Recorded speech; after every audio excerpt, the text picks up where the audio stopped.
infrastructure is crumbling this evening as the Nintenbyte Podcast continues its unprecedented rise. In cities across the globe, fans are rioting. The Pentagon has issued a statement describing the Nintenbyte Podcast network as a pixel-based prophecy. Some say the rise was foretold, others say it's just a really good podcast. We're talking twisted nipples, milk, and a sock puppet who doesn't talk. It's dangerous to go alone. Watch this. Welcome to the Nintenbyte Podcast, bitch. That's right, ladies and gentlemen, you're watching the greatest Nintendo podcast ever! Yeah! Is that a Joy-Con in your pants, or are you just happy to see us?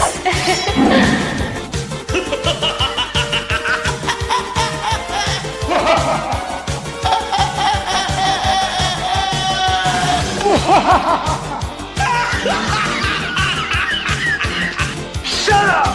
Now feel the power. Everyone, do you feel that? Oh my god, I feel it! I feel it too, Gamer. What is it? It's the power of our podcast. I feel it! This is rad, Nintenbyte. So rad. Power.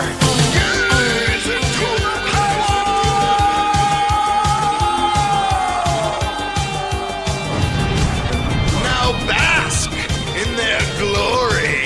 I'm Nintendo Brian. Oh baby.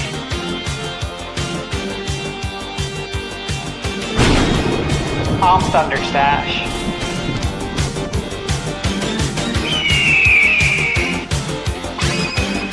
I'm Gamebird Classic.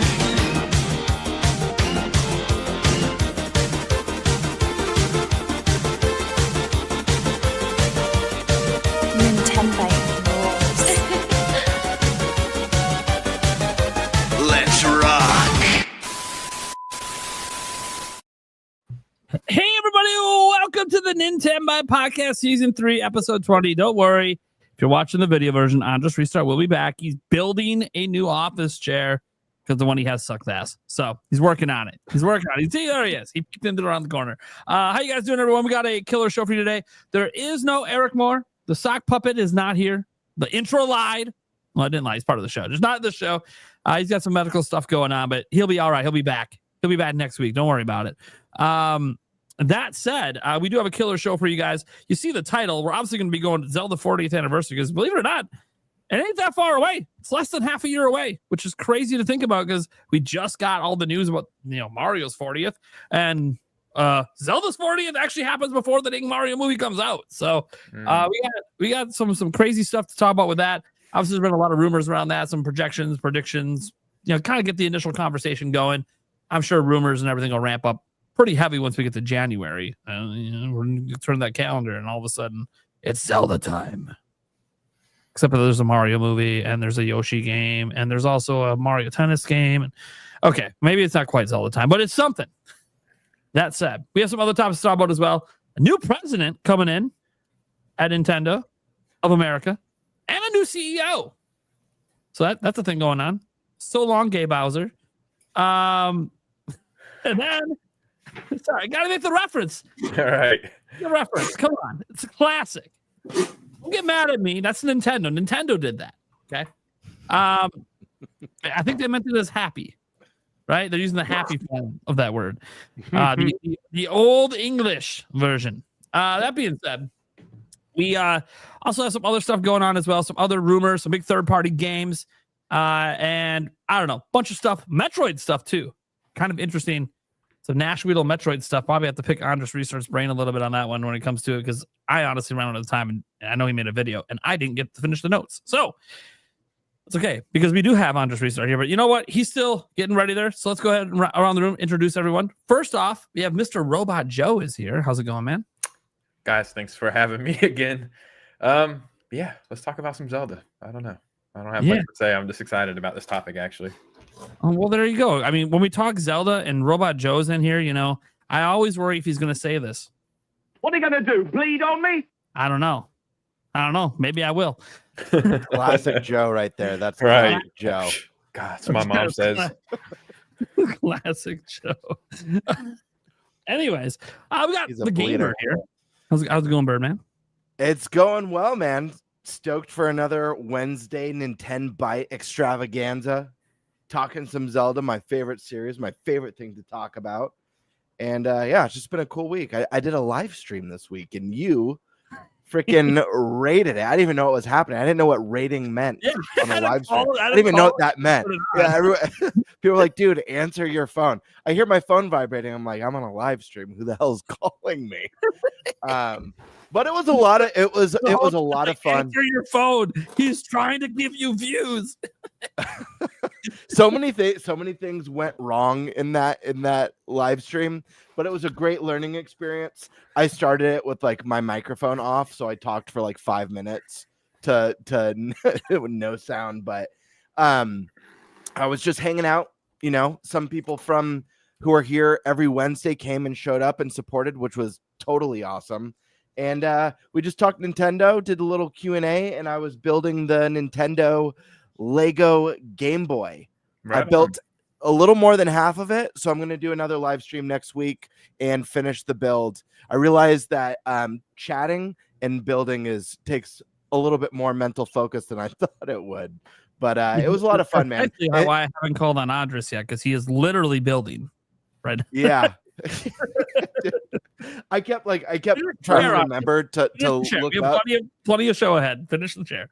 I need you in perfect comfort for this conversation. But let's move over to the next person, because I don't know if you saw in chat. There's some major news. I did not see major news. I have no idea. Can I share this on the screen? I don't know. Sure. Oh shit! Right on, dude. Oh, Thunder Sash made history, my friends. Woo! Hell yeah, man! Congratulations! Massive, I gotta go see this for myself. What is happening? I've been so busy this week. I wasn't paying. I knew it was coming up. Right on, man. And I just want to say before you chime in, Stash, that I'm super happy for you. I think this is amazing. I think it's so well deserved. You bust your ass. You're putting out great content. Some of the best reviews that I'm seeing online, period. I mean that. Thank you. And yeah, I'm excited to see how far you go, man, because this is just the tip of the iceberg. I really believe that. So huge congrats, man. Right. Yeah. Congratulations, bro. For a while, he's going to be the first one of our crew to get to 1 million subscribers. It's going to happen. Probably happen next year at this pace. That said, he's like sitting over the shaking his head, dude. I remember when Stash had like less than 1,000 subscribers, man. So yeah, this is like, I'm just saying, this podcast isn't even 2 years old and he's at 200K. I'm just saying that, like, I see a mill coming pretty quick for this guy if he's pushing the way he is. That said, it's funny that this happened obviously, today or yesterday, and we got this guy in the super chat recognizing it because Yulia and I were talking about Stash the other day, and she's a big admirer of Stash after meeting him in person, because when you meet the Stash, he leaves quite the impression. Okay, he's a very confident guy. He knows his shit. He's just really good at pretty much everything he does. And I just sat back and I'm just like, well, shit.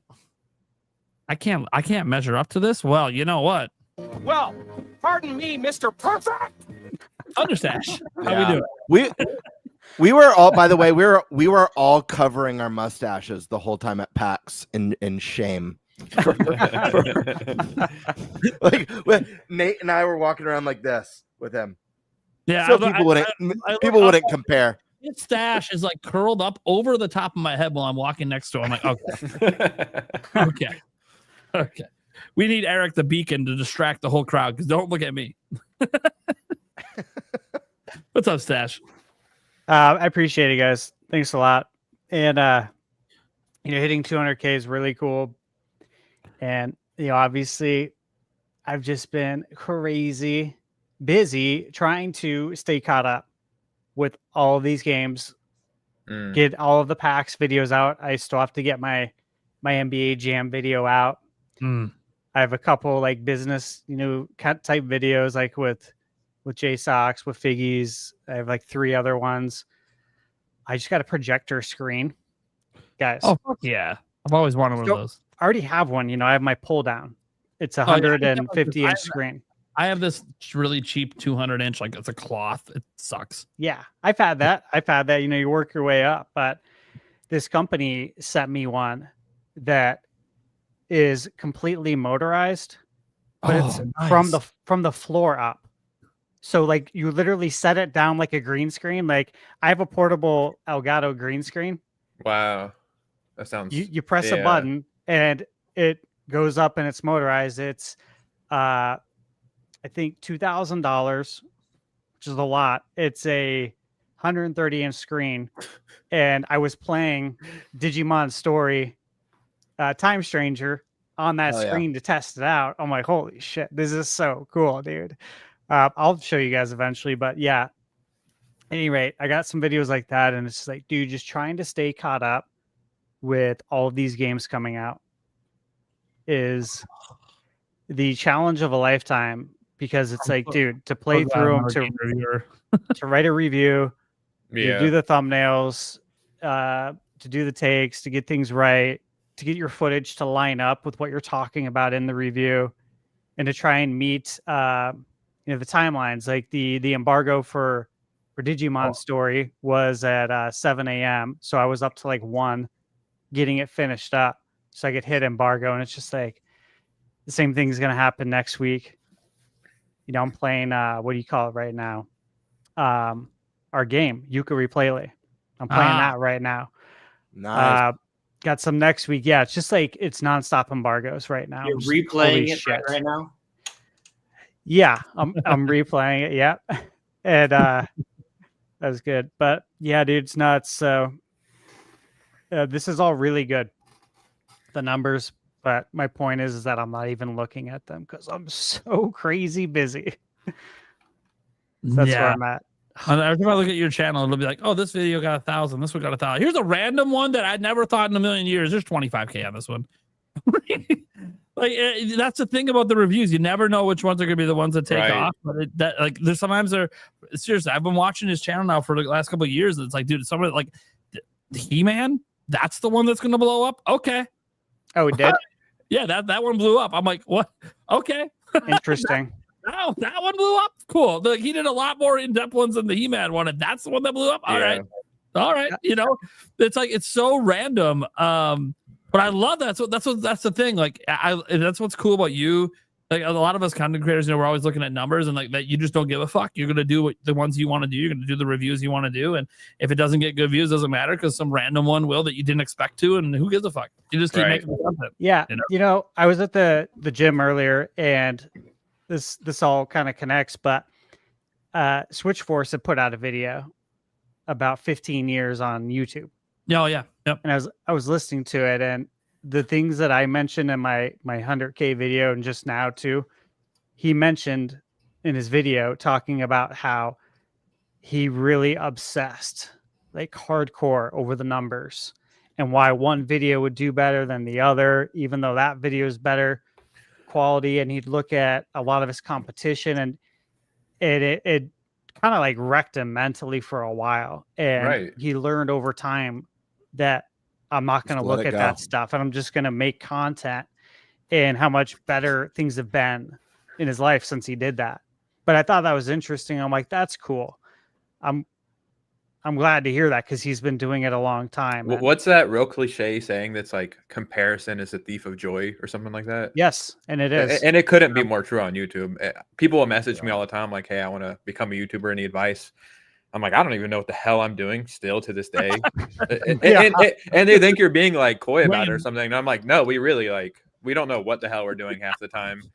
But just make some stuff, do it because you want to do it. And who gives a shit what happens, really? You know what I mean? Right. Like, and hope works, everything else falls in place. Exactly. Yeah. It has to come from passion before anything else, man. Yeah, 100%. So it was a good video. I would recommend it to anyone who does YouTube, right? And anyone who's ever thought about it. It provides some good insight and some good advice if you take some of the hurdles he's been through and avoid them for yourself. Yep. Yep, it's always good. I always tell people, whenever they ask me advice, I'm like, don't worry about the numbers. The numbers are the thing that's going to drive you crazy. Look, I obviously worry about numbers, but I don't look at like a per video thing. Like if this video did bad, whatever. I don't care. It's like if I get like 30 in a row that do bad because I do daily content, it's like, okay, I probably should figure out what's going on then. Yeah. But every video is doing bad. Then I'm probably doing something wrong or something changing the algorithm. But like, you know, and that's what I've been like examining over the last like month and a half. Like things haven't been going great, and that's okay. I'll figure it out. Yeah. I'm not gonna panic. You know? I do something a little different sometimes. I like, for people who do YouTube, you know what a 1 out of 10 video is. And if I have like say 5 1 out of 10 videos in a row, I'm like, holy shit, this is crazy. On that 6th one is when I'll take the risk on something that in my head I don't think it's gonna do good at all. It's like instead of continuing this momentum of, well, this is working, after like 4 or 5, I'm like, this is a time I should take a little risk right now. Do something you're passionate about. Yeah, do something exactly like a DS, like a top 10 DS games or something that's not trending currently, and then maybe it gets 500 views. But then those videos always turn out to hit the algorithm like months later, and then turn into evergreen videos. Or I'll do a review. Like I have this console right here. Chromatic or whatever. Chromatic. Oh yeah. They just sent me this. Yeah, and all these games, and then so I just bought a bunch of Game Boy games, and I'm like, I've had some good videos lately. I'm gonna talk about this, and if it gets views, cool. If it doesn't, it doesn't. But you just cannot worry about like what's gonna get me the most views right now. You can't do it, and I know it sucks to say that. Yeah, don't chase. Yeah, don't chase, because this is our livelihood. This pays a lot of the bills, but it's like. Okay. It feels weird knowing like what I do is not going to be the most profitable. Any other industry, they're like, I almost said some stuff. Are you dumb? Let me just say it like that. No, it's Did tough. you take too much Tylenol? Especially like reviewing indie games sometimes that I know nobody knows about, and I'm like, okay, I'm hoping this video hits just because this game is so good and I want to see it do well, right? I actually want to help the developer.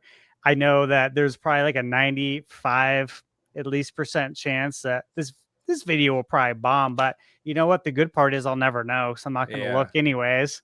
Well, the good part is, one particular indie game video definitely wrecked face. It's your #1 most viewed video of all time, which is crazy. Thor.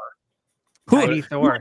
Tiny Thor is so good. You would never expect that to blow up like that. What? Yeah. I know, dude. Yeah, that game was so much fun. That speaks to our generation. Yeah, really. I put it in a Hidden Gems video, Tiny Thor. It is, man, it's so good. It really and that's why you do it. That blew up. Obviously, Ruffy did well for you as well. You never know. Yeah, you got to do those indie games because you never know. Indie's a big deal. The thing is, not a lot of people cover a lot of these games. So even if there's just a niche crowd of people who are interested, if they're searching for a review on the game and only like 3 people, prominent people reviewed it, people are going to see your reviews. People are going to watch because they're going to want to get more than one opinion, on something that's maybe a little bit more niche. For me, you know what I worry about, and I try not to, but it's just for me, it's the hardest part. It's not the numbers per video, and I think Stash and Prime will know this, and Eric as well. It's the title and thumbnail. I have a really I have a hard time understanding like what's good and what's not good. So I've asked in our chat, I've asked at least a few times, like, is this a good title, guys? I don't know. Is this a good thumbnail? I don't know. And they've given me great suggestions, but it's the part of content creation that I dislike the most. Yeah. Because I just want to make my video, do my nice edits, and then put it out there. Look, if you want to join the clickbait army, I got you. I got all the titles and thumbnails. Dude, I'll make them for you for free. I don't even care. You're gonna end up joining the clickbait army, but people will watch. They will come. I just keep it vague sometimes. It's not so much clickbait, but like this news is major. Yeah. This news is insane. This news is crazy. To me, this shit is crazy. You know what I mean? Like I find this titles, but they work. Yeah, but they're vague, and it's like, it pisses me off that they work. They work. Yeah. But I'm gonna go with the more exact title today. Fuck, no one clicked on it. Well, Right. Yeah. Moving on, anyways. On to the next one. You should use a title like, "This is a really, really boring video. Do not click on Do this not video. click, It right. sucks. It's not interesting. You're not That's gonna ba- like it. Don't That's click on basically it." What Mike Odyssey did recently, didn't he? He dropped a video like, "This is clickbait. Don't watch it." He I'm did. Yeah. Like, what? He did, and I was Yeah. side eyeing. I was side eyeing it. Was reading it like, Like, what are you doing? well, I mean, look, it reeks of desperation. Personally, if someone's going with a title like that, now if you're an already successful channel and then you do something like that, then you're just like, okay, they're just having fun, Right. They're just fucking around. But like, when it's someone that I know is trying to get a lot of views and they're struggling, I'm like, okay, come on now. But it's all right. Yeah. Mike's fucking around over there. Yeah, he had a little health scare potentially as well. I'm waiting to get an update on that. Hopefully he's all right. Hopefully it's just like a flu or something. But I hope so. Yeah. he had a hard time breathing the other day, so we'll see what happens. I can say that he talked about it publicly. It's the only reason I even know about it. He didn't tell me privately. He didn't tell me privately shit. I watched a live stream today. Dude, I just remembered on one of the titles that I asked for suggestions from you guys, or like if this was good. Someone like essentially said, "This isn't good because you're telling people what the video's about." Essentially, like they didn't say that literally, but it was like you got to have more, like that, more. Yeah, you got to have more mystery. You have to kind of like, you know, you can't put give some everything away in the suspense title into people won't watch. and like my brain's just like, yeah, but it's about this. Like I want them to I know. Oh, believe me, I know. It's like, no, but why? This is what the video is. I'm like, yeah, and if you say that, they're not going to watch because they already know what the video is before they watch it. Right. Or you can just go out there. I think about this title. I'm not even kidding. Once a week, you guys know Happy Console Gamer. Yeah. Yeah. He Love him. has a stupid fucking title. It's called Top 10 Games I Can Shove Up My Ass. And I seen it one day and I'm like, is my TV glitching out? Like, there's no way this is a title to this video. And the video was exactly what the title know was. Yeah, and I think about it literally like once a week. I was like, this is surely clickbait, but that's literally what the video is about. When I think so- of his content, it's just hard for looked me that to up. picture that title. Exactly. I was like, this No, it's cannot there. be the Happy Console Gamer that I know. Like, Dude, this is it's not there. it. It's from 7 years ago. It's got See? 50,000 views. Told and you. Okay. It's got his face covered in the thumbnail. And of course, it's the Breath of the Wild cartridge being featured. I think about this title. I think about it once a week. I'm not even kidding. It just pops into my head when I'm walking with my kids or something. I'm like, I'm afraid to click and watch because, like, if he actually shoved him in his ass, I'm not so sure I want to know. But I mean, Switch cartridges would be the go-to. they would be the go-to if we're just There you keeping it go. real, right? Got to call a spade here. I think. You all know, things considered. I mean, that's. I'm just saying that's the point. Look, guys, you want to make it big on YouTube? Just Right. We're giving you the game plan right now for You're free. the first dude. person to shove Switch 2 cartridges up your ass, and you'll grow on YouTube. I mean, look, the Will It Blend channel died out. We need someone who's going to see if a Switch 2 blends. You'll blow up. I'm telling you. Hey, all you got to do is say, I hate it. I hate the Switch 2, so I decided to see if it will blend. Boom, you're going to get 1 million views. Unironically, probably would. Seriously. You literally will. All the titles that are like, I hate Switch 2, or, you know, I'm done with Nintendo. All of them are getting like 1 million views right now. So you got to do that, but then throw in the Will It Blend thing. With a People Mario are gonna sad tune in face. that are pissed at Nintendo. They just want to see it blend. You don't even have to say anything for most of the video. It's just like 10 minutes of a blender running. Right. Anyways, all right. Will it dissolve? Anyways, good. Dude, here I'm just dropping viral video ideas, guys. I don't know why no one takes me up on these offers. I only charge a 10% fee if it blows up. Not bad. All right. That being said, we still have to get to another person on the show besides myself, of course. Person is still building a chair over there. And, you know, there was a certain person, I won't name their name, that was in my chat when they asked who was going to be the guest this week. They found out Andres Restart was coming on. And, you know, they were throwing up the Jake Randall getting bricked up stuff, right? Because, you know, they remember Andres being on the show for a long time. It's kind of the heartthrob of the show. The ladies love him. And I was requested to play this little jingle for him. Just quick. It's just a quick movie quote. And then Andres going to introduce himself because it's been a while. He hasn't really been on here in a long time. So Just play this quick to introduce him in. She'd definitely be boner of the month. Little Tommy boy. I was What's saying, going that on? was Tommy Boy, right? Yeah, Tommy boy. Andres Restarts here. Welcome back to the show you once co-hosted. How's it going? I'm chilling. Chilling. You can hear me, right? Yeah, this is the first time I've seen you in your new place, so it's exciting. Yeah. I still have a lot to do. As you Yeah, can very see, clearly. I'm Empty building white a walls chair. and a dresser, you know? Yeah. What? Empty white walls and a dresser. I assume there's a lot to do. Yeah. I mean, there's more stuff Around that you can't off see on camera, but yeah. No, there's still a lot to do. But I'm here. That's good. Yeah. Oh yeah. I'm excited to talk about Zelda and Metroid. Oh, it's gonna be a good show. It's gonna be a good show. And then, excuse me, Nintendo Prime. You guys know what's up. If you don't know, I'm sorry that you got introduced to me in this show because I'm the least interesting person on the podcast. But that doesn't mean that I can't put on a show because that's what I'm known for. I'm known for putting on a show. So Yes. let's go ahead and get to our topics and do our little roulette. There's only 3 of us, so I'll just let you know what. Let's just go right to left. Gamebird, what topic do you want, buddy? What's gonna be our first one? Let's see. I'll take topic 3. More rumors. Okay, I had a feeling you were gonna want that one. That's one of the ones you brought up behind the scenes. Stash. I'll take Zelda's 40th. All right. That leaves me with good old Dougie and the Switch 2 sales. Oh, look, the news topic. Who knew? The news guy gets the news topic.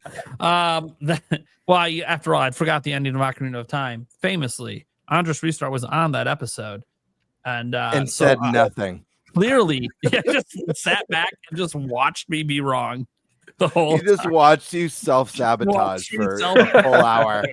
Yeah, he was laughing. He had a shocked look on his face. He just let Jake Randall cook me over and over. It was great. I think he was just enjoying the show. He's like, dude, he made this grave. He's gonna have to live in it now. I think it made him embarrassed to even associate with me after that.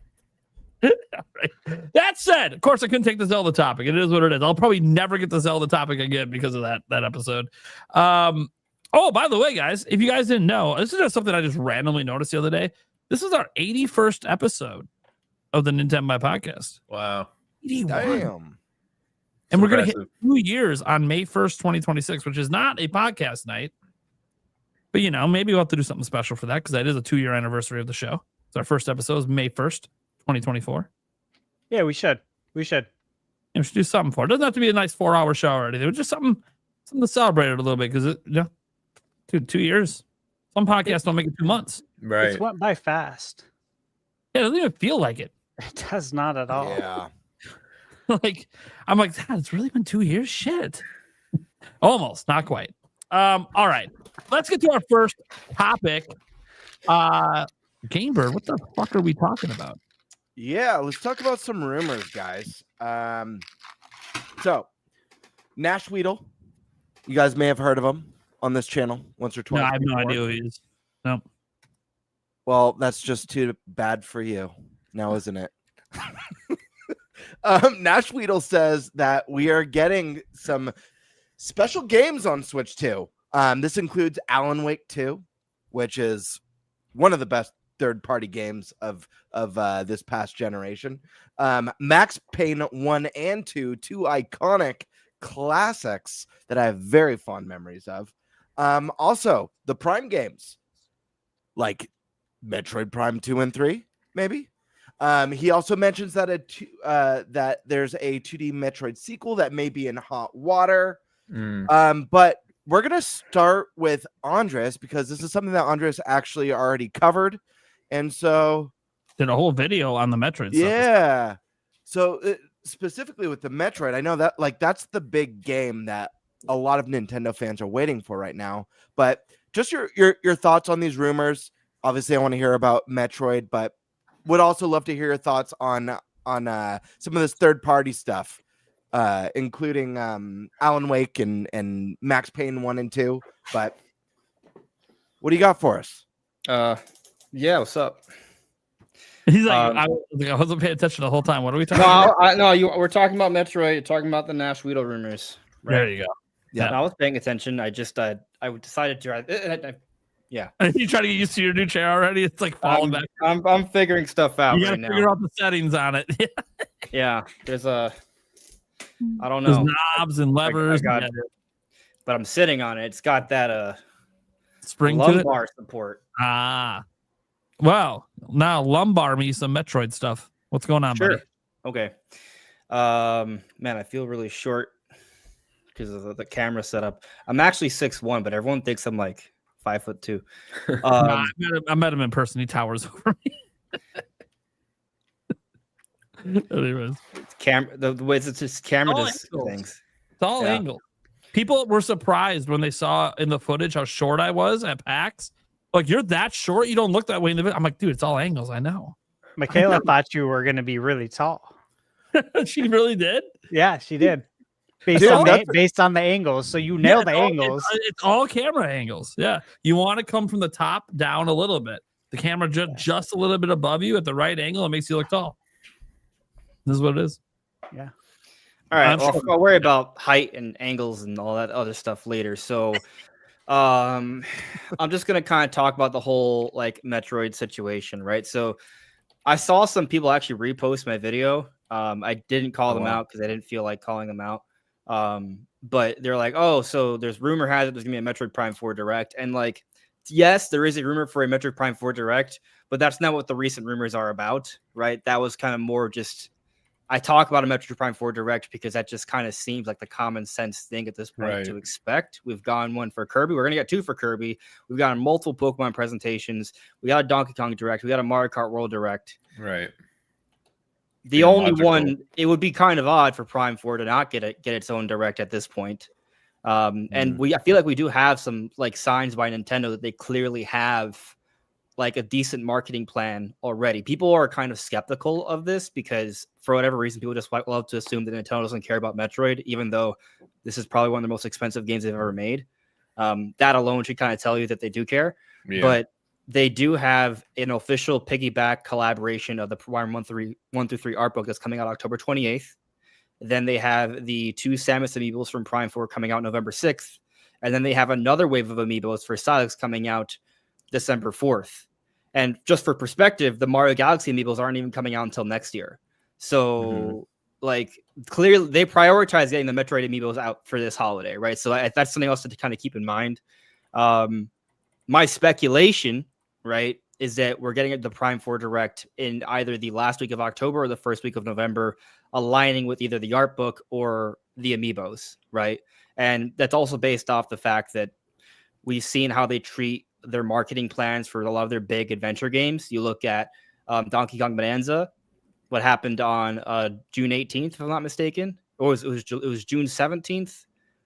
But Bonanza came out like July 17th or July 18th. It was like a month June. before it came out. Yeah, it was basically about a month before they had the Donkey Kong Bonanza Direct. And you look at Tears of the Kingdom, they actually put out the Aonuma presentation. I think it was like 6 weeks before the game was coming out. So like they like pushing these big games 4 to 6 weeks before release. That's when they actually start telling us about it. And before that, it's usually just drip feeding. Unless you're Kirby Air Riders. What? Unless you're Kirby Air Riders, you just do a 45-minute direct at the time. I mean, well, Sakurai gets different roles, dude. It's not an adventure game, though. It's a multiplayer. It's a multiplayer game, right? It's a multiplayer space battling, not space, but racing. I mean, maybe I leaked one of the tracks. I don't know. Wild fighting sports game. That's a Masahiro Sakurai game, right? He's treating it the way he treated Smash Brothers. Right. Yeah. Also, before that Direct, we knew literally nothing. So like, we needed to learn more about it. Yeah, I know. You're good. Anyway. Yeah. But that's kind of like the common sense expectation, right? We'll see what actually happens. But it gets interesting when you also consider these two different rumors both coming from Nash Weedle, who's literally been leaking like things left and right for Nintendo, like literally in the Direct. He was the only person that ever talked about Virtual Boy coming to NSO. Got confirmed. Talked about there being a Yoshi game in development. Yoshi Mysterious Book confirmed. Talked about there being a Mario Wonder Switch 2 edition, and also new voice lines for the Mario Flower. Literally both confirmed during the Direct. We have like a Mario Wonder Flower figurine on top of Mario Wonder Switch 2 Edition. The Resident Evil stuff, that was also confirmed. And so that was just things in the direct, right? But we've talked about all throughout the year, he's been kind of getting more and more right. So it's obviously it's fair to have a conversation about it. Anyway, so the rumors coming from Nashville in regards to Metroid, he put this out in his Partida Zero episode 3. He's created his own channel, and he does some leaks and news conversations. That's actually good stuff. So I recommend you guys check it out. If you speak Spanish, it's interesting, or you could probably read the English dub or something.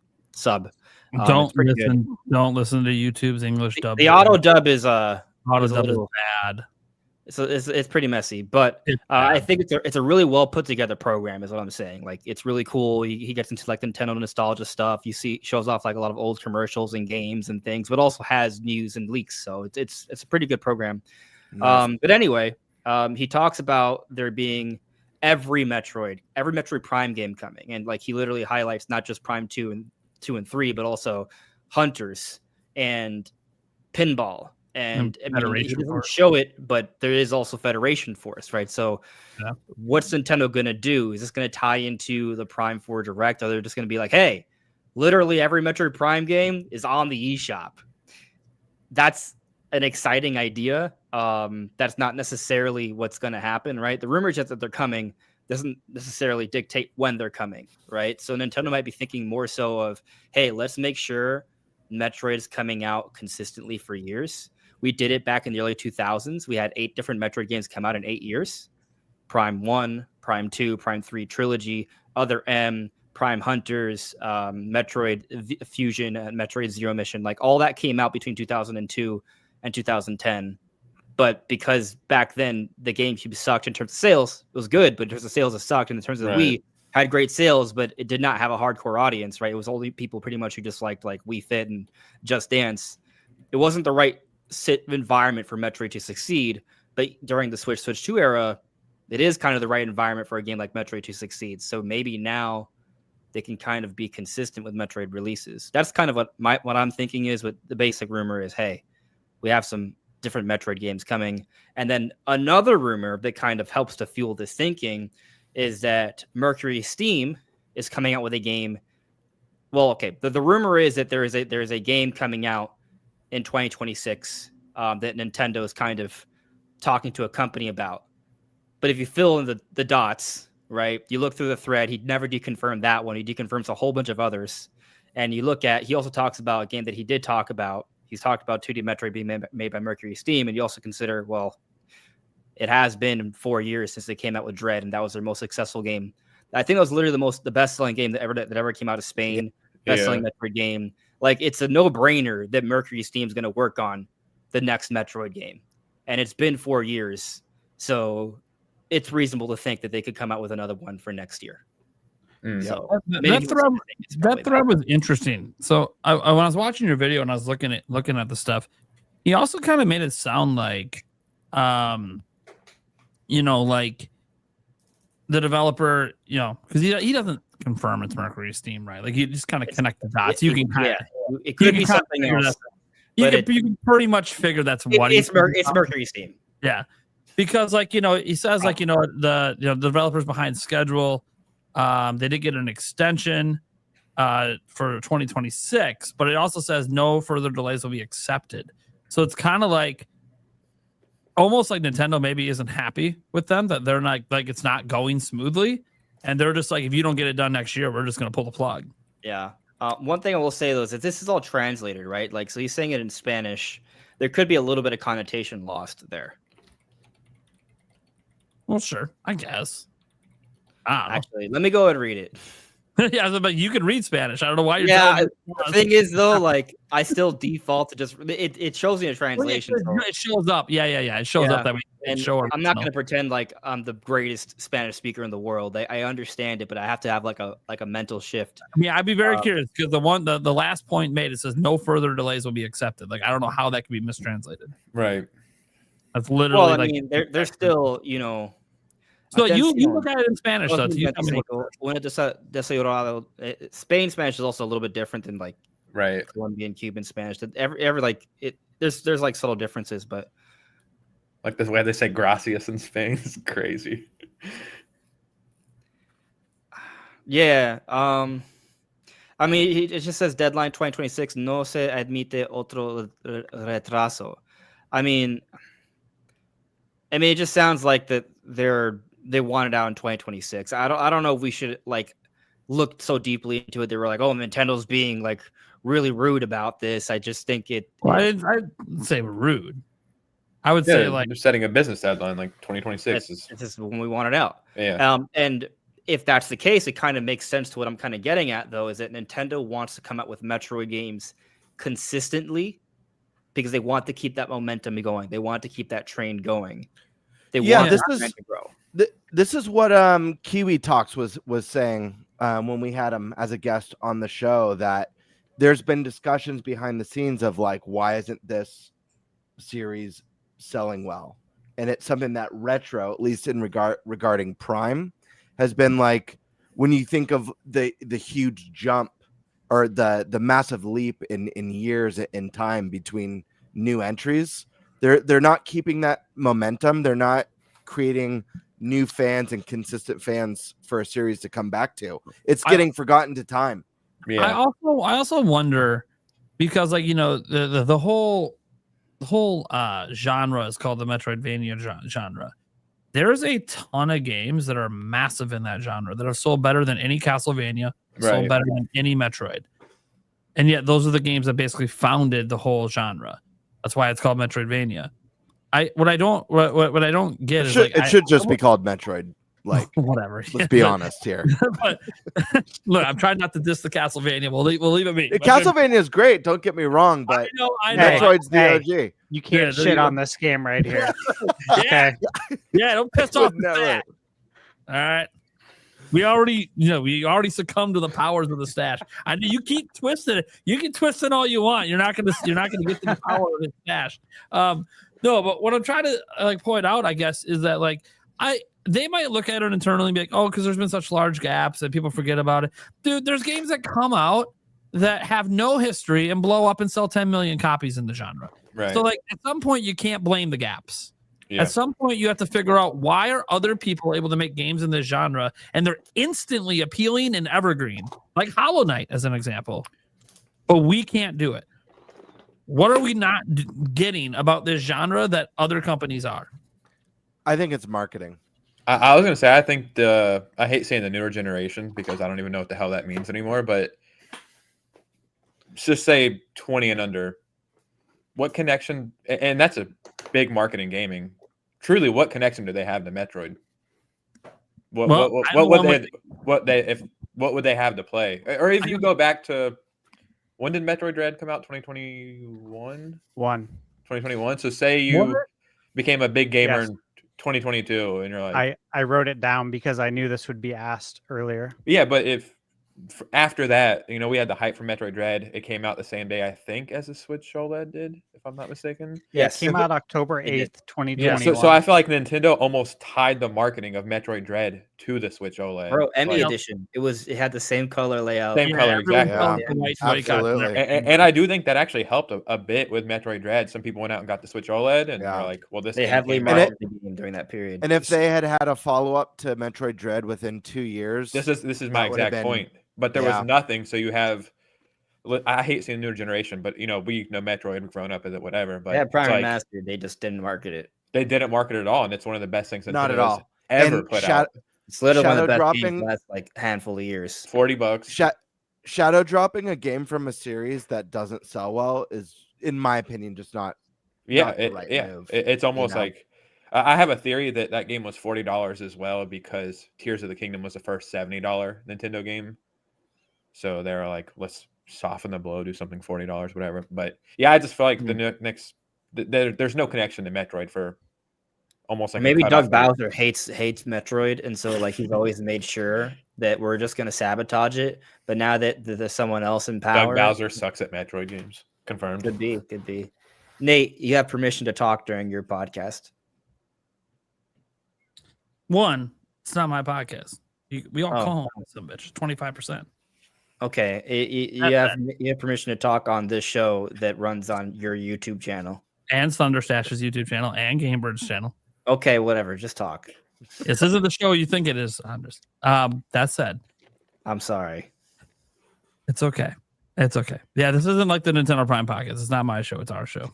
I always have to Thunderstash and clarify. Gamebird. A lot I of people think call they it my keep permission show. to talk. I know. I'm just saying. If people think it's my show, it's not my show. It's our show. No. So I'm here. I mean, I keep hearing all this conversation. It's the same conversation I see happen online all the time. You know, the inconsistent marketing. Oh, they should have dropped another Dread game sooner. I think this is all just excuses. Hollow Knight sold 15 million copies, and there was a huge gap between that and Silksong. It's not evergreen. Like other companies are making it evergreen. Why can't Nintendo get Metroid to be evergreen? Nintendo hasn't dropped a new 3D Mario in like 8 years, and it sold 25 million copies. But Mario's already massive. Like you can't compare Mario to Or has Metroid movies because and everything. Yeah. Time out. As massive as Mario is, 3D Mario has never sold like Mario Odyssey did. It literally is the most evergreen 3D Mario game ever in the history of Mario. Yeah. And that wasn't even my first example. I used Hollow Knight. Well, all right.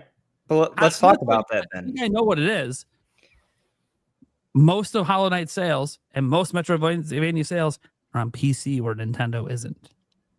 I think that's a huge part of it. But I also think we have to consider this, right? It's kind of like it actually goes a little bit back to what you guys were talking about earlier about just like being YouTubers. Like Robot Joe, you were talking about what's it like? Comparison is like there's a phrase. Thief of joy. Yeah. Comparison to the thief of joy. I think it's related in the sense that when you're a YouTuber, right? And you see someone cover a video and it does way better than your topic, and you cover a similar topic, and they just kind of like completely like destroy you views wise.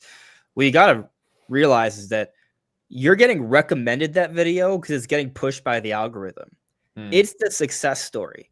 You do not see all the failures. That's how social media works in general, actually. Right. You do not see the average Joe. You see what's getting pushed. You're seeing the miracle. You're seeing the winner. Right. So we're here talking about Metroid not selling 15 million copies. So you see the there's robot so many Metroidvanias. That's what I thought about as soon as you said it. You said you don't see the average Joe. I'm saying so. I was like, so you're saying you see the robot Joe? Well, there instead? you go. Exactly. But the point I'm getting at though is that like Hollow Knight is the one that like completely exploded in popularity. There are so many Metroidvanias out there that are just hidden that we'll never play. Like, so I don't think it's even fair to be like, oh, well, why did Hollow Knight do better than Metroid? I mean, the fact of the matter is it's the lucky one. Yeah. And I think timing was part of it too. I do agree that the Steam and PC definitely helped Hollow Knight. $20. I think timing was a huge part of it because this is a game that, although as a Metroidvania, has also been compared to Souls-like games, which, you know, when Hollow Knight was coming out, Souls-likes were really exploding. You know, FromSoft was really getting going. I think they already had 3 Dark Souls games at that time, maybe even including Bloodborne. I forget a little bit when the first Hollow Knight came out. And Souls-likes have only gotten more and more popular. That, and it's an indie game that costs much less than AAA, and the art style. Like, I'll give you guys a story right now. We just got back from PAX West about a month ago. My wife, she doesn't play video games. Like, she rarely dabbles. She went over when we were in the private Nintendo meeting to do all the demo stations. My wife was like, "What game is this? I want to try this one out. I love the art style." And then sat down and played both demos of it and was talking to the developer about how she likes this game and how she doesn't play. And he's like, "Oh my gosh, well, what is it that you like about the game?" And she's like, "I really love the art style. You know, the art style caught my eye right away." And then when it came out and I bought it, she was like, "Oh my God, you bought that game? I want to play it." So there's multiple factors. I think art style, timing with the FromSoft stuff, and obviously the multi-platform helps a lot. But I do think there is a marketing issue.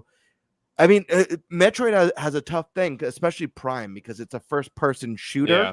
But it's not a first-person shooter that plays like any other first-person shooter. I always have to explain that to people when I'm making first-person shooters. I'm like, yes, it's a first-person shooter, but it's a platformer too. It's and it's like the controls are like almost like I don't even know how to explain it. Right, and it's about exploration, and it feels slower.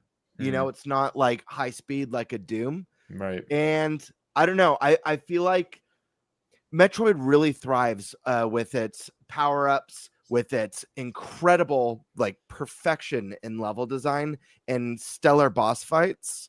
And yes, I do think we're going to get a direct. I think a direct is very needed for this game, but I do feel like Nintendo could be showing off the game in a way that's more enticing to people who have maybe never touched the series before. I do think that. Maybe that's not the perfect answer. Maybe that's not the answer that's going to get the game to 10 million. Maybe it's that, like, hey, it's a shooter. Maybe we need to incorporate some sort of multiplayer mode in this to draw in more people. I have which it doesn't have. I have a theory that the same way Mario Kart World has free roam, the open world mode. Yeah. And Donkey Kong had the paint and sculpt mode.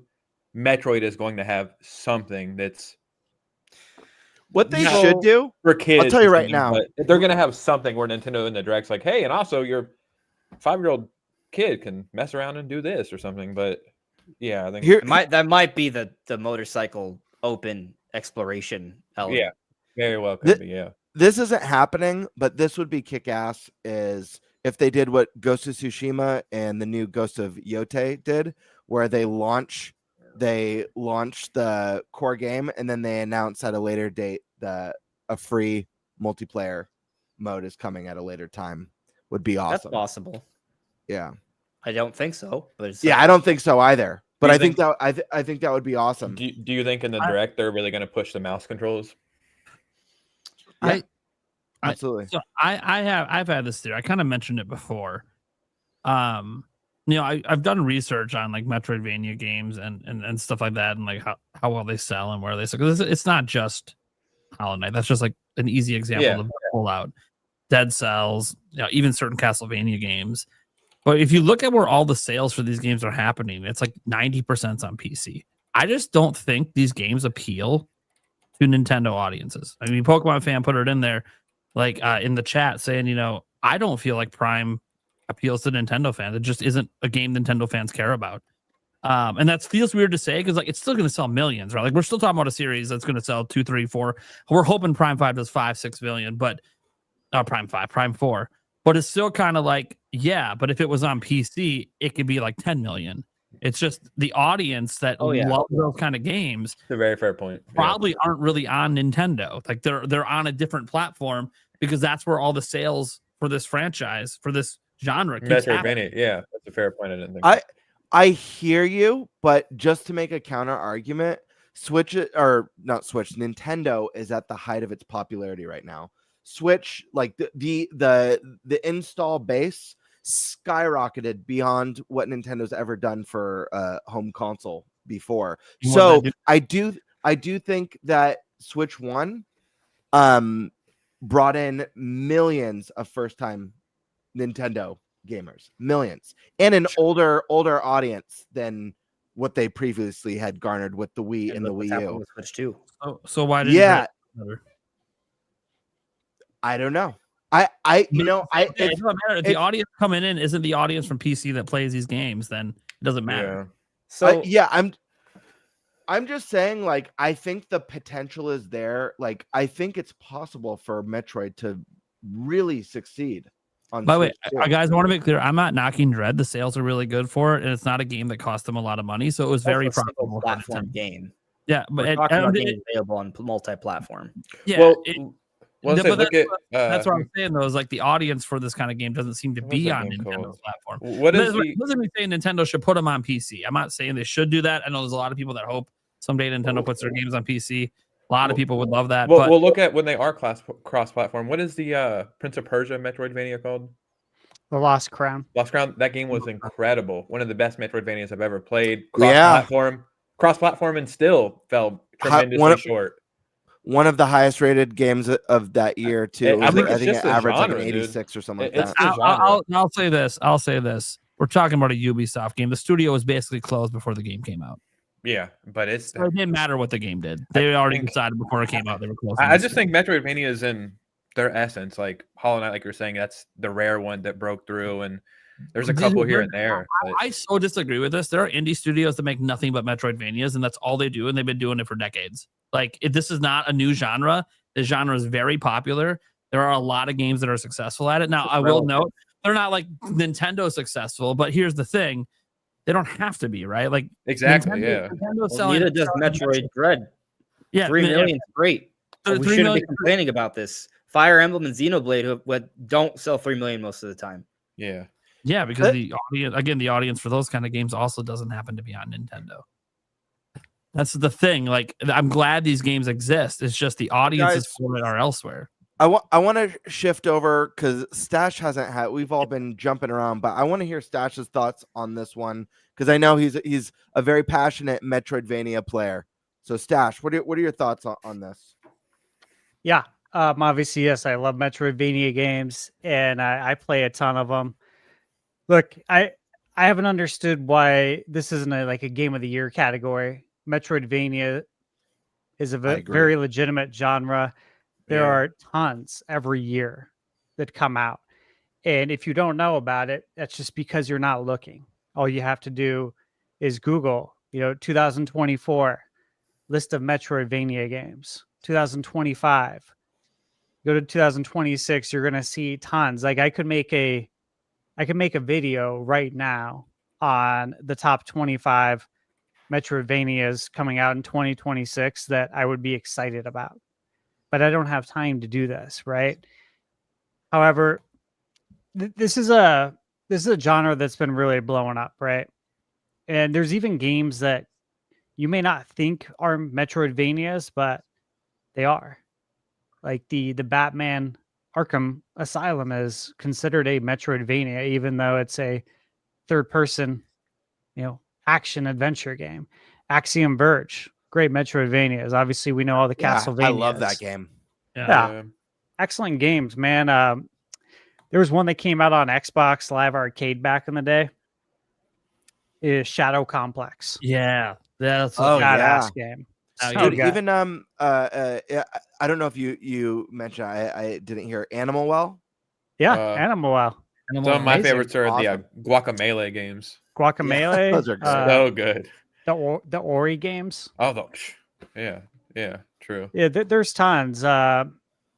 Cave Story is another great one. Dead Cells is considered a Metroidvania, but it's also a roguelite. Yeah, it's more, kind of crosses the genres. Yeah, which is cool. So yeah, there's tons, man. There's just lists and lists, and you can go on for days and days with how many we're getting. So, Gamer, do you want me to speak directly on the marketing? Well, you don't have to speak on the marketing. That's what I think is a big issue for this. I believe that the series needs special care with the marketing if they want to broaden in its audience. Like, I don't think shadow dropping a Metroid game is the right strategy to get people excited. You mean like if they shadow drop Prime 2 and 3 or something? Right. Yes. Okay. Like, I think that would be a massive mistake personally. And I've said it before on the podcast. I would have opened that Metroid Prime Remastered trailer with the black screen, the music kicks in, and then you see the list of all the nominations, 10 out of 10s, like the critically acclaimed series from 25 years ago, over this many 10 out of 10s, award winning, is finally back. So people are like, oh, what the hell game is this? Yeah. But anyways, sorry, Stash. So I still think for me, the biggest hurdle is getting 2 and 3 out. And I know I've heard plenty of people say, well, Metroid Prime 4 Beyond it's self-contained. People don't care. The casual has no idea that it's self-contained, and they don't care. Drop the 4 and just like Dread drop the 5.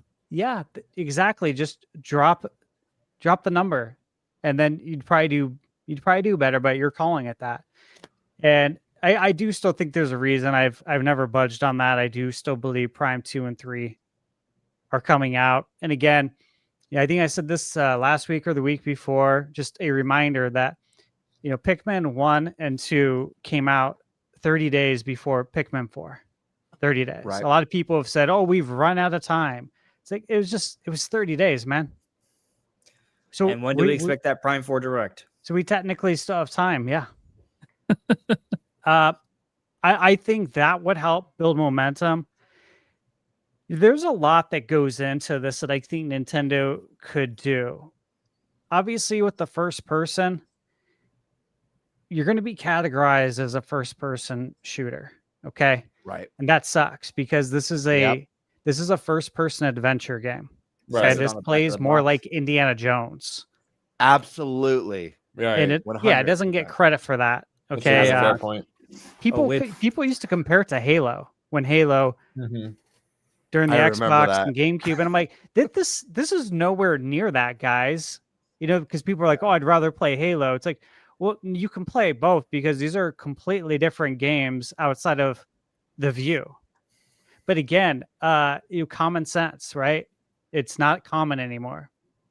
The way people use their brains today, it's tough out there to get your points across. But I look at that and it's like, first off, you got to be really clear on that marketing as far as that this is not a first person shooter. Okay. Yep. This is way different. It's way deeper. And then to me, you got to lean into this. And regardless of how people feel about this, because I know this can be a touchy subject for some folks, but you have a female lead. We've seen this happen with a lot of movies today. They're going with a female lead. Okay. And look, whether you agree with it or disagree with it or indifferent, the point is that you have a female lead. You've had one since the 80s. However, it's in that first person view. So you don't see. And that kind of sucks because if you had the option to be able to see the female lead, I think that could help sell some more. I really do. Yeah. It would be sick if you know how in some games you can hide helmet? You know how you can do that in some games? It would be sick if you could hide helmet. I know it's first person, but on the motorcycle would look sick with Samsung ponytail flying in the air. It would. And like, you guys think about this when we were kids, when I was a kid and getting to the end of Metroid. Okay. Because I swear to you, in the 80s, if you didn't beat Metroid and you didn't know anyone who beat it, just like I was the first person to beat Zelda that I knew, and that goes for everybody at school. No one had beat it. And I didn't know anybody who beat Metroid. So when I got to the end and I saw that it was a woman, I'm like, holy shit. What? All this time you just presume that Metroid's a dude, right? Like that there's really not much narration for you to determine that it's a woman. That's why that was a huge deal back in the day at the end of the game. And so it's like, man, you could totally lean into this, but then at the same time, the Prime series is so much of that view is because of the visor.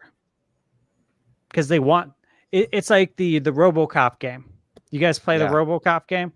I haven't played it, but I know. Yeah. It's like that's really cool, right? Because like you're literally viewing it through like RoboCop's through her eyes or RoboCop's eyes. Yeah, and this is like the same thing. So you're kind of caught in between because it's like, hey, that's the whole game design element. That's a big part of the presentation. But then at the same time, it's like you could probably get some more sales if you did this too. What if you did both? Even like Indiana Jones, love the game. Okay. But if you gave people the option to do both, like for instance, Resident Evil Requiem, we can go first person, we can go third person now. Now we're talking. So now all the people who said, you know what, I love Resident Evil. I just wish, 7 and 8 had a third person view. I would have liked it a lot more, or I would have bought it because I don't like first person shooters. Right. Now you feed both. Yeah, there are people who just don't like first person games. True. They are, and they get headaches, and like it just makes them sick. I've heard of people getting sick from Metroid Prime. Yeah, so I think feed both. You know, they actually had made certain adjustments to the way the camera moves within the visor to sort of, you know, adjust for that motion sickness. But you know, there's all kinds of people who have different levels of tolerance for that. I do want to kind of just kind of speak to something here, because you guys are kind of talking about like the marketing of this game, and I do agree that I have been unsatisfied with how Prime 4 has been presented. It's a big part of why I was kind of lukewarm on the Direct, because I thought Prime 4 should be one of the big things. And yeah, it was there. And I think that trailer has actually aged really well, and I'm going to get to that in a moment. But it didn't really I agree with you, Andres, though, with that initial reaction. I think the trailer was good as well, but I do think your initial reaction is valid. It didn't scream, hey, this is our best game of the year. Right. Yeah. Right. Even though we kind of expected to be just based off the quality of the series, right? If it's not the best game of the year, it's gonna be the second best, right? Next to Donkey Kong. Like, it's one or the other. But what I want to kind of address here, and there's something I've noticed, and obviously this is hard to quantify, right? But I've noticed that there's been a shift in the discussion about this game. I've noticed that and I've seen people say this, and I wouldn't be surprised if some people in the chat speak to this. After they saw that trailer, they're like, oh, this looks more interesting to me now. That open desert gameplay, well, it's not necessarily the type of gameplay that Metroid purists are like all about. It is something that's appealing to a different audience. It's speaking more towards, hey, this is an epic adventure, which is what Metroid Prime 4 ultimately is. It's an FPA, right? Not an FPS. A first-person adventure, which actually, this is all third-person stuff, right? But that, I think, is one of the big draws. It's not the only big draw, but I think the expanded, fast-paced open exploration is a big deal. And it's actually, what I find interesting about this is I think, and I want to make a video about this at some point. I've talked about it before, but I actually think a lot of Zelda fans should give Metroid Prime 4 a try. A lot of traditional 3D Zelda fans should definitely give it a try, because for those that are kind of like, they kind of miss the structure of like Twilight Princess, Ocarina of Time, Majora's Mask, Metroid Prime is maybe a little bit more like that than Breath of the Wild and Tears are, right? There are differences, but that kind of you're obtaining power-ups to give you different options to explore different areas of the world, different puzzles. Giant, massive boss fights. Like, there's a lot of very Zelda-esque things in Metroid, except that instead of it being set in a fantasy medieval world where you fight with a sword, you're set in a sci-fi alien world where you shoot. Like, that's, you know, and so you look at the open desert gameplay, it's actually kind of like a Hyrule field. There are big points of interest off into the distance that you can get to. There's a giant icy peak mountain. There is a thunderous cloud area, right? There's a giant tree where the forest is, right? And there's a few other areas as well. And so there's a kind of a little bit of that vibe. And I'm building on top of this because I do think there's another big hook to Prime 4 that is not multiplayer, that they've yet to show off. And I think there's a decent amount of evidence to suggest it has to do with time travel. I don't know if you guys have heard about this or if you've seen the conversations on it, but I have, and I agree. Kensuke Tanabe, the Prime 4 producer, back in 2015, did an interview with I believe Eurogamer, and he was asked about, hey, what's going on with because the Federation Force is coming out, right? And it was just revealed, and so people were mad about it. And so they were asking, what about the mainline Metroid series? And this is when Tanabe opened up about his plans for an eventual Prime 4. He talked about wanting to build a relationship with Silex and Samus, what's since been confirmed 10 years or 9. It was 9 years last year, but that Silex is a big part to this game. They're literally releasing an amiibo for the Silex. You know, like, clearly Silex is a huge character in this game. So that part of the interview, even though it was 10 years ago, has been confirmed. He still has had that direction with this game. But another part that we have yet to see confirmed yet, but there is some interesting evidence to support it, is that he wanted to make a game lamenting the issues of Prime 2, how the light and dark world creates some problems for people. He wanted to create a game that would tie into going back and forth throughout time. And so we look at Prime 4. Unlike Primes 1 through 3, they open up, if you go back to the Treehouse footage, right, or the Nintendo Live events, they open up telling you the date, 20X9. I think that's actually a very interesting sign because they don't normally tell you the year at the beginning of the game. So they're making time a related plot point. But also the back of the box art says that Samus traverses through space and time. Yeah, that's what I was going to bring up. Yeah, the Japanese box art. Exactly. Also, the logo is the shape of a black hole. Black holes, Right. you know, there's theories that it's a portal through, you know, space and time. That's a great observation. It opens up the possibility that there could be some time traversal here. It might just be plot related, and it may not be gameplay related. But if it's gameplay related, that's a huge hook, and that's what Tsunade was talking about so many years ago. And now we also think about the desert. It's not always the case, but most of the time, deserts come with an implied history. Deserts are usually formed by what? Oceans or something, right? So like, there's opportunity for them to be like, hey, by the way, you can go back and forth throughout time here, right? And then so if that happens, it's going to remind people of Ocarina of Time, right? You have like the giant open environment that leads you to big points of interest. You have time traversal. Just saying, some Zelda fans might really be interested in Prime 4. I want to touch on that because two parts to this, and I'll say it right now. I think the podcast episode that we had that was the same day as the direct where we got the trailer, I was definitely the most critical on the Prime 4, but I tried to spell it out very clearly for people that I think Prime 4 is going to be amazing. I think it looks amazing. I have no fears at all about the quality and caliber of this game. I think this is a game of the year. Is going to be a game of the year contender. I think it's going to be that good. The reason why I'm critical of the marketing is because it's a series that I'm very passionate about, and for me, this feels like do or die for the Prime series, not Metroid as a whole, but the Prime series. If this game bombs, especially knowing that this is the most expensive game or one of the most expensive games that Nintendo's developed, that's really scary for the series if it loses. Yeah. I mean, if it gets close to breaking even, maybe we're good. If it's like, oh, we almost did it. What's the rumor? They need like we 5 had million to, copies. Right, and they had to course correct. So they might factor that and be like, we had to course correct and we almost broke even. Right. Hey, maybe we try this one more time.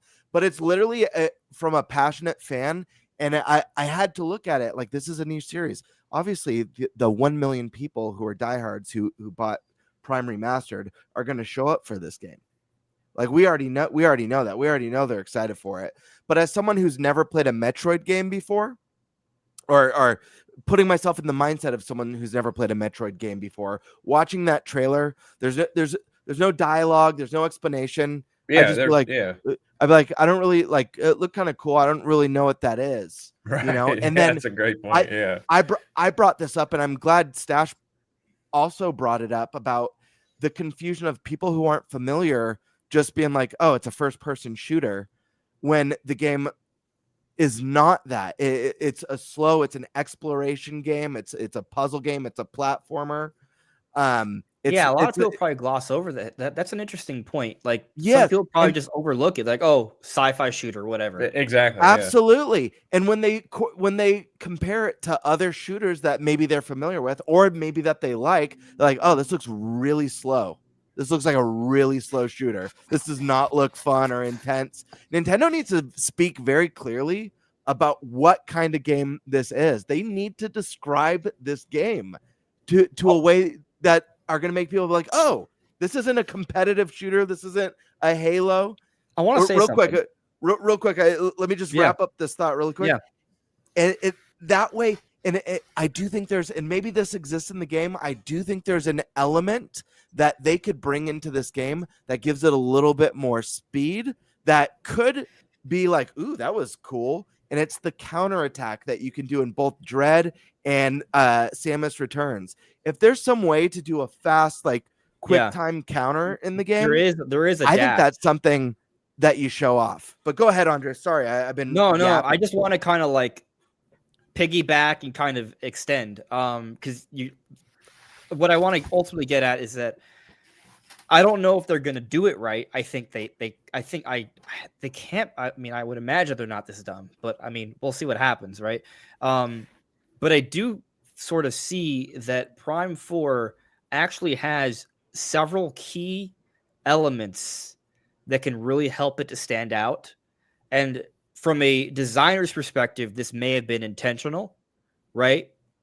but will the marketing team sell that? And right now, it feels like there might be a disconnect, but we won't know for sure until we're 4 to 6 weeks away, because the way Nintendo handles their big adventures, they drip feed until it's time. So we'll see how they handle it then. That's the true tell. But what I'm getting at is, you bring up baby faster gameplay. We've seen some subtle signs to that. There is a little bit of a dash mechanic in the air in Prime 4, which is not there before. That does speed up the gameplay a little bit. Will they also extend that to also having a counterattack or a melee move? We'll see. But we have seen that Samus does have some grapple abilities with the lasso, the psychic powers. There's clearly room to build on that, right? So that's one element, possibly. But then I mentioned the open desert gameplay. That's another element right there. That Totally. speedy, hot, fast-paced, actiony, move-about gameplay, that's one element. Another, the cutscenes in this game are intense. They clearly are taking up a lot of space. Actually, Prime 4 is huge in terms of like space it's taking up. Like, this game is a big game, and I'm talking like literally like how much gigabytes, right? I forget how much, but it's like 39 gigabytes or something on the Switch 1 version. Of the Switch 2 version is like 40, so you can double check it, but it's huge. Like, they have these amazing cutscenes, like that cutscene to open up the game, like that's like one of the best looking cutscenes I've ever seen from a Nintendo game. So you have these cinematic cutscenes, you have this open exploration, right? You have one of the best visuals we've seen on a Nintendo platform. You have faster paced gameplay. You have beautiful music, by the way. That's something that I think a lot of people miss. Like, the music in this game that I've heard, like, it destroys Dread, right? Like, I think one of probably the main criticism of Metroid Dread is that the music's kind of only okay. There's only like a few standout. Usually Metroid has amazing music. Prime 4 has amazing music. That's going to be something big. How much you sell that, I don't know, because music doesn't usually sell games. But if I'm right about this time travel mechanic, all of a sudden you have time travel, you have high speed open exploration, faster paced gameplay, psychic abilities, the psychic abilities, all these different things help the game to stand out. And so if the marketing team gets that, because they may have designed the game with all this in mind, it's like, hey, we have all these different things that are really cool that'll appeal to different audiences. Let's just hope that the actual marketing team's like, hey, you can do all this, right? Like, and showcase it in an exciting way. I think there's potential for this to really appeal. And like I said earlier, I think a lot of people are already kind of seeing that with the Viola stuff, the motorcycle stuff. Right. So yeah, Prime 4 is gonna sell 20 million. Well, now guys, wait, did everyone speak on this? They came at the wrong time. It's a maybe joke, probably joke. I will just say one thing. And again, like, so we talked about this the last few weeks, and specifically I brought up the marketing cycles. Yep. We had a debate about this, right? About the 30 days. I mentioned that typically Nintendo is going to literally press the on button 30 days prior to the game's release. And so right now, here, October 1st, right?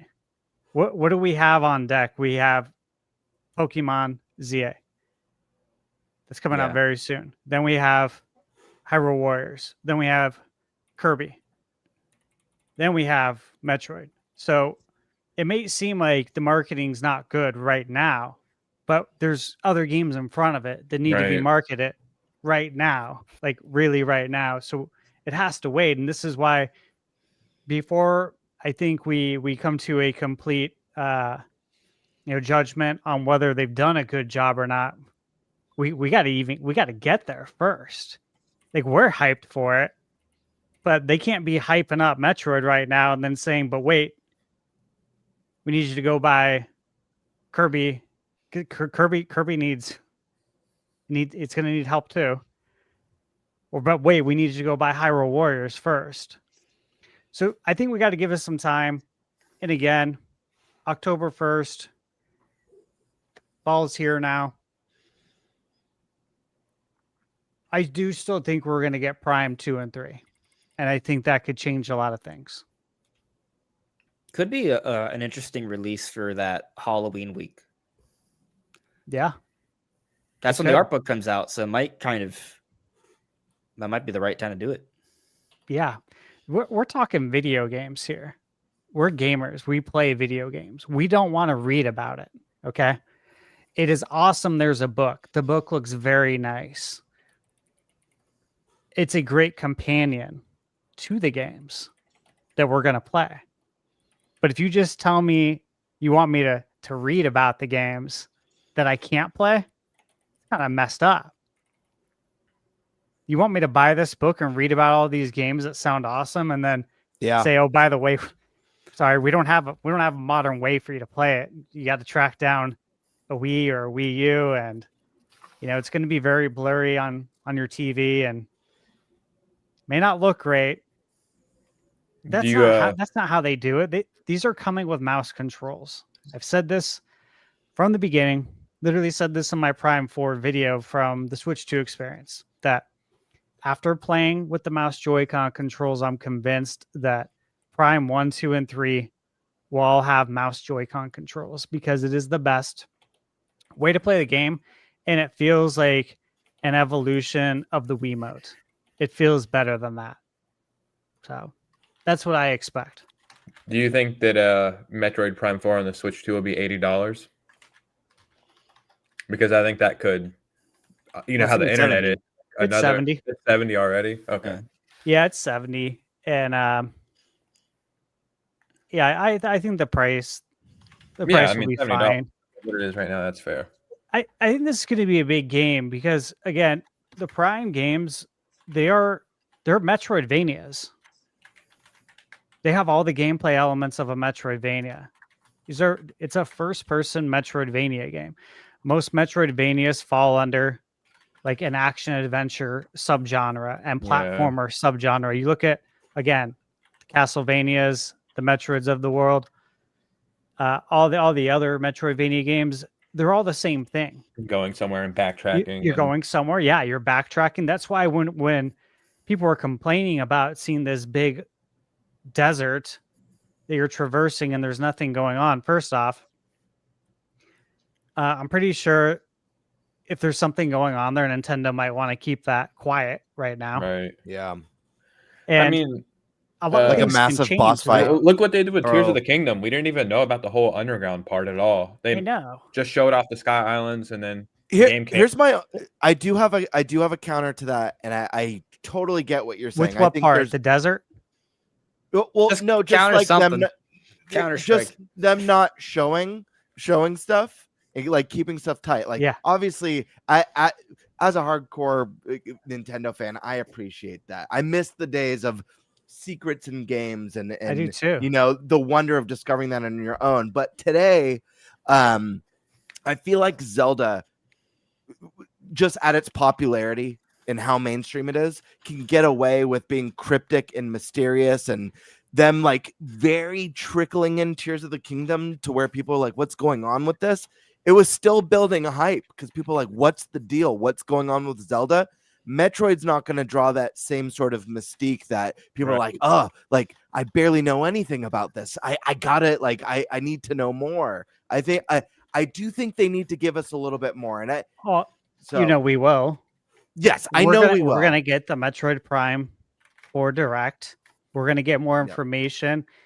And again, we've talked about this before, but just to say it again, I do believe there's time travel. I think that big open desert that you see is going to be something else as well when you time travel. Right. Sure. And you're going to be, and this is going to be a new spin on the Metroidvania genre, right? Because there's so much backtracking in Metroidvanias when you get different abilities, right? And different items. And now you're going to be throwing that in the mix too. Is that, this isn't a desert anymore, right? Yep. This is an ocean now, or this is something else. Because it's changed over time, and now you can traverse it differently, and it opens up literally new areas to the map. I just love the idea of that open desert that looks a little bit desolate and barren, turning out to be a massive arena for like a Titan-sized like sandworm boss fight. Yeah, like someone's just gonna blast out of the dunes, and And it's very realistic, let me just say, that the desert is completely barren. Yeah, right. Yeah. I mean, I look outside right now. Barren desert. Yeah. It's just, Also- it's just me and the cactuses. I actually I think honestly, I think people are overreacting to that because you're blitzing through that, and there are things to explore there. There are ruins, and we don't know what's under the sand, and there's some cool enemies. Like, I don't think it's gonna be a big deal. Also, if there's time travel, like that becomes something else. Right? I think the whole world is just a desert. Right. But I will say this. This is, again, I'm playing devil's advocate. I got to do it because I know because these are the conversations people. Well, that's important to a conversation. We're all in agreement. None of us are worried about this game being amazing. Like we all know it's going to kick ass. But you could argue, and this is on the marketing side, that like it sounds like it from what I'm hearing is that this is one of many big open zones that are going to exist in this game. This is just one of many. So if that's the case, why show the one in like the kind of reveal of an open area that looks empty? Like, why not show one that looks more dense? I got it for you. Yeah. Because they're slow playing it like DK. Remember DK? Yeah. People weren't like super excited. That was me. I didn't really really care. But you thought it was just destruction, and like that was the gimmick. And I like, truly didn't care until I seen the direct. But then the direct came, and it blew people's minds. Yeah. So I think it's like you save the big exciting thing for a month out, where it blows people away so much they can't stop talking about it. They're gonna put Pauline and Instead of Metroid doing Prime it 4 now when the game isn't coming till December. You're like, people might just stop talking about it because there's too many games coming out between now and when it comes out. But if they wait until the direct, a month out, all that's coming out is what, Kirby? After the the direct will probably happen after Age of Imprisonment, so there'll be Kirby. Kirby probably isn't going to overshadow Hyrule Warriors. Hyrule Warriors. I don't think we should be worried about Hyrule Warriors. Yeah, I don't think that's going to affect anything, and that comes out really early in November. It's on November 6th. Okay. Well, I think there's going to be a lot of marketing for. A lot of marketing for Metroid and obviously Kirby, I think, is happening in November. So and those games are so fundamentally different. I don't really think the marketing is going to hurt each other. So I think that if they have a big shocking moment like that, they're saving for the direct. Again, it's going to have to be more than just that. They're going to have to back it up with the rest of the direct. Right. Boss fights, really good music, cool story stuff. Like, if it blows people's minds.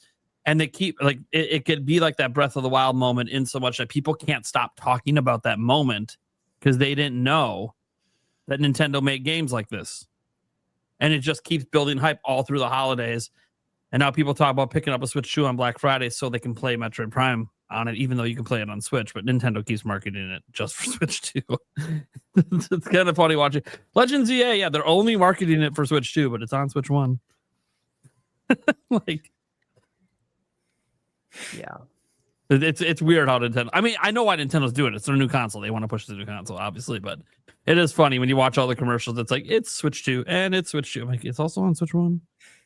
It's like whispered behind the commercial. It's also Switch 1. But no, I that's the only thing I can think of is like, and you might, and to your point, Gamer, the thing is like, when they did that for DK. DK's at least been successful in the past, like to a greater level than Metroid's ever been. So it's like, why wouldn't you want to get people excited like right away when and then just do it again a month out? My thought process is, why not have like your first trailer for the game that like was really, really, really expensive to make, one of the most expensive games you've ever made, that doesn't generally sell well, has never really sold that great. Why wouldn't you want to make the first trailer so good that everyone watches it goes like, holy shit, what the hell game is this? What is Metroid Prime? Yeah. And it was in a direct that was one of the very first direct of the Switch 2 era. So it's like, yeah, because anticipated directs. Because even when I think of like the first trailer, and I get it, like I'm on board with Stash Man. I know this stuff is coming, and and I really hope they knock it out of the park. And I really hope they don't shadow drop Prime 2 and 3. I really hope. And I do have faith that they can pull it off. But if I think back to the first Donkey Kong Bonanza trailer or the first Hyrule Warriors trailer, like I didn't feel like, oh man, that wasn't a very good first trailer for Hyrule Warriors. I wish they'd. My concerns with DK were when I watched the Treehouse, and I felt like I hope it's more than just destructible environments. Yeah, but it wasn't from the trailer. The trailer I looked amazing, and if I wasn't a Donkey Kong fan, I would have watched it and be like, this looks like so much fun. I'm just trying to get into the headspace of someone who's never played a Metroid game and maybe making that connection based off of what we've seen with no description as to what kind of game this is other than the trailer that says, oh, try out Samus's new psychic powers. Other than that, does someone think this is just a Halo or a Titanfall or I don't know. All the trailers so far have played. Remember, Andres and I had to talk about this a long time ago. Back when he was co-host, we talked frequently about like Metroid Prime 4 and how they should market it and how they could like hit on a new market and how they needed to find a way to like talk to people who aren't Metroid fans. And I would say so far, every trailer has kind of been, because there's only really been 2. It's been talking to Metroid fans. Like it's the last one. I disagree with the last one. I think is appealing to a the last one was an attempt because they were trying to show a bigger world, right? But yeah, in showing that bigger world, which we had talked about, like, oh yeah, this has to be a big deal when they reveal if there's a bigger world, like we were hearing rumored a long time ago. It's hidden in plain sight. Key art, giant desert. But then they showed like, as you know, as gamers, that kind of something that didn't look that great. And in my opinion, my favorite shot in that whole trailer was Samus on that bridge going towards like that spire where it was straight on, and you see like the clouds and the lightning. When her hands in like blocking the snow, and you see the arm cannon frosted, like that's such a beautiful shot, dude. Beautiful. But that's what I'm saying. Like, man, if they gave a little bit, they don't have to give everything. They give a little bit of like story narration, just a little bit of setup. They show a glimpse of a little bit of a boss fight, not the opening like tutorial boss. Squat really. They've barely shown anything of this game. And dude, like, the bosses in Metroid games, I get it. You don't want to spill your load all in one trailer. That's fine. There's going to be tons of great bosses in this game, but like Metroid is known for having reoccurring bosses, so it's not that much of a spoiler if you bring back a boss that we've seen in so many of the games. That can get fans excited, but also make new people be like, "Holy crap!" That's what I'm saying. Like, dude, if they showed a sandworm burst out of that desert, people would have been like, "Whoa, this doesn't look like Halo." You know, if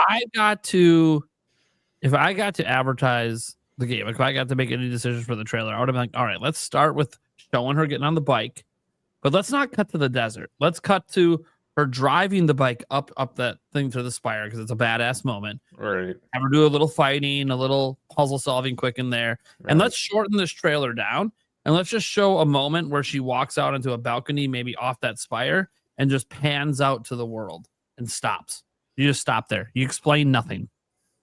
But the world looks like something we've never seen before in Metroid. Yeah, I'm rewatching the trailer now. It doesn't have to be fully open world. That doesn't matter. You're showing this massive world that, here's a desert over here, but here's all this cool, interesting stuff over here. Here's some crazy flying enemy way off over there. And you're just like, what is this game? Yeah. Can we actually pull up the trailer just for the audience to it's watch really short. while we... it's less than 2 minutes, like a minute 51. Yeah, I just watched it, and I think I've seen stuff this time. I didn't even see the first time. I love when a co-host asks if we can pull something up that he can. I know, because I could do it. How dare I get it. Hey, while you're pulling that up, I just want to remind everyone that the Metroidvania genre has grown a lot. But if I go on Metacritic, number one reviewed Metroidvania game is Metroid Fusion at a 92. Yeah, the third, Castlevania. Fourth, Castlevania. Eighth, Metroid Zero Mission. This doesn't count the Metroid Prime series. Yeah, the Metroid Prime series are higher rated than that. Point is that even though they haven't released many games in their own genre, still the kings. Hell yeah. Yeah. So, They start off cool with like the shot of the spire. Yeah, this is all great. Yeah. Like this, I think is fantastic. No, this I think they shouldn't have done. They should have showed getting on the bike and then show the drive up scene to that. The desert part just feels so different than the rest of the trailer. I think that's a problem. This is good right here too. Yeah, I'm fine with this part. This is fine. Show her getting on the bike. Show that she rides a motorcycle. I'm fine with that. And honestly, I'm not bothered by the desert part. But the problem for me, it just feels so different than the rest of the trailer, though. Like how everything looks, like that right there, that shot right there. I mean, the idea is to show that there's this big expanse of world to explore, and I think it looks good. There's like one area that looks a little okay. This looks fine to me. Well, okay. Remember, this is a Switch 1 title when you had 60 FPS. You don't see open environments at 60 FPS ever on Switch 1 right here. That's the shot.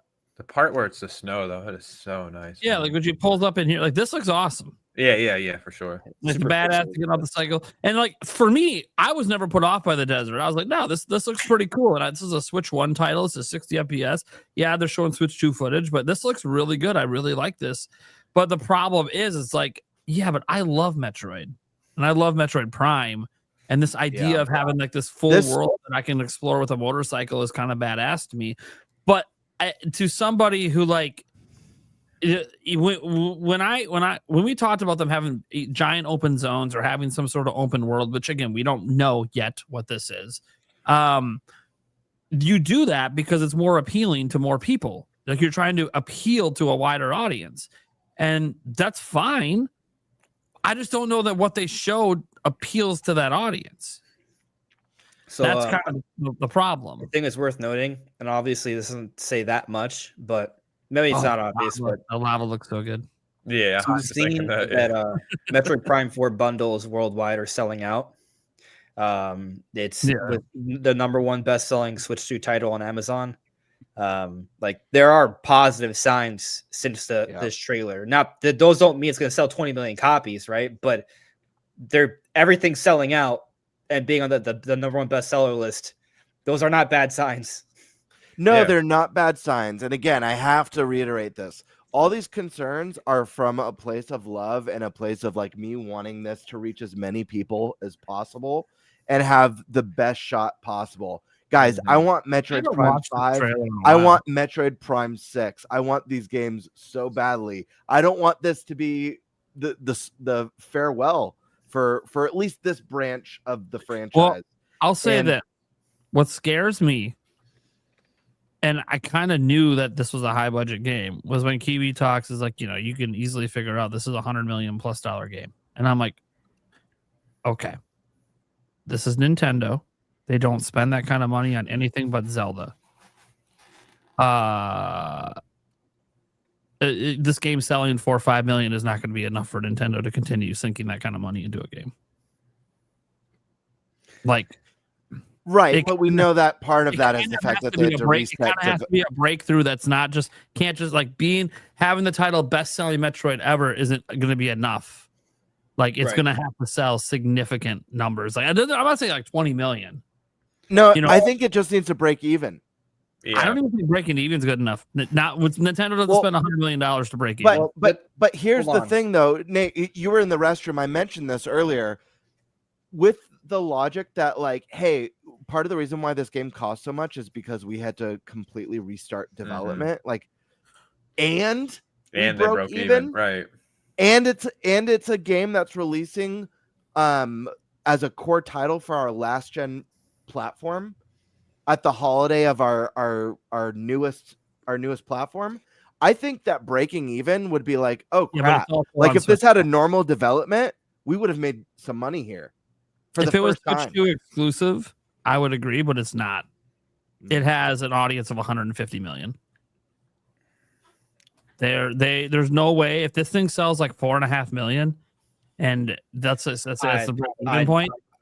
I know, Andres, you think it's going to sell better than that. I understand. No, that's not what I'm saying at all. I don't think it's even remotely fair to say, hey, there's 150 million people who have a Switch. Because the fact of the matter is, we've seen Switch 1 sales trending downwards over the last few years. Because guess what? That audience has moved on already.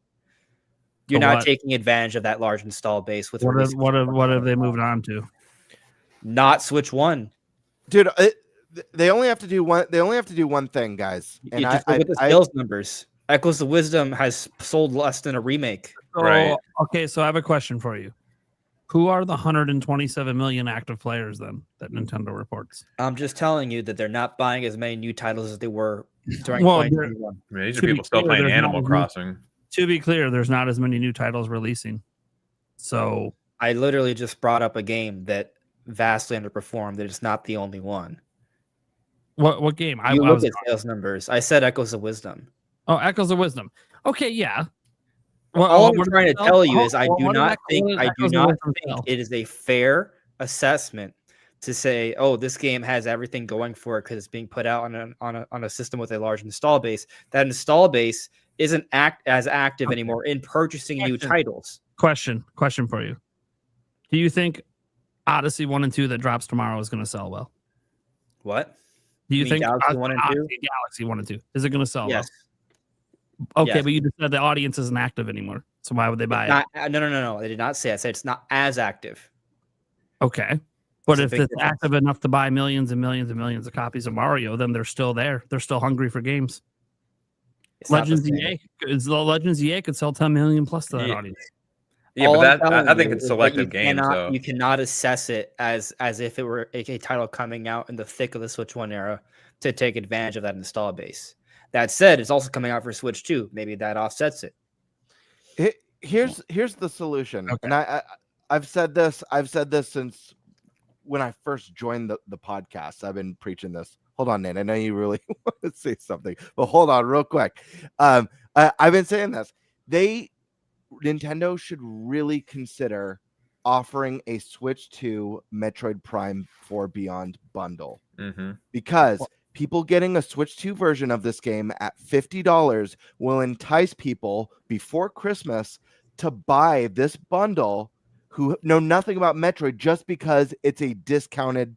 They're getting the game at a discount, a brand new title at a discount. right. People who don't care about Metroid or never heard about Metroid will be like, "Oh, cool! It's That a might bundle. be happening. Never heard of this game." Yeah, Right. if it is That happening, then will also be a major win, and that would be a massive help before Christmas. This game is missing the Black Friday and a lot of the holiday shopping. So what's the next best bet? Bundle it, please. I'm begging Nintendo, bundle it and make it cool. Give it a cool Pro controller.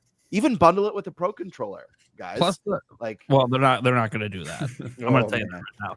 It's going to make it a $600 system. It won't sell. That said, I will say that a bundle for it would be interesting. I think, especially because we focus so much on the US, right? We focus so much on our number one sales period. Well, the number one sales period for Japan is actually the end of December. That's when their big holiday sales are. And it's coming out in December. So it comes out in December. If they did a bundle and they run that bundle through like spring, I think, there's a potential that could be a potential big seller, especially with Japan coming up. And, Nintendo could obviously have multiple pushes with it. But a bundle, I'm not going to rule out the possibility of a bundle. I don't know that they'll do it. Of course, they didn't technically bundle Dread in. They just released the OLED. Right. Yeah. And they have two bundles already this holiday in Mario Kart and Pokemon. So I think it's weird to try to run a third bundle. They don't usually do that, but I'm not saying that they won't do it because the bottom line is if a bundle's coming, they would announce that at the direct. Like they could also announce a bundle later. To your point. They did the Pokemon bundle randomly, right? Yeah. They could also just do a Metroid bundle sometime next year. But to Andres' point, about the 150 million, like I'm not saying they're all active players anymore. Of course they're not, right? And my kids don't play. Active buyers is maybe the better word. Yeah. Because there is still an active base. That is true. Yeah. Sure. Very large. Sure. But when you talk about like the sales of Echoes of Wisdom, I'm sitting there, I'm like, okay, yeah, but that doesn't have the appeal of Tears of the Kingdom. That sold 20 million in 2023. So it's kind of like the games just aren't as big. The games that have come out aren't the big games that we're selling well. Like we're not getting Animal Crossing. We're not getting Echoes of Wisdom to Link's Awakening remake, though. Sure. And I get that. And Link's Awakening, it turned out in Link's Awakening, it ended up being a smidge evergreen for like a year. It was kind of weird. It kept randomly popping up in the top 10 sales. That was weird. And I just feel like they're different games, though. Well, they are different games. You're right. Link's They're Awakening Remake is one of my favorite Zeldas. Not to get into the Zelda talk, but Echoes of Wisdom just didn't resonate with me at all. Yeah, we also have to understand that like Echoes of Wisdom was kind of risky. It was the first mainline Zelda game to not star Link. Yeah, like it was a very different kind of Zelda game. I really enjoyed it, but I think a lot of people that played it enjoyed Link's Awakening more. Yeah, than they enjoyed I Echoes. think you could argue both sides. You could argue Sure, there's reasons. You could for argue it to be that kids better. come home, but to me, it's one of those. To me, it's like trying to use Echoes of Wisdom. To me, is like I don't know. It's like trying to argue Zelda's not popular because Zelda 2 sold. I mean, I could pull up the sales numbers. That's just the one that comes to mind. Yeah, that's the one that comes to mind. The thing is because I just say this because obviously, guys, last year we were content creators, right? And there was some pretty rough periods making content without getting views. Why? Because there wasn't exciting games. Like, I can't sit back and argue the Switch audience isn't there to buy games, isn't a huge like 100 million plus audience still buying games when the games just aren't coming out the audience wants to buy. Yeah, well, we had Mario and Luigi. Legends EA and Mario Galaxy 1 and 2, I think, will be the bigger testament to see if that Switch 1 audience is still extremely active buying wise. Because one, Pokemon always sells, right? You don't have to spend $500 to get a new system to get the game. If you already own Switch 1, there'll be a lot of people that are just going to buy it for Switch 1. So is it still going to pull 10 plus million just on Switch 1? That'd be a pretty active buyer base still. What if Mario Galaxy 1 plus 2 on Switch 1 also sells 10 plus million? That's a very, very active base. Yeah, but that's not available for the Switch 2, right? There's Switch 2 versions, yeah. It has a free upgrade. It's a free upgrade, yeah. Oh, okay.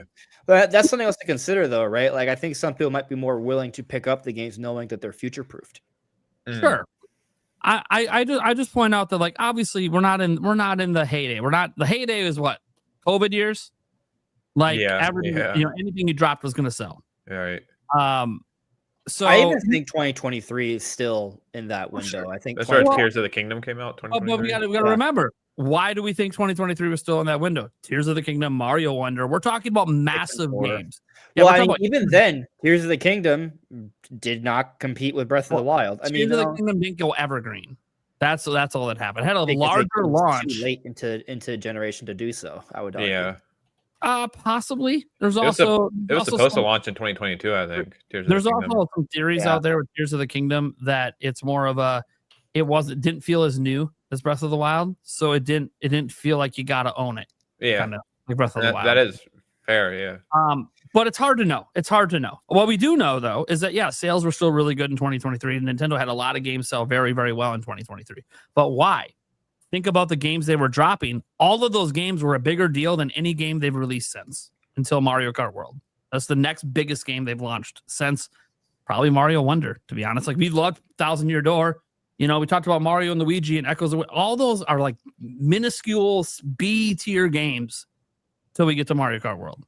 And we knew that. We all knew they were holding back, right, for Switch 2. Like that's what we all thought. They're holding back. It still feels like they're holding back. Yeah, and it still feels like, which is weird because we're here already. And yeah, DK Bonanza is a game of the year, but it's like, okay, but then we just went like 2 months without like a super major release. Yeah. And then like our holidays. These games are Switch 1 games. Our holiday games are 3 Switch 1 games with Switch 2 I didn't think about that. Yeah. And then 2 Switch 2 exclusives, but they drop in the same month, but they're both spin-off. They're both spin-off games. Yeah. Like it's a very like it really is it's crazy. weird. It's but weird. If you don't look at from the typical like convention though, like this is a crazy period of time. Like between October 2nd and December 4th, we have a hell of a lineup from Nintendo.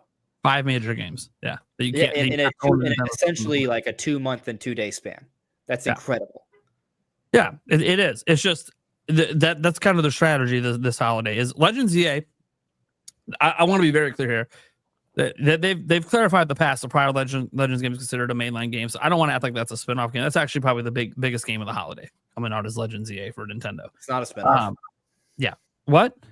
But no, like it's lit like literally officially not a spinoff. Yeah, it's officially not a spinoff. Like people keep trying to argue like no, just because it's different than what you're accustomed to, it doesn't make it a spinoff. They've clarified that like several times. It's just people because they're using the word Legends again. Yeah, and because like they don't do the dual release thing, 2 versions. Who cares? Yeah. Okay, it's yeah. Anyways, that doesn't matter. The point is that's the biggest game they probably have releasing this holiday. just because it's Pokemon. And Pokemon usually sells really, really big. And they're pushing it hard with Switch 2. They bundled it the hell in.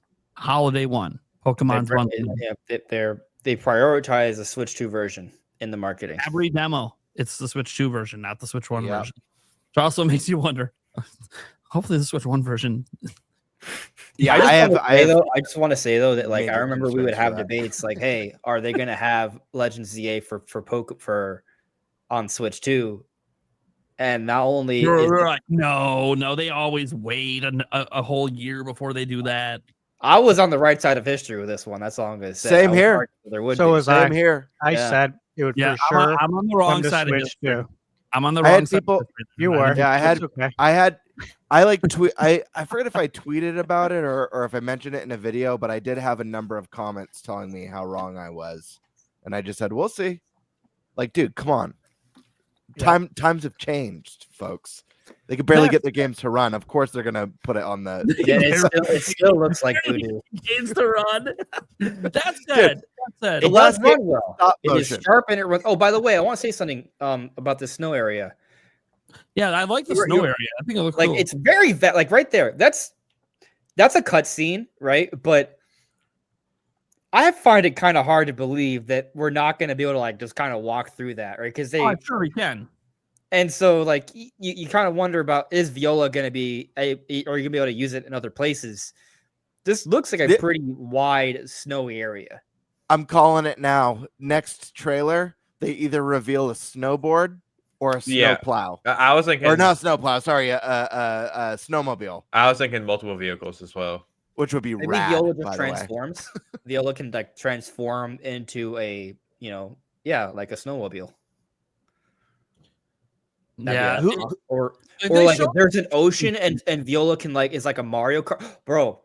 Dude, a jet ski. How stoked would Stash be? And everyone would be a wave race. Everyone was calling for Prime for Viola to be a kart in a Mario Kart world.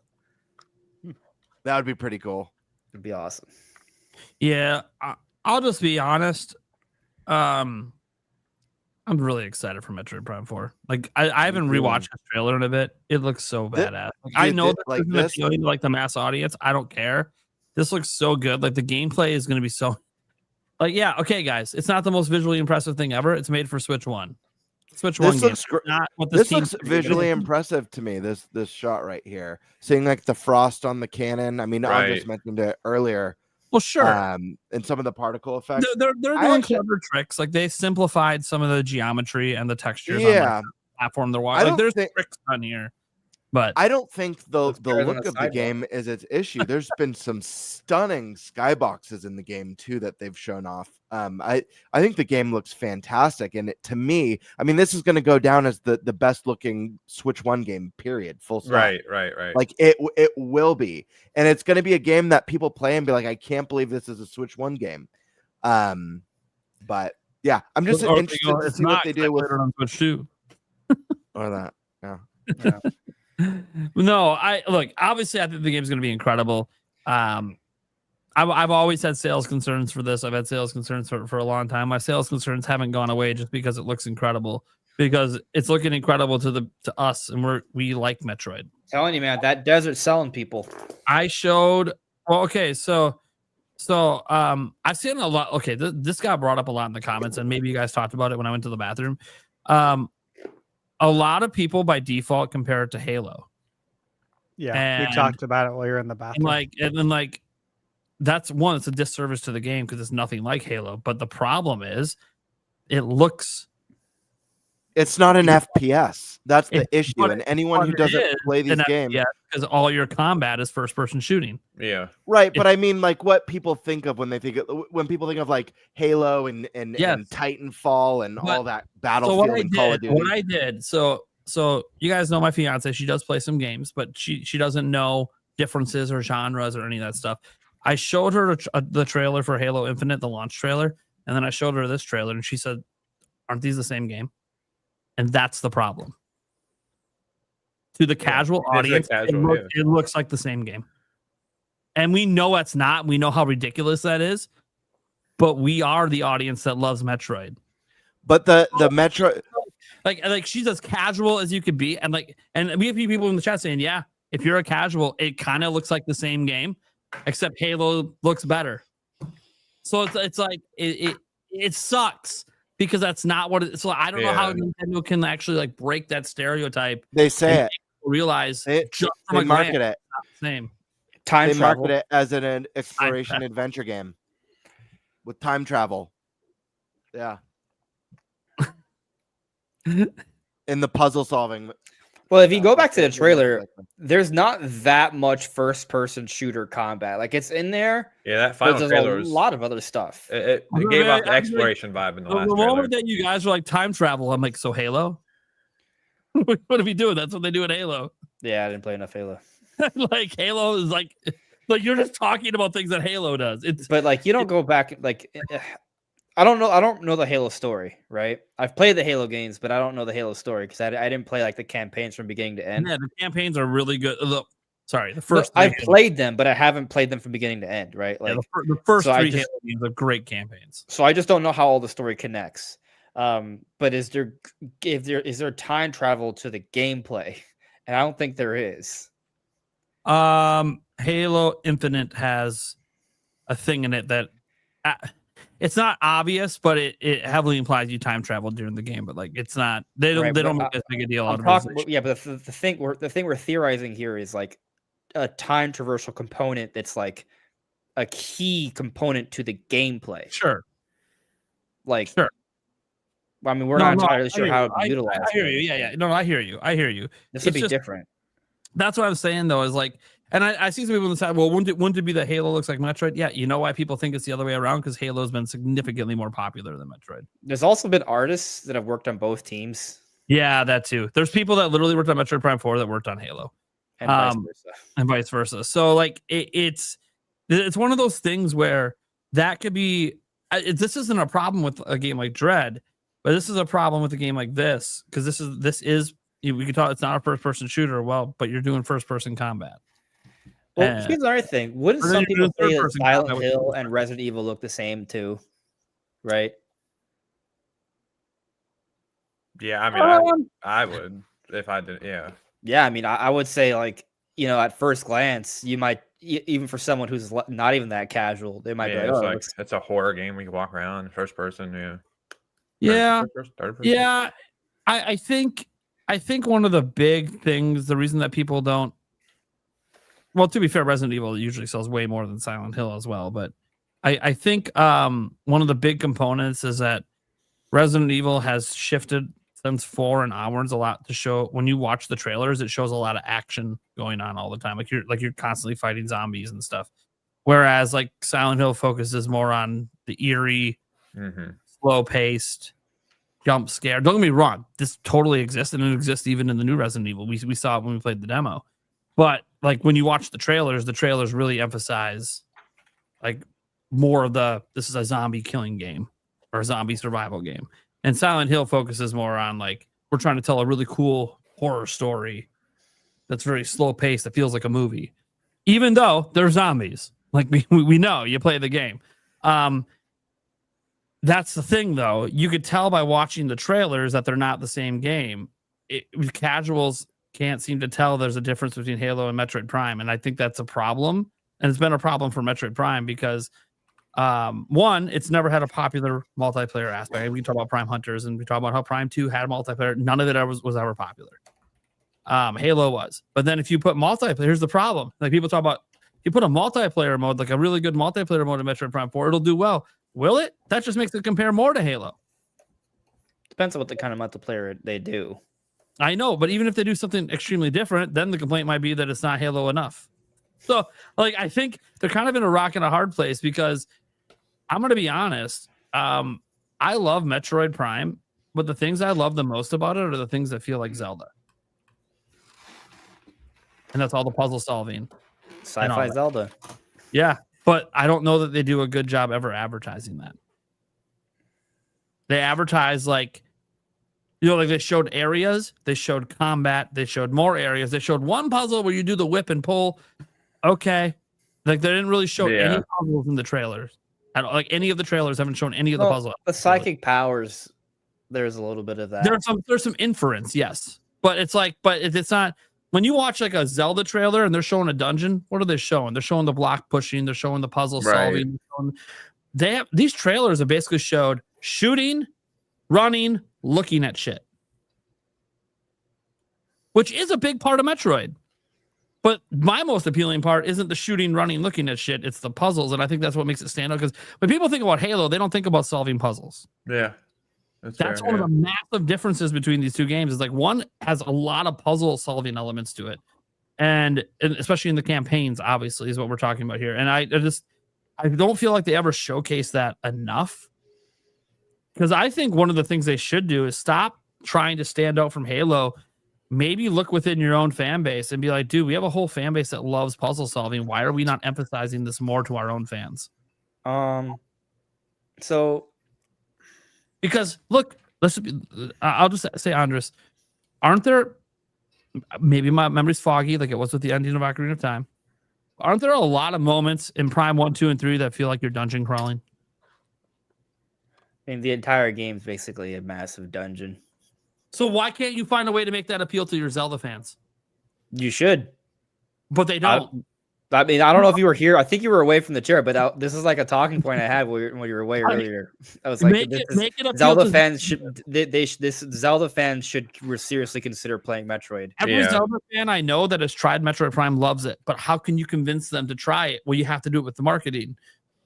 But the marketing is not emphasizing the things that make it feel Zelda. But here's the thing, and that's what I want to speak on. We're not at that point where they would, right? Because before we got to that 4 to 6 week window, right? Like before the Anuma presentation, like they were just drip feeding little things in the game. And the conversation around Tears of the Kingdom was like, hey, they're not saying anything. This is getting really scary, right? But then once we got to that point, they blew the lid off, right? And they had all these hype trailers and it was great. I think that's what's going to happen with Prime 4. And what's interesting, though, is that you look at what they've done with Prime 4. We know they have expensive cutscenes with great dialogue, some incredible cinematics, really great visuals, a variety of things to do with the puzzles, maybe time travel mechanics. You have the Viola stuff. There's a lot of variety to the environments. They have the assets and material to put together hype, exciting trailers, very much like they've done for Breath and Tears. They just haven't done it yet. But they're also not in that window of time where they would. But don't you think that's a problem? Depends on how they handle this. Because even with Tears of the Kingdom, when we were covering Tears of the Kingdom, gentlemen, weird they haven't shown it. I just want to point out that, like, okay, fine, but we knew what Zelda is. Zelda fans knew what to expect with a Zelda game. This is a series we're trying to blow up, and like I think back to like we're talking about Tears of the Kingdom. It shouldn't be like Tears of the Kingdom. It should be 2014 Breath of the Wild. Snap your fingers, you're impressed instantly. Yeah. Well, then look at Donkey Kong. It's the same scenario. Speaking of Zelda, the trailers were exciting. Yeah, I know. I was saying we got to transition. That's what I'm just like. Robot Joe's can't stay too late, guys. He's gonna be heading out soon. Am I got about correct, 40 minutes probably. So I want to make sure we get some time to talk some Zelda before he's got to bounce. We kept getting to A.O. Newman and somehow going right back to Metroid. I know. Well, that was one reason why I brought Zelda back up, is I was hoping we'd transition off of it. Okay, yeah. So let's do the Zelda topic. Who had that one? That was it Stash? Yeah. So guys, 40th anniversary. Woohoo! It's coming up faster than we all think. Oh, excited. It is February Game & Watch. February 21st is the official. It's a week before my birthday. Let's go. Yeah, it's official anniversary date. So came out February 21st, 1986. I'll take a 40th anniversary direct and Pokemon, stuff at the same time. Zelda 1 and 2 remake. That's all they're giving us. It's also Metroid's 40th anniversary next year too, which hopefully that's recognized. We get Metroid 6, which I think they'll probably do. They'll probably do nothing except hopefully. I could see Metroid 6, the new Metroid Dread or whatever. I could see them do a Metroid Primes. All right, let's keep it on Zelda. We just talked about going right back to Metroid. Metroid bundle, but with all the Metroids. Here we go. Metroid Lego. Yeah. So 40th anniversary, February 21st. Okay. We have the Mario movie coming out April 3rd, right? So the Nintendo's marketing is they're going to be very busy because this is going to be your first full calendar year for Switch 2. You get to monitor closely how you're going to, I don't know, still appeal to the Switch 1 owners, but get them to try to come over to Switch 2. They're obviously still going to feed that install base, but you want to transition them over. You want to try and sunset Switch.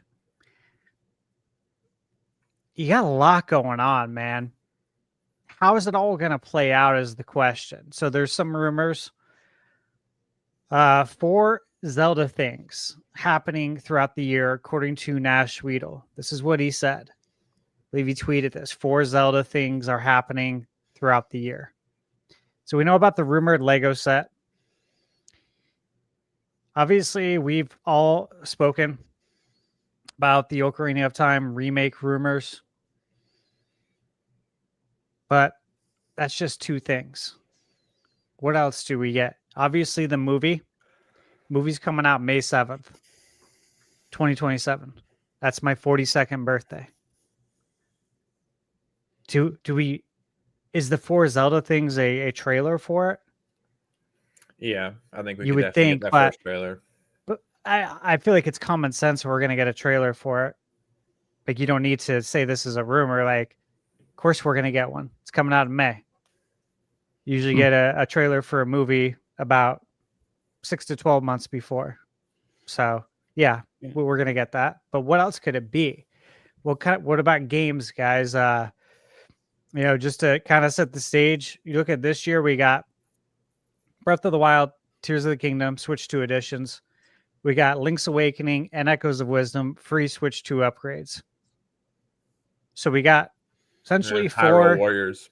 And Hyrule Warriors. That's a Wind lot Waker so far. And Soul Calibur Wind Waker. Link on the NSO GameCube app.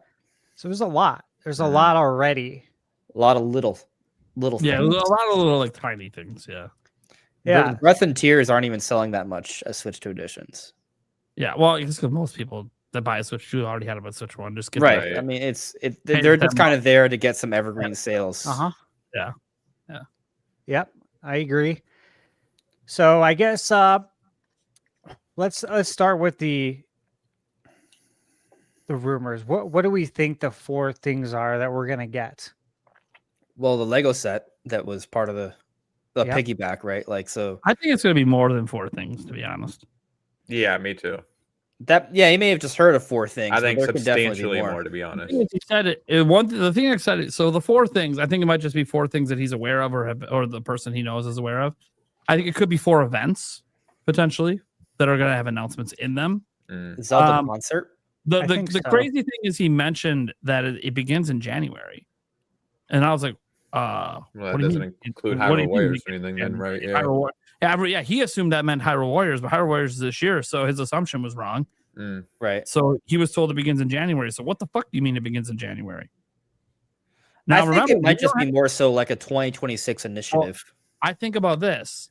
Let's say it begins in January, but there's not like a direct or anything. I kept thinking, like, what would they do then? Because there's technically no Nintendo game announced for January. The only thing is Final Fantasy VII. Okay. Is this where Wind Waker Twilight Princess come out? Post holidays. Lord, please. I think it's possible. So I made a video a few days ago kind of on this subject. Like, I think this 40th anniversary is probably like our last chance to get this rumored bundle. And I thought about it for a moment, especially after the Galaxy 1 and 2 bundle. Like, this would be a Switch 1 title, right? Like, if you want to have something, it's going to be like Galaxy. Yeah. Right. And so, like, if the Ocarina of Time remake is a real thing, right, that would not be for Switch 1. That's going to be a Switch 2 thing. You think so? And yeah, that's interesting. I just have never thought about it that way. Well, yeah, because it's gonna the idea behind it, right, is it would be an ambitious Zelda release to excite the fan base. You want to have an ambitious Zelda title early on for Switch 2. Right. You can't put out Tears of the Kingdom 2 or whatever it's gonna be. They're gonna be right. You get my point. It's gonna take years. Yeah. So the only thing they can do is remake a game ambitiously, right? Okay. And so that could be great from a perspective of getting out of an exciting Zelda title early on, but also have an exciting Zelda title to also play a role in the whole marketing scheme of the movie. Right. Yeah. The same way they're putting out Galaxy 1 and 2 And before this Galaxy movie. There'll probably also be a Mario game to follow as well afterwards, as they did with Mario Wonder with the prior Mario movie, right? So my point is that they want to have some Zelda things leading up to the Zelda movie, right? It's basically like what they're doing with Mario. They've seen that it works. There's a good chance they'll do it with Zelda. We even know that Onuma was at Nintendo Universal planning something, right? So like there might be about to announce theme park expansions to that. Yeah. Good reports. That's going to be the next expansion. Yeah. But anyways, if we're getting this remake, whatever it is, I think it's Ocarina of Time. I think the evidence is mounting, especially because we're hearing about another Ocarina of Time Lego set that's coming out in March, right? If that's true, that could be one of the things. But they're probably going to want to have something for Switch 1 owners because the Zelda movie is for everyone, right? So they want to get this cross promotion going on both sides. Twilight Princess Wind Waker HD. They're very easy to get out there. They sport green tunic Link, which I think might be another big part of the movie. Right, because they want to popularize that green Link identity with the movie. So putting out games like Ocarina of Time, maybe this bundle of Twilight Princess Wind Waker would make a lot of sense to build to that. The same way using the Galaxy games to build to the Galaxy movie. Or similar. I think if they were to put out Twilight Princess and Wind Waker, I don't think this directly correlates with it, but if they were going to do remakes, I think which one is a sequel to Wind Waker? Phantom Hourglass or Spirit Tracks? Yeah. Yep. I think we could get a Link's style remake of that game someday. Next year. I just think next year. Sure. I think that would be a great game. I think one of those easier games would be the game to have cross on the Switch and Switch 2. Especially if you're saying like Ocarina of Time would be the ambitious Switch 2 game. We could have Twilight Princess, Wind Waker, put that out there. And then I have an ideal scenario that goes beyond next year. And I'll let you go into second game, Bird. It would be if Ocarina of Time's getting an ambitious remake like we think, then we assume Majora's Mask is going to get it as well. And there's no way the time works for this. I am not assuming that. I don't assume that as well. Well, and I'm telling you right now, just like we've got Ocarina of Time 3D, they've already remade the game technically once on the 3DS, and then they did it for Majora's Mask. Remastered, but okay. Whatever. Right. The point is that, like, I think that they would do it to Majora's Mask as well. My ideal scenario would be Ocarina of Time remake next year, Zelda movie, Majora's Mask in 2027 after the Zelda movie. That would be develop them at the same time. Honestly. Yeah, but like, there's no way that they have Majora's Mask. Awesome. That would be sick. But like to your point, like in the Phantom Hourglass Spirit Tracks, like sure, that could be something they could have. I just feel like those are forgotten Zelda games at this point. And Grezzo's got a lot of history bringing 3DS games back. Right. Yeah. You know, the remake for Ocarina of Time, if it's happening, could even happen after, right? It could be that game that follows the movie. Or a holiday title leading into the movie. Well, I hope it's that because I want it sooner than later. But I'm just saying that they might have that. I do think there's something to the idea of games leading up to the movie and games following the movie. Mm-hmm. Imagine a holiday season that has a new 3D Mario, Ocarina of Time remake, and Gen 10 Pokemon. Wild. Or Black and White remake too. Nintendo, you better have like 20 million Switch 2s ready. It's possible too, which is probably is crazy. Just based on the way things are lining up, that is a total possibility. I mean, aren't they going to be close to 20 by March, or 15 or 20 by March? Like, isn't that their goal? I forget the exact. June, I think, or something around there. 15 million this fiscal year. Is there? Yeah, so by Christmas 2026, they might even be close to 30. Yeah, I think we probably get that Zelda. How many they need to have ready to sell that holiday season? Like if they have those, like 20 plus, like they might need that many because the demand will be so insane from so many different fan bases. I mean, I think they'll get over 30 million systems sold. There'll be 30 plus systems sold after holiday 2026, so they have that lineup. Because I think about it, I did the look back on this. The very first holiday for Switch, they sold 7.2 million that quarter during the holiday season, which is a lot. Last holiday quarter, they still sold like 6 million Switches without that kind of lineup. Imagine that sort of lineup for Switch 2. Are you fucking kidding me? Bro, You're and gonna then in sell every Switch game you 2027, get out. then they got Smash and Animal Crossing. For Dude, Smash and Animal Crossing, and then some other Zelda remaster or something. They do something Zelda every year, and then at that point they start Mario advertising the Party? new Zelda. Yeah, probably a Yeah. Mario Party at that point as well. A new well, one. I think some Zelda Oh my spinoffs too that we're not even expecting. We just got a Pokemon. What if they drop a new weird 3D spin-off. Kirby? yeah. 3D Kirby's got to come at some point again. When did Luigi's they Mansion release 4. the Zelda Game & Watch? Was that for the 35th anniversary? Yes. God, I love Oh, that. dude, Such a good and- product, We had seriously. that for 2027, and then all of a sudden we're to 2028, and we're like 3D Zelda. Oh my God, could we be on an incredible 3-year run? I feel like that next giant big 3D Zelda is Oh, you're getting me years hyped. away, unfortunately. Well, that is years away. Now I'm talking That was- about like 2028 going in. Like, 2028. I that think is- it's a while. 2028 is like the 2028. optimistic outcome. Yeah, Yeah. 2028 would be 5 years after Tears. Yeah. Yeah. Yeah. Isn't it wild that 5 years is because it has become optimistic? Well, I mean, Zelda's all. If you look at the past, like the 3D ones, it's outside of the craziness when they did Wind Waker, Twilight Princess. It's been like 5-6 years between every time. So like it's Right, actually right. kind of cool. I mean, maybe that's more reason to think about the remake. Like Nintendo may realize, like, hey, we can't wait this long for Zelda. We need Yeah. something in between. So if they have 2D Zelda, an ambitious remake, and a new one, that's Yeah. kind of like a good. And I also cycle. don't think they want the new one to come too late in the cycle. Like they don't Yeah. want it to be in the final 2 years, like Tears of the Kingdom was. Not because it won't sell well, guys. It will, but it gets rid of the evergreen chance of it selling for like Won't 3-4 sell years. last long, yeah. And I do think that it can set it up where if they release it in 2028, there's at least a shot that the next Zelda game could be a launch game for the new system, as they've proven Zelda games are great for launching systems. Right. Not saying they would happen, because that would mean the next system probably isn't out to like 2032, 33, which is a pretty long session. But if you think about it, came out in 2025, that's 8 years. I'm Yeah. assuming 8-year generations now. Yeah, too. if it's the 8-year gen, it actually isn't unrealistic to think then the next one could be a launch game. So that's why I like trying to get it out by 2028. I think. By the way, I think this is probably an internal goal. Whether we all Yeah. know how the games get delayed. So Well, I mean, we had COVID, and that created issues. you yeah, know. that extended how long it took to make Tears of the Kingdom. I, For I sure. also think that, and this is my speculation, but I think because of the limitations of Switch hardware, they wanted to do a lot, and they found a way to do it, but it required a great deal of time figuring it out.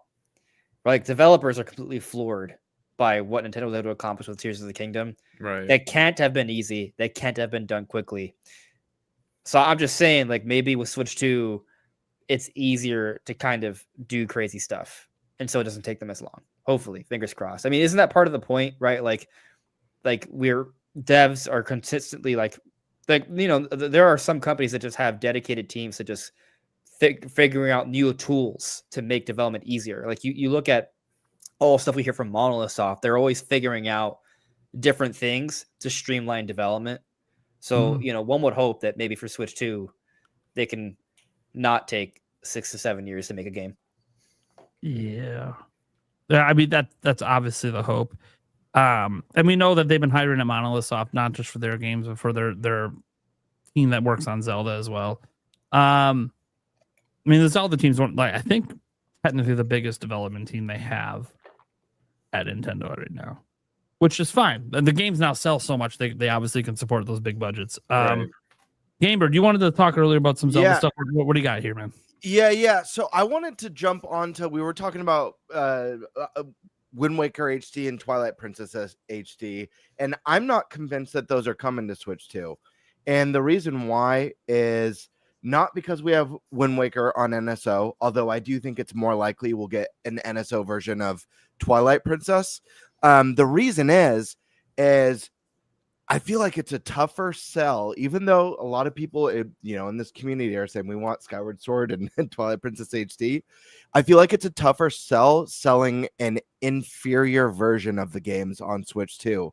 And the reason why I say inferior version is because the Wii U was a dual screen console that had your map and your inventory. You don't have to break the immersion. You have to hit pause. You're literally selling a worse version for yes, Nate.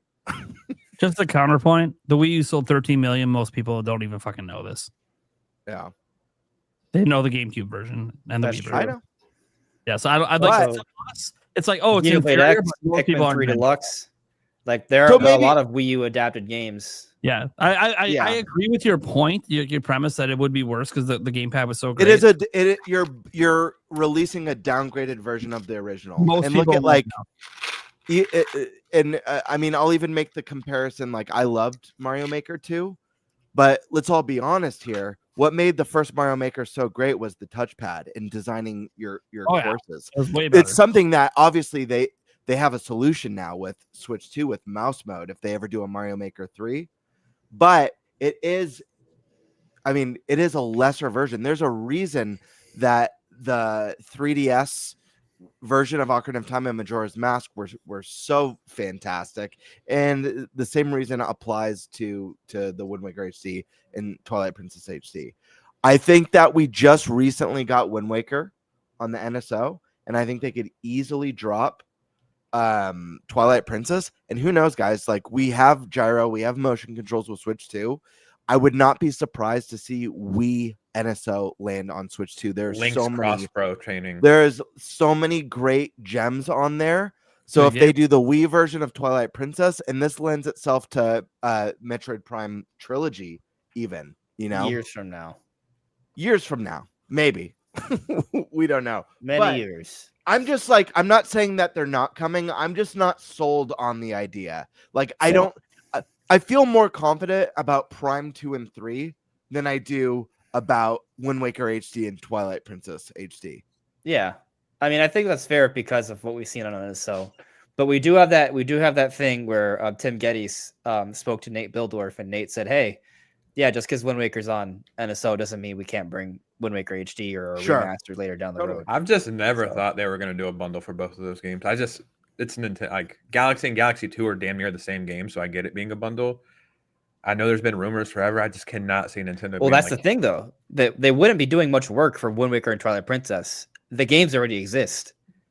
Good. It would be a similar level of effort. Just like anything we think Nintendo's going to do that makes sense and is positive and is awesome, they're like, we're not doing it, guys. And actually, you know what? The more I think about it, yeah, they'll probably sell it for $80. $80, yeah, I can see that, but just no, but that's the thing. It makes ever. more sense now than ever because before we were like, hey, maybe would they sell us for $60? No, but would they sell it to us for $80? Yes. Switch 2 editions, like official Switch 2 editions. Well, I think upscaled maybe. If they come out next year, right? If that's the idea, I think they would be Switch 1, but there'd be a free 4K enhancement. Yeah, right. Yeah. God, if it's $80. And then I just want to touch really quick on a couple more things, just a couple more predictions that I think are likely. I think the big one, obviously the big one, I think we're all in agreement. The movie is going to be a huge part of this celebration. Fake news.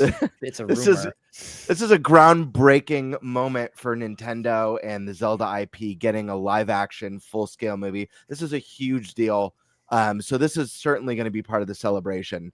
I think the game that makes the most sense to reveal isn't Wind Waker HD and Twilight Princess, and instead is a remake of a beloved game in the franchise. We've all discussed it here a million times.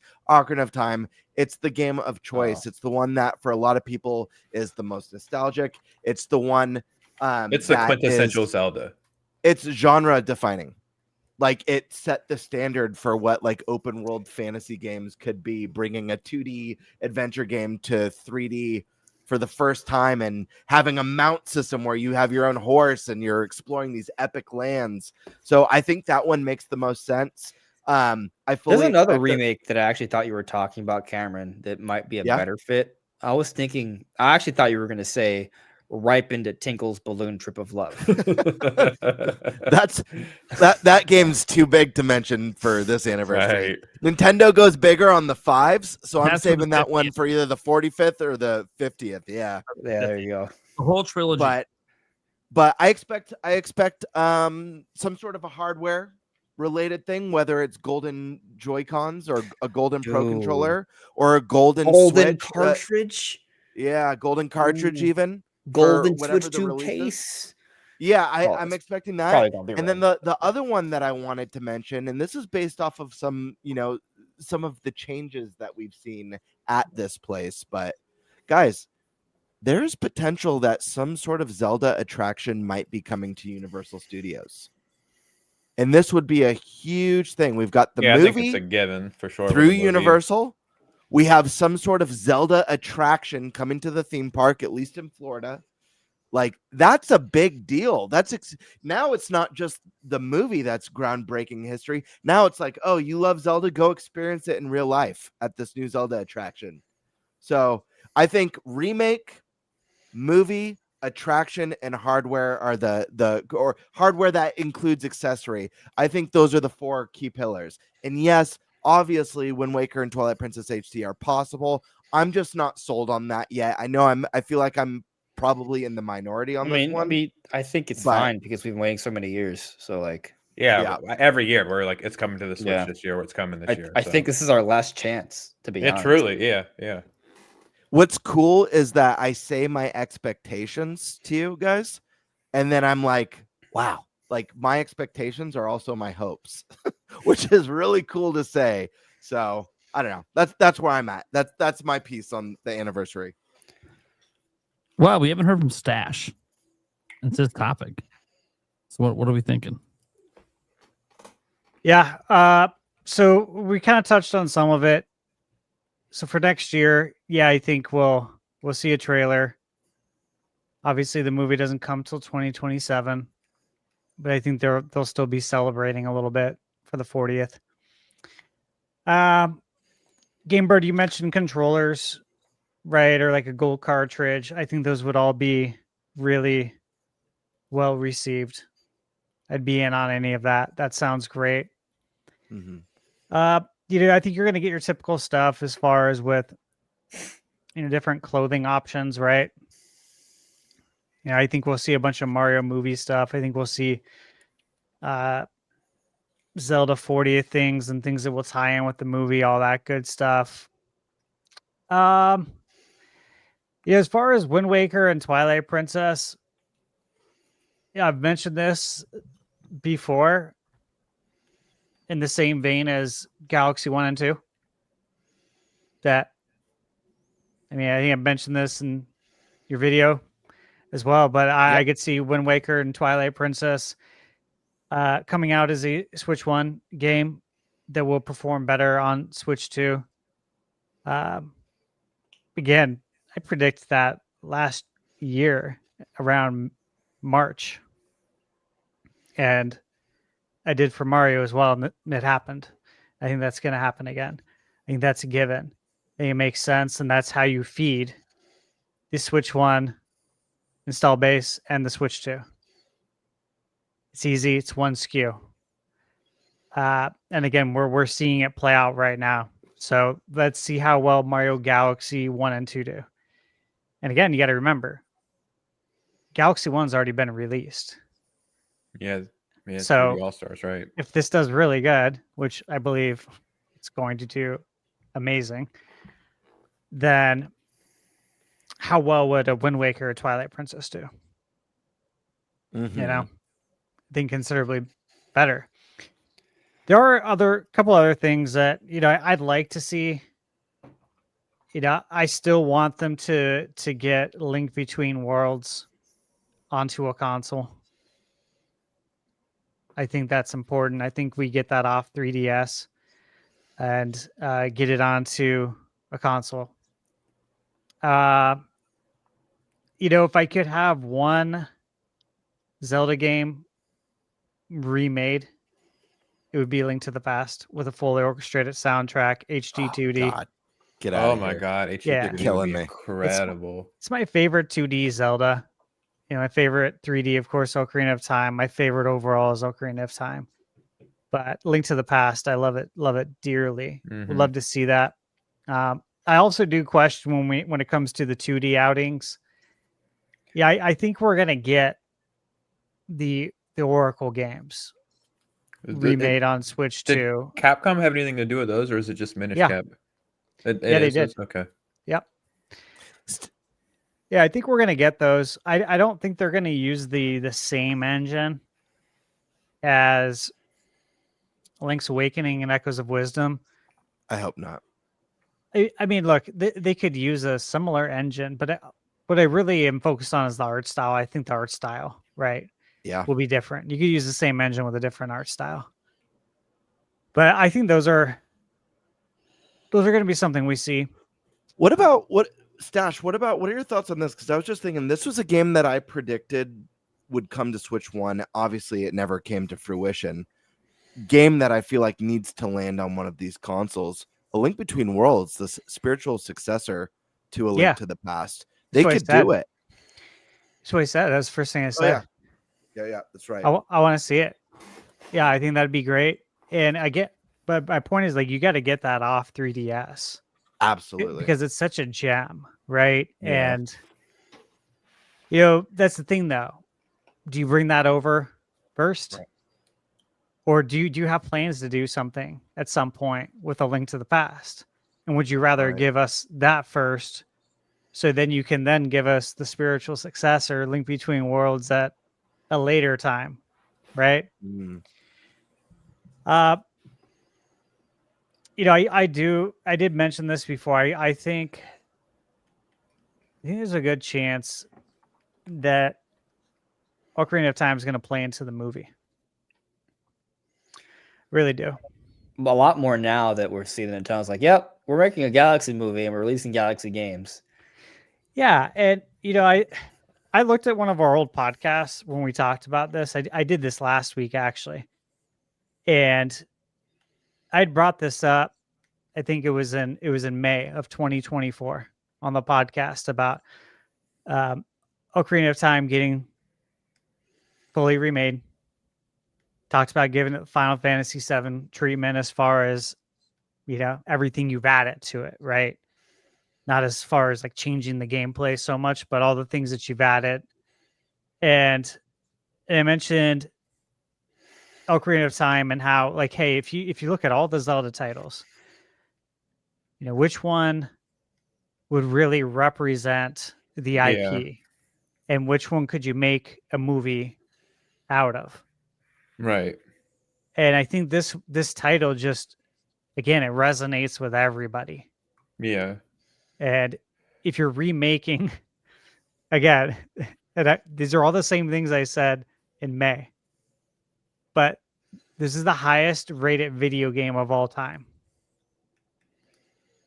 Zelda is. Ocarina of Time is the highest rated video game of all time. So if you're going to remake that, right,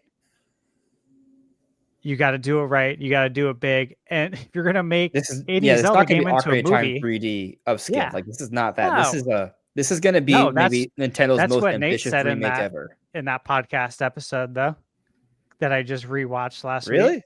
He said, you said, and I actually have the clip, but you thought Ocarina of Time, the only way we get a new Ocarina of Time is if they take the 3DS version and upscale it. That's literally what you said. Sure. Yeah. This was in May of 2024, and that's when I said I truly believe we're gonna get Ocarina of Time full remake, and you said there's no way in hell we are. The only way we're getting it is if we get the 3DS version upscale. But last week you said we are. Well, here's the thing. And now you're saying we aren't again. Wait, hold on. Pause. Had a bad day. Pause real quick.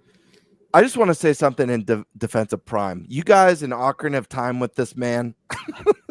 This game that Nate clearly loves has been haunting him for years. You can't remember shit about it. Love is kind of a strong word, isn't it? Like his eighth favorite Zelda game. It's probably my 8th favorite Zelda, and Zelda's my favorite franchise.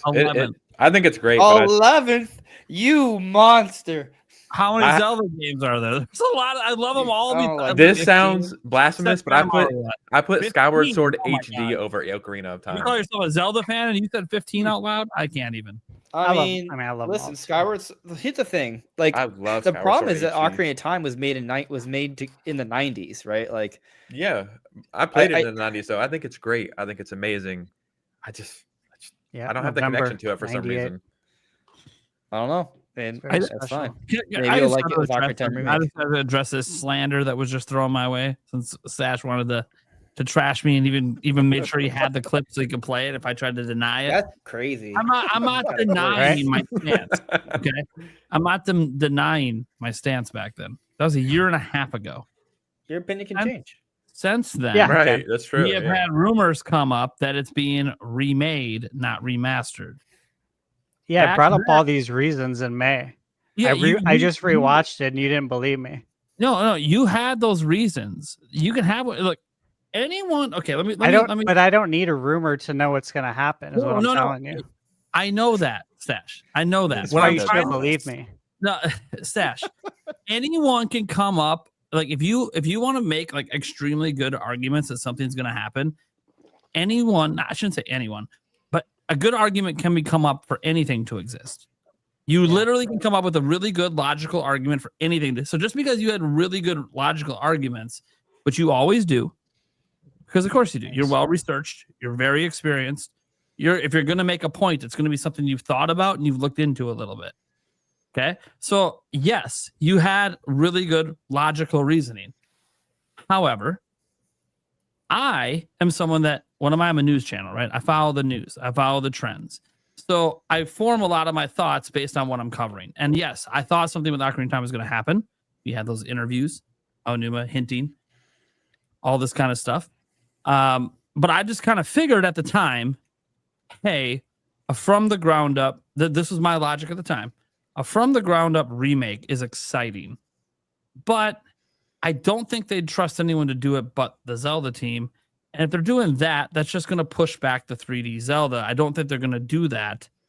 So I think it's more likely they have Grezzo or something just do what they've done with prior 3DS games and just find a way to bring it into HD or 4K. That's kind of where my mind was at the time. Now, since then, we have had rumors from people like Nashweedle, who have this year at least been extremely reliable. A lot of stuff they said. They make you go, okay, maybe it's not that, because he basically said that's not that. It's a remake. So I'm like, okay, well then I still don't think the Zelda team is the one doing it. So then you start to think, is this something they got Bandai Namco working on? Is this something, that they got some other partner company working? So I started to come around to this idea is, in addition to the reasons you already had, now we have some rumors that are suggesting that also could be happening. So then I'm like, okay, I'll shift my mind a little bit and consider the possibility. I still believe it is entirely possible that it is just a 4K version of Ocarina of Time 3D. That absolutely could be what's happening. And I think some people would be happy with that. Some people would be very disappointed with that. But I have now opened my mind to believing that it is more likely to be a remake, just not by the Zelda team.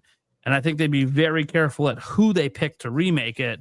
I mean, the Zelda team be overseeing it, of course. They oversee. I just want to say that Nashweedle has talked about that it's an internal Nintendo project.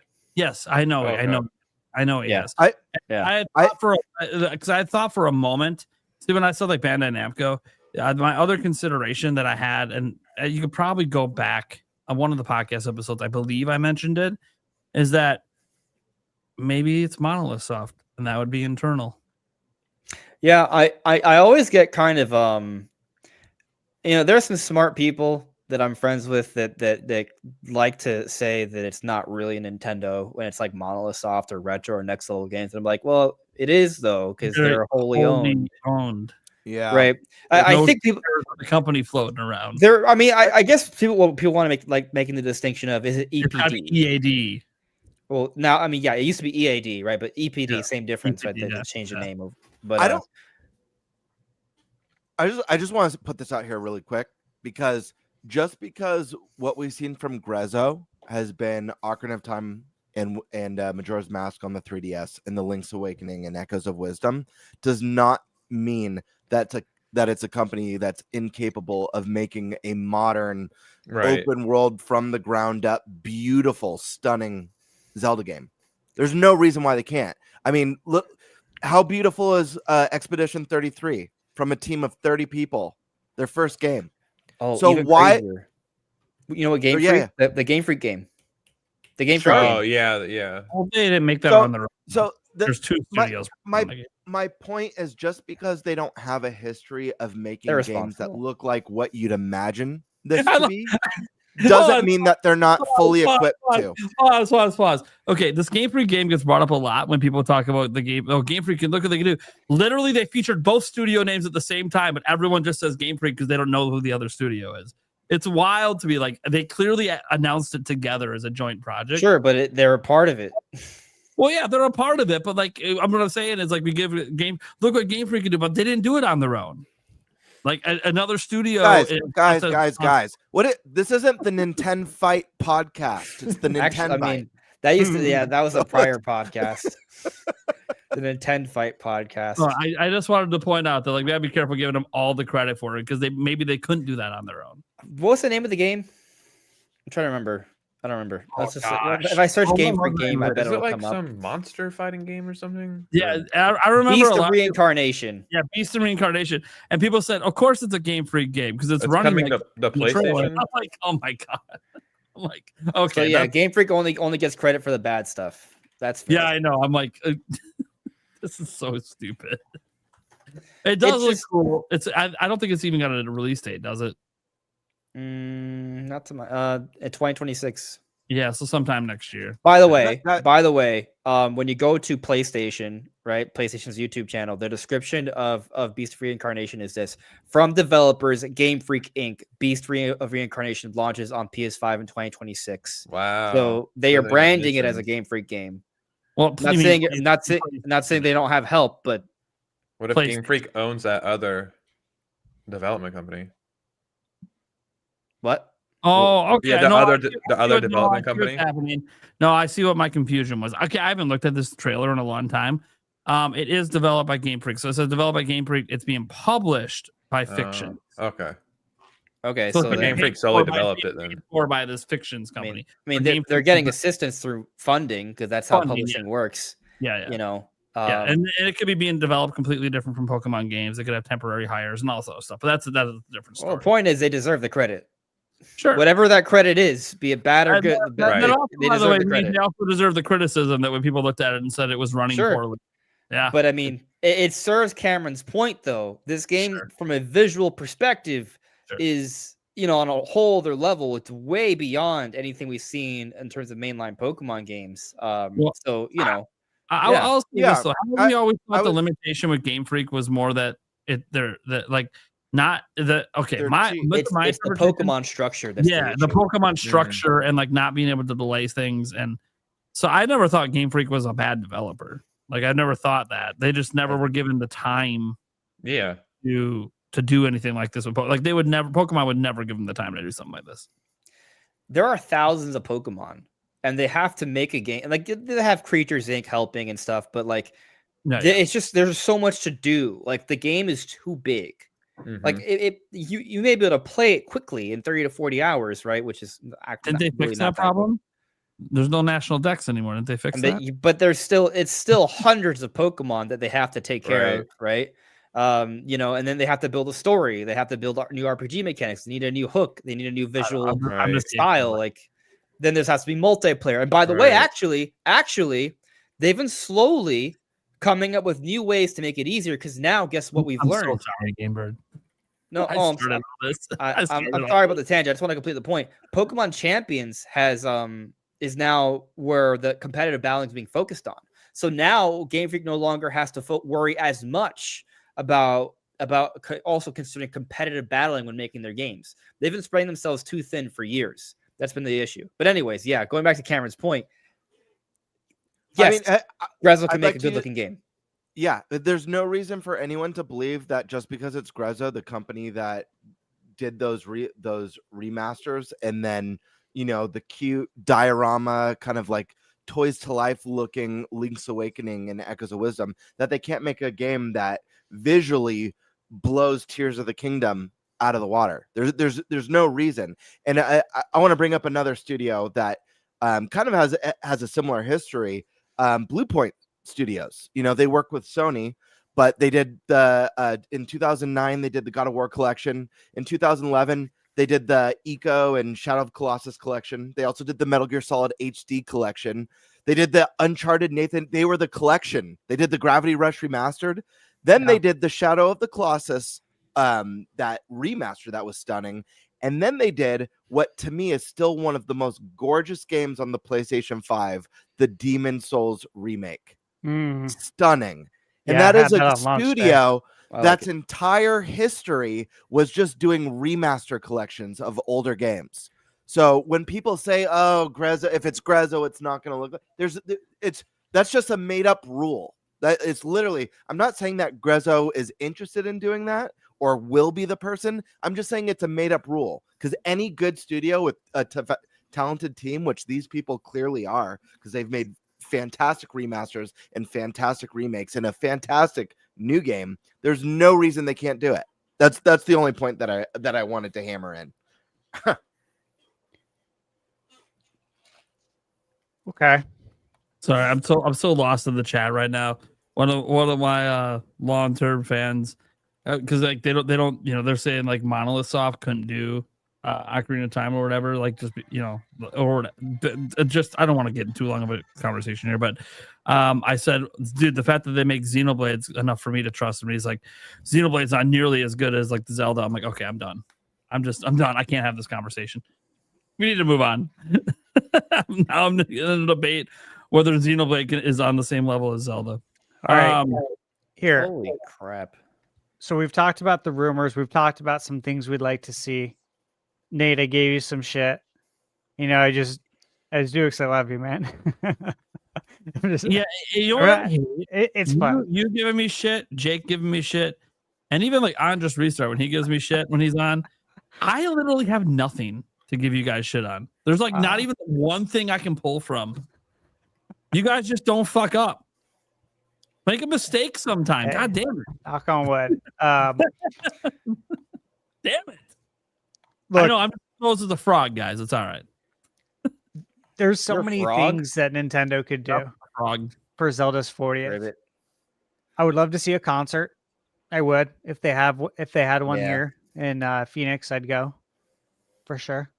I feel like they will. Yeah, I would. I mean, God, mean, we they we do- all love the music.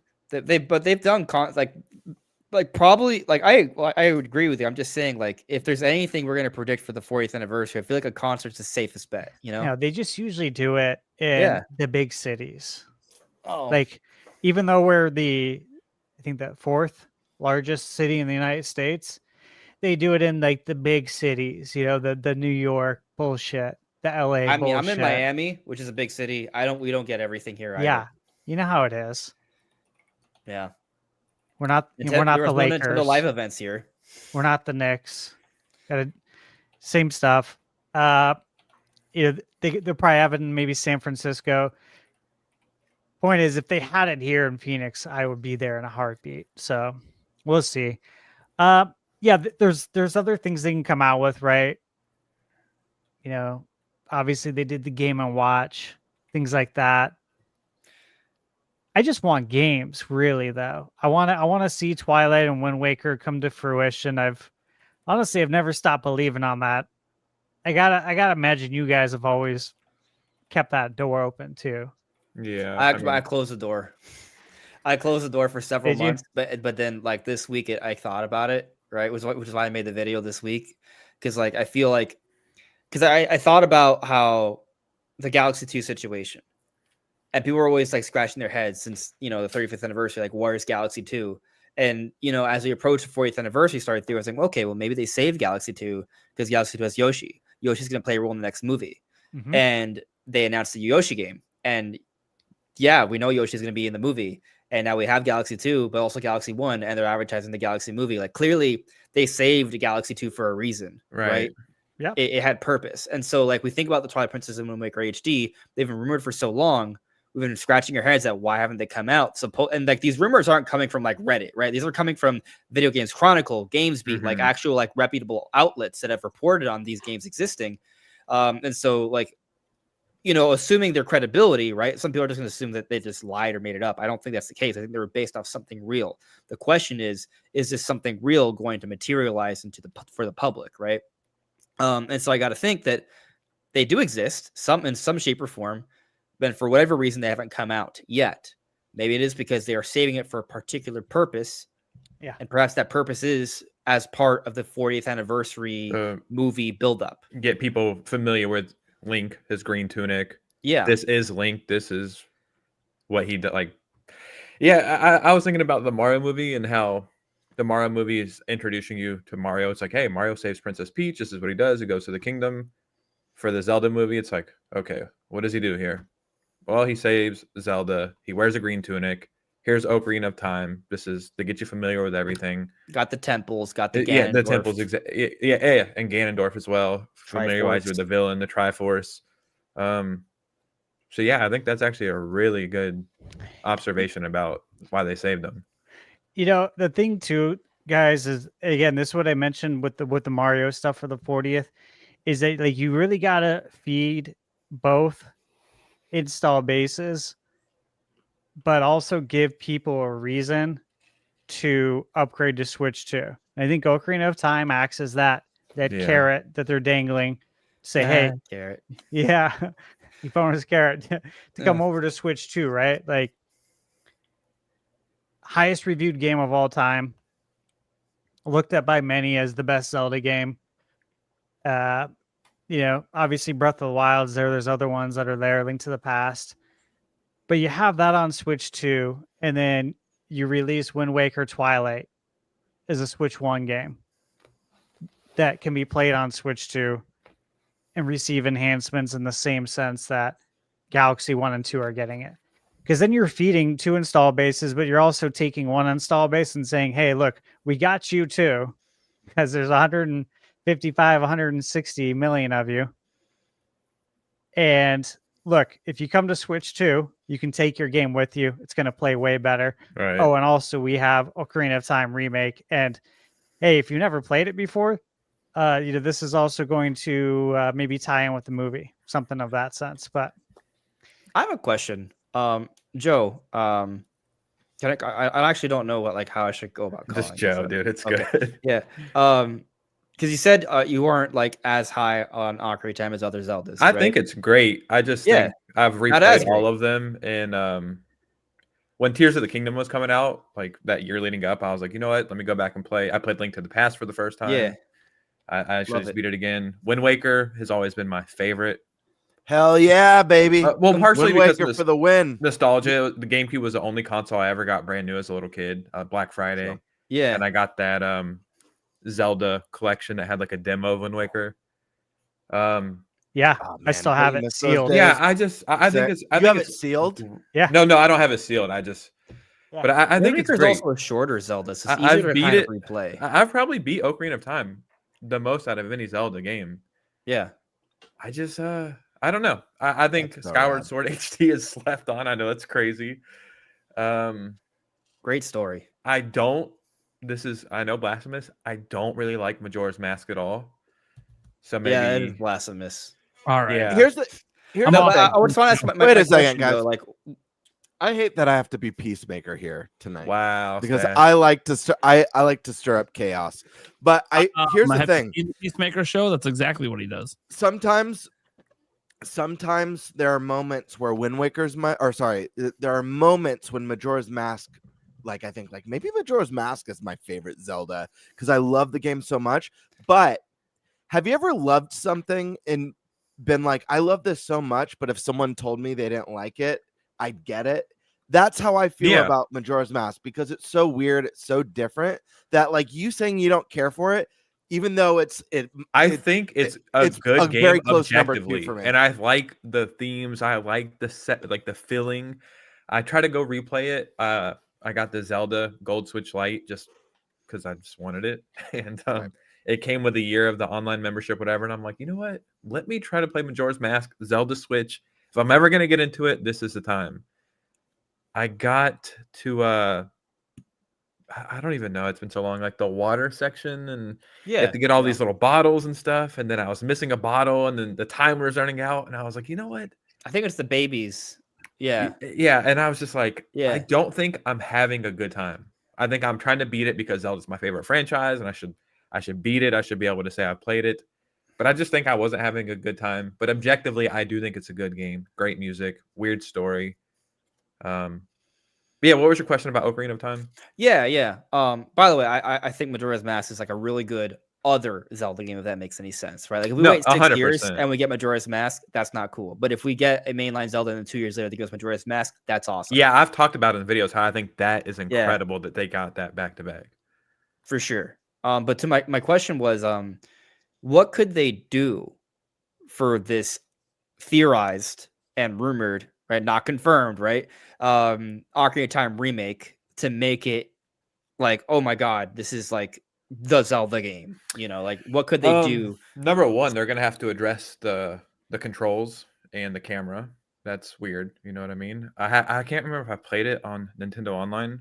You don't like the Z targeting? It's No, I just think revolutionary for its time. I just think the same thing if they were to do a Mario 64 remake, the first thing they have to address is the camera. Right. That's an easy fix because they've already solved that problem. For sure. And the Nintendo 64 controller, whatever. I don't know what they're gonna do with it.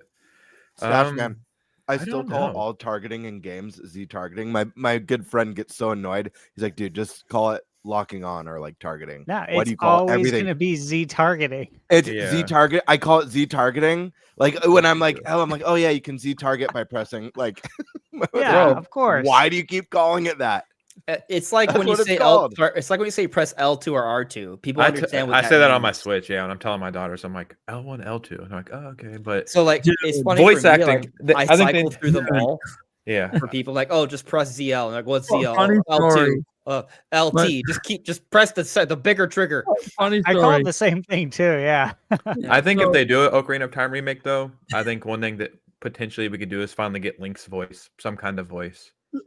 Oh, because for the movie, I mean, is he going to talk? What are we going to do in here? Yeah, I think we need to get familiar with some kind of Link talking. I think voice acting would be good to add for the story. Yeah, at least for the other characters. A jump button. Yeah, a jump Ocarina of Time. A modern Ocarina of Time remake needs a jump button. That's very true. I think the auto jump. It was cool at the time, but I think in a modern remake, it deserves a jump. Yeah, it hasn't aged well. I enjoy the game, and I like playing it. It's just when I'm thinking about like right now, it's like, hey, 5 Zelda games you want to replay. Ocarina of Time just doesn't pop into my head. I think they should also redo the dungeons. Water dungeons. Don't copy them, right? Like think about the core concept and like build a new dungeon around that core concept. Yeah. Kind of like the Final Fantasy VII remake thing I think Gamebird was talking about, or Stash, I can't remember, or maybe it was Nate, but something, it's familiar. They're not redoing everything. One of y'all were talking about something here. Oh, I did. Yes. The Final Fantasy VII remake treatment.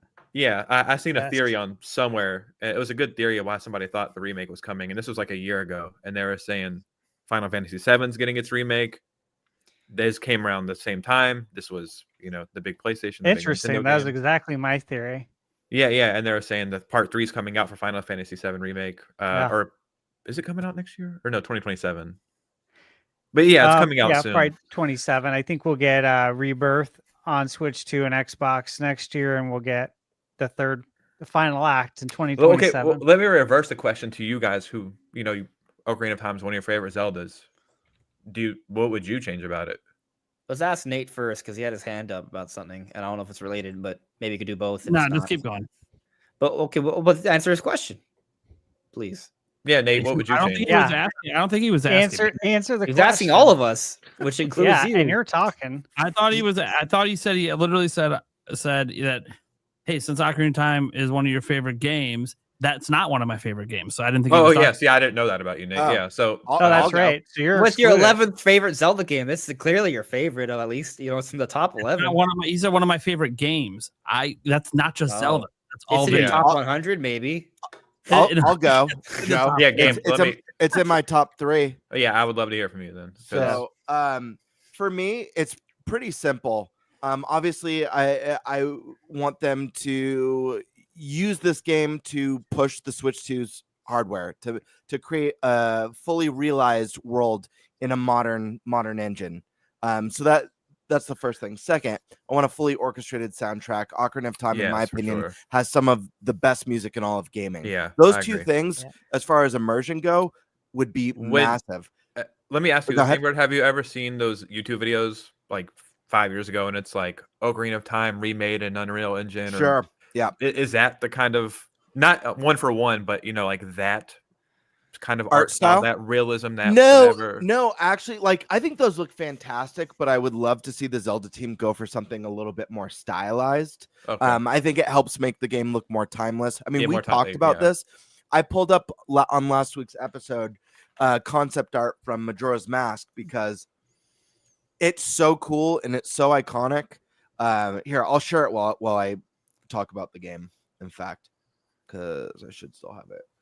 Yeah, I just don't know, somewhere. like if they're doing a full-on remake, like what art style, what see. I think you go back to the, here we go. the art. So when I look at this art style, and it is different than the Ocarina of Time, but I'd love for them to do something inspired by this that has maybe some cell shading, but see the shadowing on this that gives it almost like a darker, more graphic-y novel type look. I'd love something like that makes it timeless. That's just me. I know that's not everyone's cup of tea, but I would like to see them do something a little bit more with a little bit more heart and character than just. Can you share my screen? Just as another example. I have it. Nate, do you know how to do that? It's queued. Oh, I see it. Okay, What do you want? cool. Like that, like that's another. That's example. cool though. That's super stylized. So I love that. And this is okay, yeah, I can art. see it now. Yeah. Like yeah. I just. By the I way, want the them to- supposed Lego set that's coming out in March It's about Ganondorf, this. right? It's Oh, a this Lego exact scene. Ganondorf diorama. I'll be so excited for that. And they just had the Great Deku Tree come out, right? Like Yeah. For it was for Breath and Ocarina of Time. We talked about Both that, styles. Andres. You were on the podcast Yeah. when we were talking about that last year when we were also talking about this remake, and that's just more reason for us to get it. And now, of course, here's that next set too. I want to share one more, because there's some good ones, but there's another one that I'm just like, oh, dude, like imagine this like realized in the, with a modern like graphics. I'm trying to find it. While you pull up, I'll give Joe my last couple bullet points. Modernize controls. I think that's the big one. Make the combat and gameplay feel more modern. I think a jump button is a huge part of that. I think not having it and just having that auto jump when you cross a gap is going to make the game feel dated, and it's just going to feel it's going to feel clunky. And then the last two things is really fleshing out the world, building on the world a lot more. Giving more substance to the storyline, fleshing out the story, giving Ganon more like purpose, more character, fleshing out Zelda's character and the relationship with Link. And then lastly, the last one is voice acting, and that includes Link. Link needs voice acting. Yeah, we need to hear something from him, because if the first time we hear Link's real voice is in a movie, it's like, is this what he's going to sound like moving forward? Like, what are we doing here? So I just think that's really important. How high res this is. Like, this is it's beautiful. Yeah, something like that I think would be incredible. It would be really cool. When they announce the game, if it gets announced, I'm gonna be super excited. It's gonna be one of my most anticipated games to play. I think it's I love Zelda. It's just I don't know. When I was younger, I thought Ocarina of Time was incredible. Then I played Wind Waker, Twilight Princess, played them all, and I'm like, yeah, Ocarina of Time's great. Especially it holds up to this day. I think it does. It just I don't know why. And it's crazy. It's actually one of the first games I've ever beat with my neighbor when I was 8 years old. That when I was first games I ever beat was Pokemon Yellow when I was 8 years old. Both of those franchises are my favorite franchises still moving forward. I've beat Pokemon Yellow 25 times. The Let's Go Pikachu and Eevee games. I just think those hold up. Like I don't know what it is. I really don't. Maybe I truly think it's like some kind of issue I have with Majora's Mask. I put those as a collection to me. Yeah. I hold those both together. And I just Wind Waker is just my favorite. I played them, close by, but Wind Waker I'm just so damn nostalgic for some reason. Same here. I'm just Majora's Mask slander is making me sad. I'm doing it only to make you angry. I literally have like $150 glow up poster on my wall right now. I think it has some of the best concept art and art period. I even had Majora's Mask poster. Yeah, Majora's Mask. I think it looks so good. Some of the shit from it. So idea, right? With the Ocarina of Time remake, if they're going to be this ambitious, and we're talking about gameplay changes, maybe some voice acted lines and they change around the structure of the world, the dungeons. Like it's fundamentally it's similar, but it's kind of almost like a Final Fantasy VII or Resident Evil 4 remake sort of ordeal. Closer to 4 RE4 because Resident Evil is I don't want them to reimagine the game. Like, exactly. Oh, this is a reimagining. Reimagine elements. Sure. I think the fairy and how the fairy sounds. I think I'll keep that. Probably change the clothes a little bit for the Great Fairy. They probably. I don't think so. I think they would for the younger audience. I would be very upset about that. I happen to really like those Great Fairies. Well, I spent a lot of time back then because geometry. More when you're sneaking into the castle, maybe a different kind of stealth segment. I spent a lot of time at the fairy fountains when I was a kid. I bet you did. I'm telling you, I did. No, listen. I think they could probably make the Great Fairy look awesome, but it would be done in a slightly more tasteful way. But the point I want to get at is just I feel like there's opportunity to add a little bit of like more story something there, right? Yeah. Like either a light temple, right? So you actually don't just get the medallion for free, right? Or maybe they have something to kind of speak to the third timeline because the idea of Ocarina of Time is it splits the timeline to 3, right? We know 2 of them are explained with the story. The third one's like, oh yeah, Link died. Maybe have something to kind of speak to that, like maybe like he does die and there's like a time warp thing where he dies, but because of some sort of time mechanic, he also gets to relive the event and go again or something. And then all of a sudden you have the 3 different things explained, right? Maybe that's like a mechanic. Yeah. Maybe actually they build on that. They introduce more time travel mechanics. It's not just they make him more so actually literally the hero of time. And my brain's kind of like coming with more ideas, right? Like, right. If they kind of build on this idea of making him truly a hero of time, it's not just about going back and forth. He has different time-related abilities, which is more interesting because you think about what they accomplished with Tears of the Kingdom. You have Recall, that's a time-related ability. They can maybe adapt something like that for this game, so that gives you a whole new like sort of hook and gameplay mechanic to kind of mess around with this world. And maybe they can even build the new dungeons around some of these new time travel mechanics, which could then fuel the idea of that final ending, giving us the 3 different possibilities of an outcome leading to the timeline split. So I think that could be something that could really make it feel like something big fresh. Final fight with Ganondorf at the end, make it. I mean, actually the fight is still holds up, I think, but just some grand, crazy thing, even bigger. Yeah, even bigger. Yeah, leading up to that. Yeah, there's a lot they could do with it, and that's if it's a remake or a reimagining. I don't think Nintendo really does reimaginings for the most part. I mean, it doesn't feel like it. I mean, if we're right, this is literally the biggest remake they've ever done. Exactly. Yeah. So. Yeah. Yeah, I'm excited for it. And then maybe that will sway me. I don't know. Yeah. Let's see. By the way, I wanted to kind of, if they did this right, if we're talking about like some new subtle story inclusions, we go back to Majora's Mask. Like I don't think a Majora's Mask remake is in the works. But if the Ocarina of Time remake happens and is very successful, it then opens the door for that, right? A few years later. And so if that happens, do they repurpose anything, right? I think maybe they do. And I kind of would love it if they had like something to explain the Fierce Deity Mask a little bit. Like that's speaking to some sort of concept. Yeah. Like what if there was like an epilogue journey where you can find like something that speaks to those roots? I don't know. When you were just talking, Andres, I just got like the ultimate like hopium. Yeah, it's all this is mostly hopium. It's all it's turned into hopium. But I got the ultimate hopium idea. Imagine we get this gorgeous, wonderful modern remake of this classic Ocarina of Time. You roll credits, but then there's a special treat when the final credits roll. It cuts to like the opening seconds of the Majora's Mask, when he's in the forest, and then it fades to black, and it's teasing the sequels now in development, sort of that would be insane. But you get just a tease of Link going through that foggy forest on Epona. I mean, it's actually really interesting how the stories connect so well because Navi flies off at the end of Ocarina of Time, and so Link's like, okay, where was Navi? So that's interesting. I don't know if I read this correctly, that they did the time like thing in Majora's Mask because they had to for some reason or something like that. Is that what it is?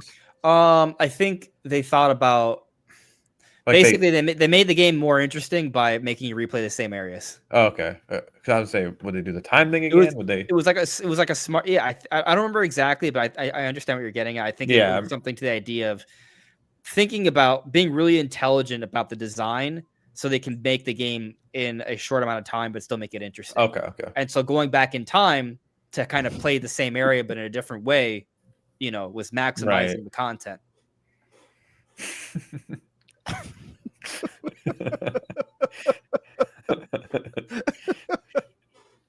Oh, that's interesting.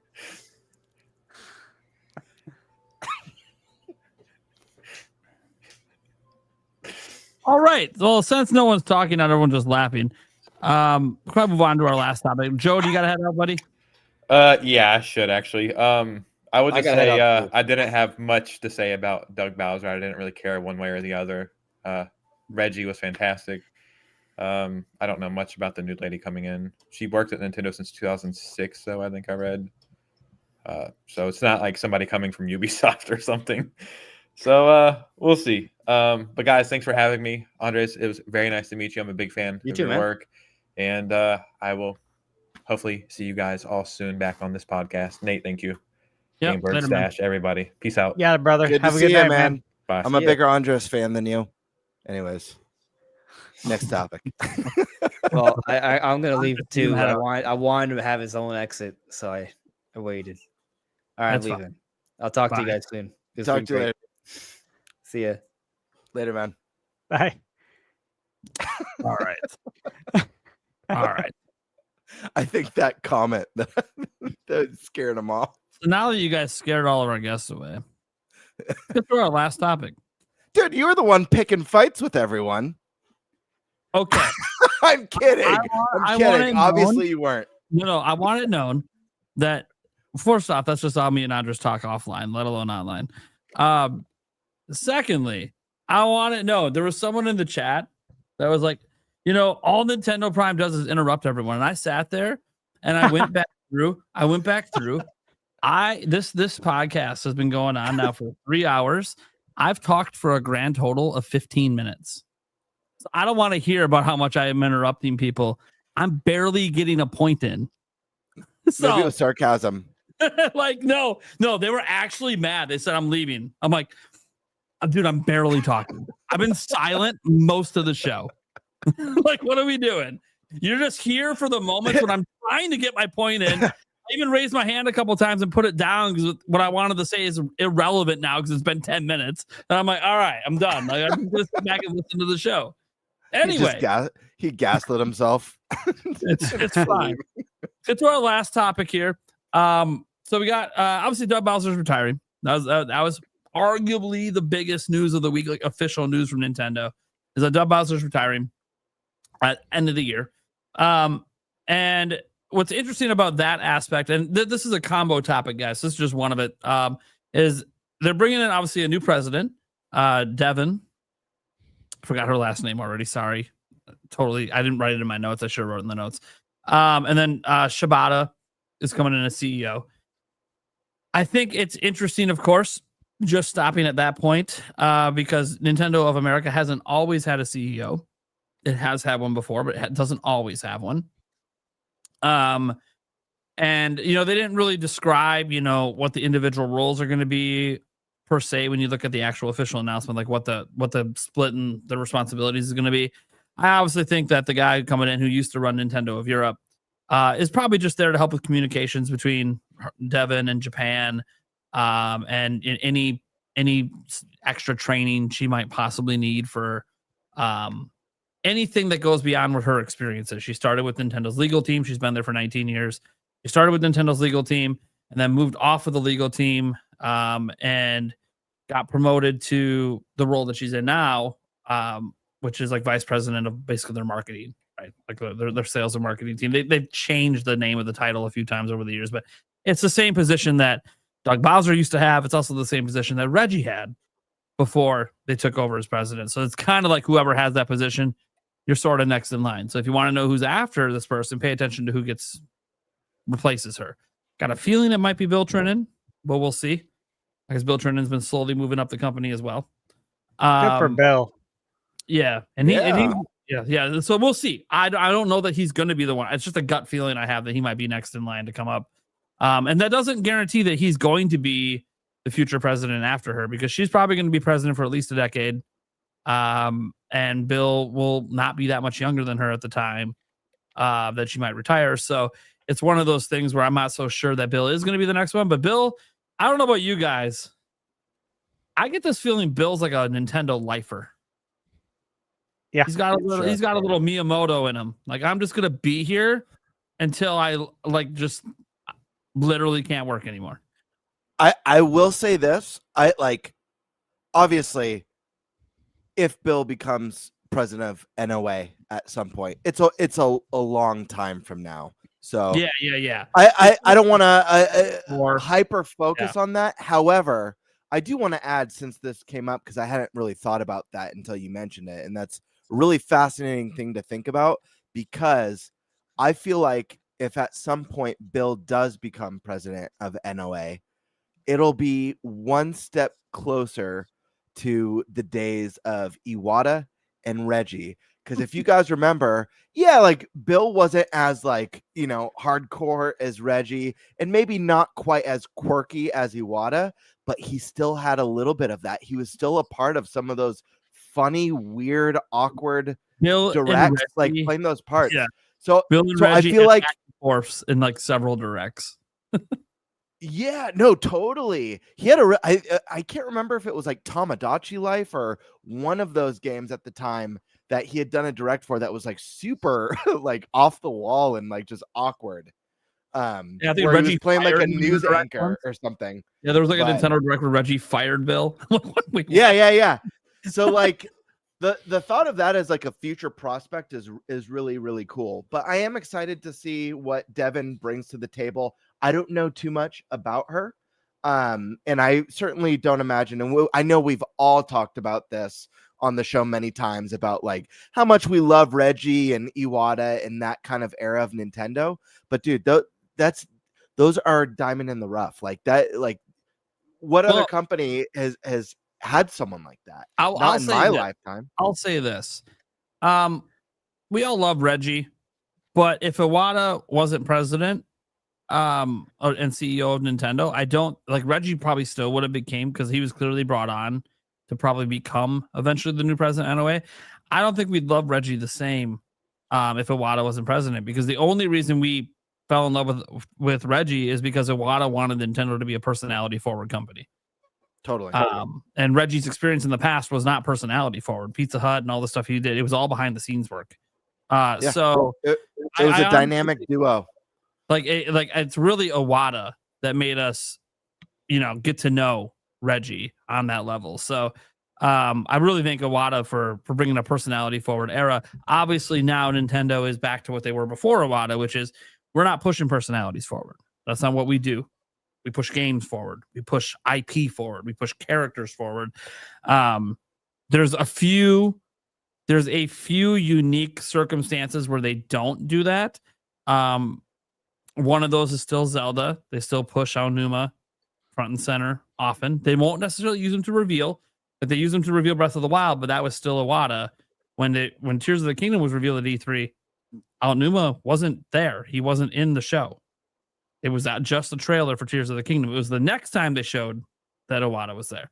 But Iwata was there presenting the game. If you notice, only select people do that. Kirby Air Riders, right? Kirby Air Riders Direct. It's not just a normal voice. It's presented by Sakurai. So there's a couple instances where Nintendo still kind of pushes a person as a face of something. But they don't do it. They don't do it that often anymore. And I think as those two get to the point that they might retire at some point or move on to different roles and positions, that might be the last. I don't know if Fujibayashi is going to suddenly be pushed as the face of Zelda in directs and stuff like that. Because he's probably who's going to take over Zelda next as producer. At least that's what it seems like, because he's serving the same role Aonuma did before he became producer.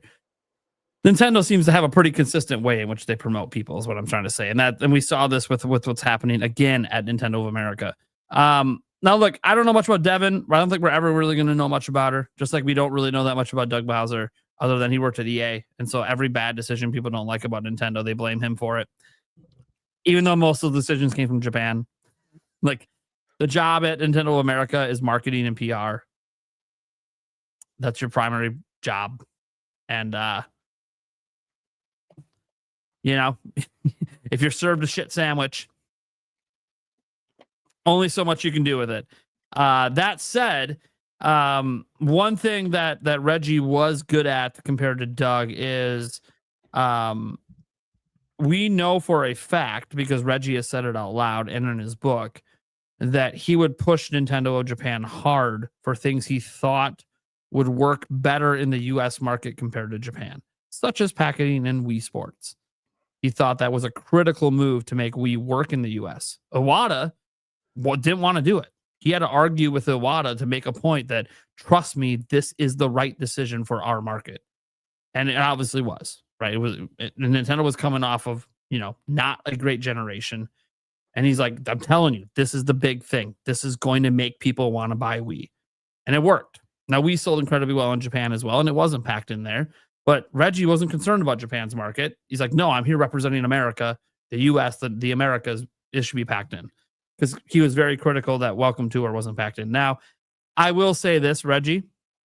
I know that you were critical of that if you ever catch this episode. You were also there when Nintendo Land wasn't packed in. Just want to note, yes, you got Wii Sports packed in, but you didn't fight for Nintendo Land. So I don't want to say that you would have fought for Welcome Tour. You didn't fight for 1-2 Switch. With Switch, you got the Wii Sports in. Just saying, there was 3 other systems that launched that didn't get a pack in that had clear games that should have been pack-ins. That said, I do think that when Doug Bowser took over, obviously they wanted him to represent the shift at Nintendo. They wanted to get away from personality forward. Doug Bowser has been seen, but not really heard from much. Most people just knew him as he's got the same name as the Bowser. That's what people knew. They didn't really know him. So I think Nintendo in that way, this transition with Devin's going to be much of the same. I don't think we're going to hear much. I think she'll have speaking engagements. She'll do the interviews because that's the job. So you hear her do the interviews at big game launches and big system launches and accessory launches. You'll see her be at Nintendo New York or at Nintendo San Francisco when they're doing huge midnight launches. She already was actually doing the midnight launches at Nintendo San Francisco while Doug was doing them at Nintendo New York. I'm sure it'll now be her doing it at San Francisco and then the VP doing the launch out at Nintendo New York. They'll probably split it up that way. Or just send Bill Trinan over there if he's not VP. Because Bill Trinan was with her, notably, at launch of Switch 2 and Nintendo San Francisco. It was her and him together. So that's why I kind of feel like that seems to be the way Nintendo's progressing to the new leadership. As for Shibata and stuff, obviously he also kind of represents the Iwata era because he was very, we don't know him as well.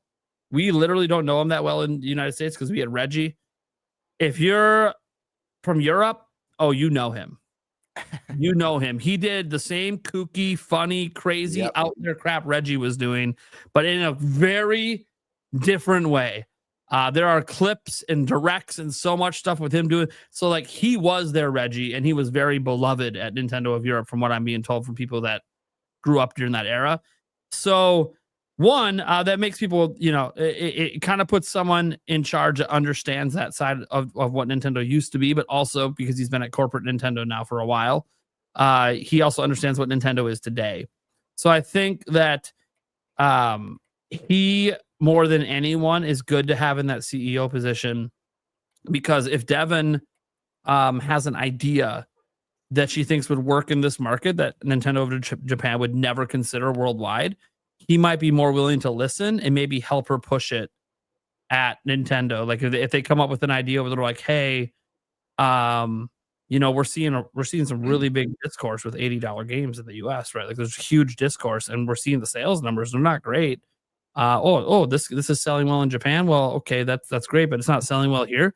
I could see them being and I'm not saying this is going to happen, but just as an example, they could go and be like, hey, we know you don't want to do this, but we honestly think if this would help our reputation if we just drop it $10? Can we just drop it $10? The next one, can we just drop it $10, please?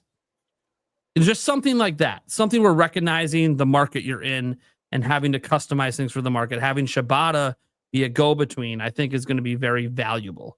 Because Doug Bowser didn't have a go-between. It went from Reggie to him. There was no go-between. So he was making all these trips to Japan and, didn't have the cachet of Reggie. And Reggie had the cachet. Like, Reggie was special, guys, not just because, like, he's special to all of us as fans, but Reggie was really good at his job. How good? He actually became a corporate executive in Japan. He's like the only Nintendo president to ever become a corporate executive in Japan. So he had more power than any other Nintendo president that's ever had. So, like, yeah, he didn't have a CEO. He didn't need one. He was on the board. He was literally a board member of Nintendo of Japan. He didn't need a CEO. He could just talk directly. He could literally get on the phone and just talk to Iwata, talk to Furukawa anytime he wanted. He's on the board. Doug didn't really have that power. He had to go through the system. He had to come to Japan. He had to sit in on the meetings, and he had to go up the chain. I'm not saying he never had direct conversations, but he wasn't actively sitting on the board. So he had to go through the chain of command. Devin's the same way, except her chain of command is Shibata, who's on the board. I think this is good. I think this can get messaging from Nintendo of America directly to the top of Nintendo much quicker. So I think this is actually a positive change. Now, I don't know how long Shibata is going to be CEO. He is older. But he's also one of those people that, like, you're from Nintendo of Japan. You're basically, you haven't noticed, they kind of work there until, well, look, they haven't died yet, but, till they can't. Till they literally can't work. Yeah. So, like, Miyamoto, who thinks he's not going to be a lifer? I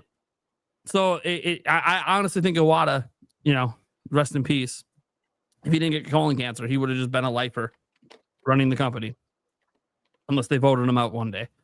And I don't know if that would have ever happened. He had very high approval ratings. So, like, he had like some of the highest in Nintendo history. So even despite the Wii U and 3DS, his approval rating was so high. So there's that aspect of all of this. I'll just stop there because the next stuff is sales data stuff.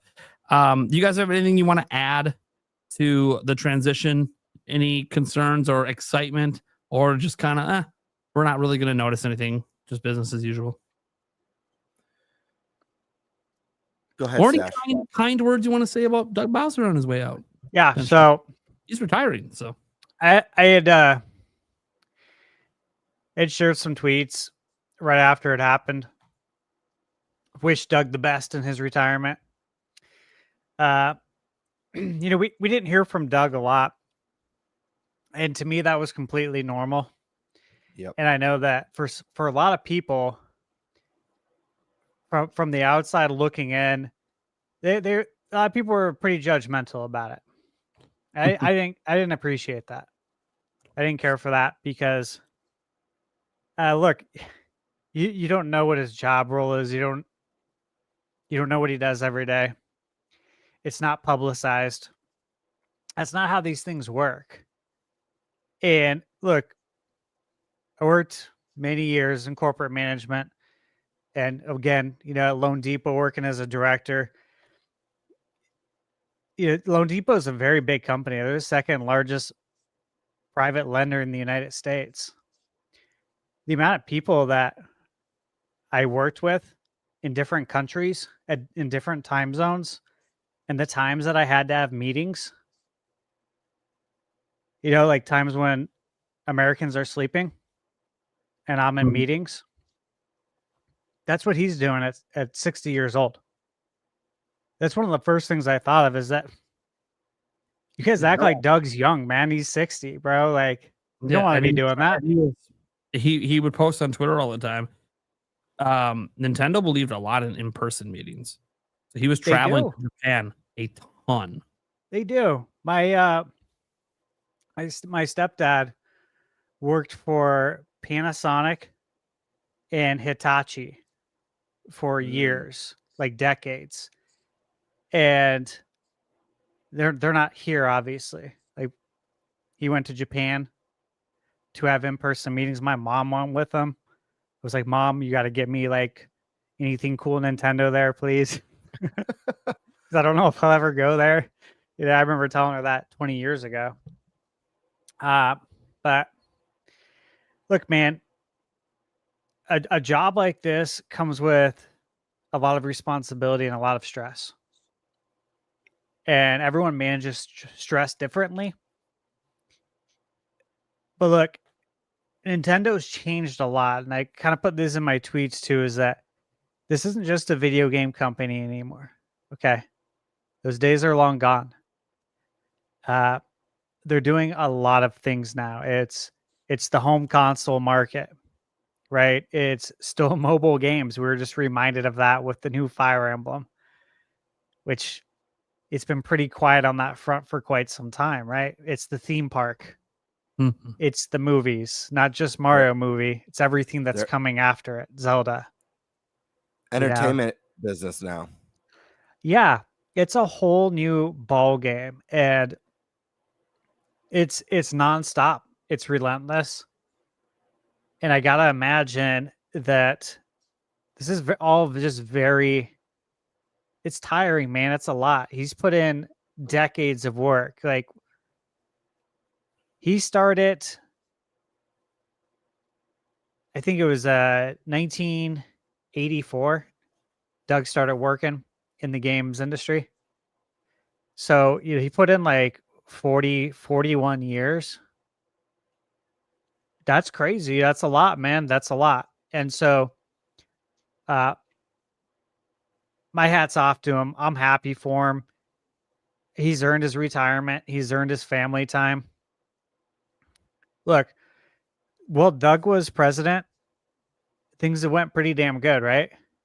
Record numbers. Record everything. Just because he's not out in the spotlight. The three highest revenue years in Nintendo of America's history happened under Doug. Just because he's not out in the spotlight and being Reggie. Okay, look, here's one thing that I have to remind everyone is that whoever Nintendo hired, it does not matter. Reggie is the toughest act ever to follow. You're never going to be able to follow a better act, a better show than Reggie Fils-Aimé, dude. He is a legend. And you can't force that sort of thing. You know? You can't make it artificial. That was Reggie. That's the thing. That's the beauty of all of this. I'm glad you brought that up because we have to remind everyone that this was not the plan. Reggie, the way Reggie worked out with Nintendo, this was not the plan when they hired him. The plan was not to make you the face. You know who made Reggie the face of Nintendo? We did. The fans. Yeah. We did. The way we reacted to E3. And when he came on stage and what he said. And he said exactly what needed to be said because all people did was talk shit about GameCube and talk about how it's a kid's system. And it looks like a Fisher-Price toy. Okay? Yep. And the purple lunchbox and all the bullshit. And he came out there and he swore, which was a big deal from Nintendo, even though it's just saying ass, right? But that was a huge deal to go up on stage and do that. It was like edgy for Nintendo, and it kind of gave him that like toughness. Yeah, wasn't that after the Iwata speech? I think at GDC, where he said like on my card, it says I'm a corporate CEO. Iwata, yeah. Yeah, like Iwata, but then he's like, but in my mind, I'm a programmer. Yes. Because he's a programmer, but in my heart I'm a gamer.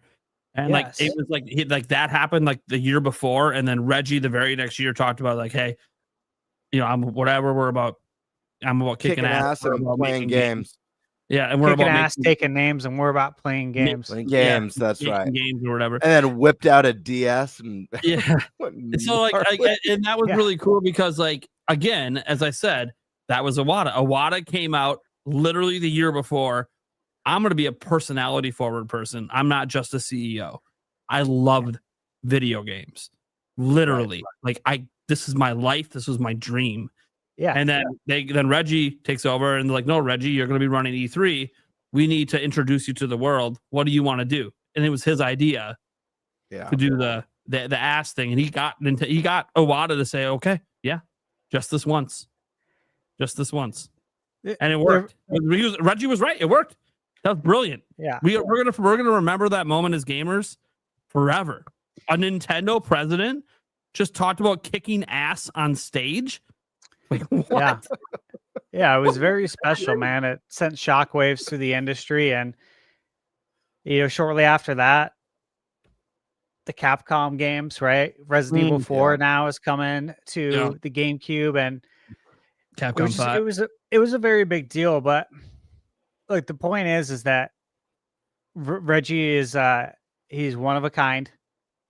We're not going to see a president like him again for Nintendo, and I'd be willing to bet we won't see any sort of corporate figure like that in any field or business in the rest of our lifetime.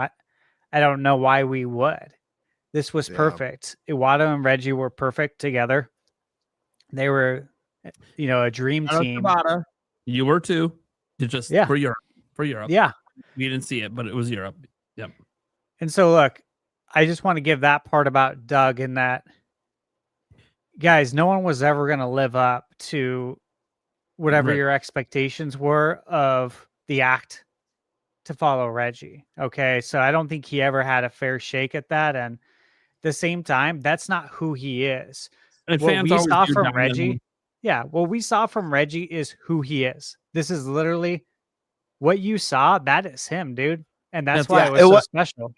It wasn't premeditated. It wasn't like we need to find someone who's nuts and willing to act like a clown. When Reggie was hired, I don't think the plan was for him to be forward personality. That ended up becoming something under Iwata when he took over.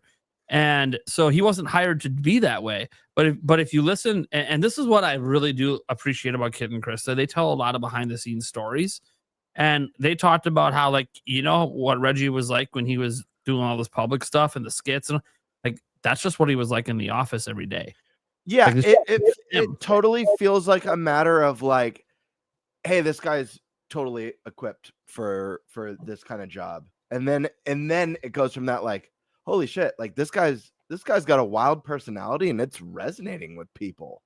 Let's put him out there more. People apparently he made a lot of hard decisions. Like this guy. Yeah. And apparently he made a lot of hard decisions and he stood by it and he took on all the responsibility for those decisions. Like he never passed. Like if it didn't work out, he didn't like point fingers. It was like Stash said, like you can't replicate that. It was a perfect storm. It was like a weird, like these two were like destined to work together. And Clearly. It's not something that you can hunt for. You can't be like, hey, we need someone with a really big because you can't manufacture that. It was organic. It was something that just blossomed within Nintendo and fans loved it. But we never got to know Doug. We don't know what his personality's like because Nintendo was a very different company when he became president, and they didn't want that personality forwardness anymore. They wanted it to be very corporate, which is that's understandable. There's a reason businesses run that way. That's how things usually are. They want the product to be what you talk about, not the people. And that's fine. That's actually how most businesses are. Nintendo does have at least they still seem to recognize there are certain people that transcend a little bit. Aonuma transcends a little bit, so he's still going to be pushed with Zelda. Miyamoto obviously transcends everything. They'll use him to push everything. So they still recognize that, like, when you do something the rest of the world views as monumental for the industry, we're gonna make sure your face is out there and that you get the recognition and that like Fujibayashi. This is one thing I talked about before that I don't know after Aonuma if he's going to be pushed as much. I say that, but the more I think back on it with Tears of the Kingdom, every interview, every public appearance, Aonuma had Fujibayashi right next to him, very clearly pushing him, being like, "Hey, that was him. That was his idea. He was doing like." Nintendo setting up the succession plan. Nintendo being like, no. We want you to start associating Zelda with this guy, not just me. And so I will say Nintendo still has, but the thing is, think about what I'm talking about. What where they still let a personality be forward? It's in the interest of pushing the IP, not the whole company. Yes, exactly. So it's for selling things. Yep. Yeah. And so good points. And look, enough about Doug. I'm happy for him. Go enjoy your hard-earned retirement, brother. And to Devin Pritchard, look. Pritchard, that's what it was. Thank you. I'm excited for Devin. So 2 companies that I worked at, with being Islands Restaurants for 10 years and then Lone Depot. We were both companies very, very big on culture. I got moved around to different restaurant locations to fix them, right? A lot of the times the things that needed to be fixed were culture, literally. And you can't just go fix culture. You have to go live in the culture and then figure out what is wrong with it, what it's missing, and how to fix it. And Lone Depot was the same way when it comes to the culture. It's so important. And that's why I'm bringing this up, because to me, it's really important to have someone that understands it. And given that Devin's been there for nearly 20 years, she's been steeped in Nintendo's culture for a very, very long time. She's seen the highs, seen the lows. To me, it's very important to have an internal hire. And Nintendo typically does this. They hire, they bring in, promote internals. And that's important because they understand how Nintendo operates on levels that we haven't seen as fans. I could probably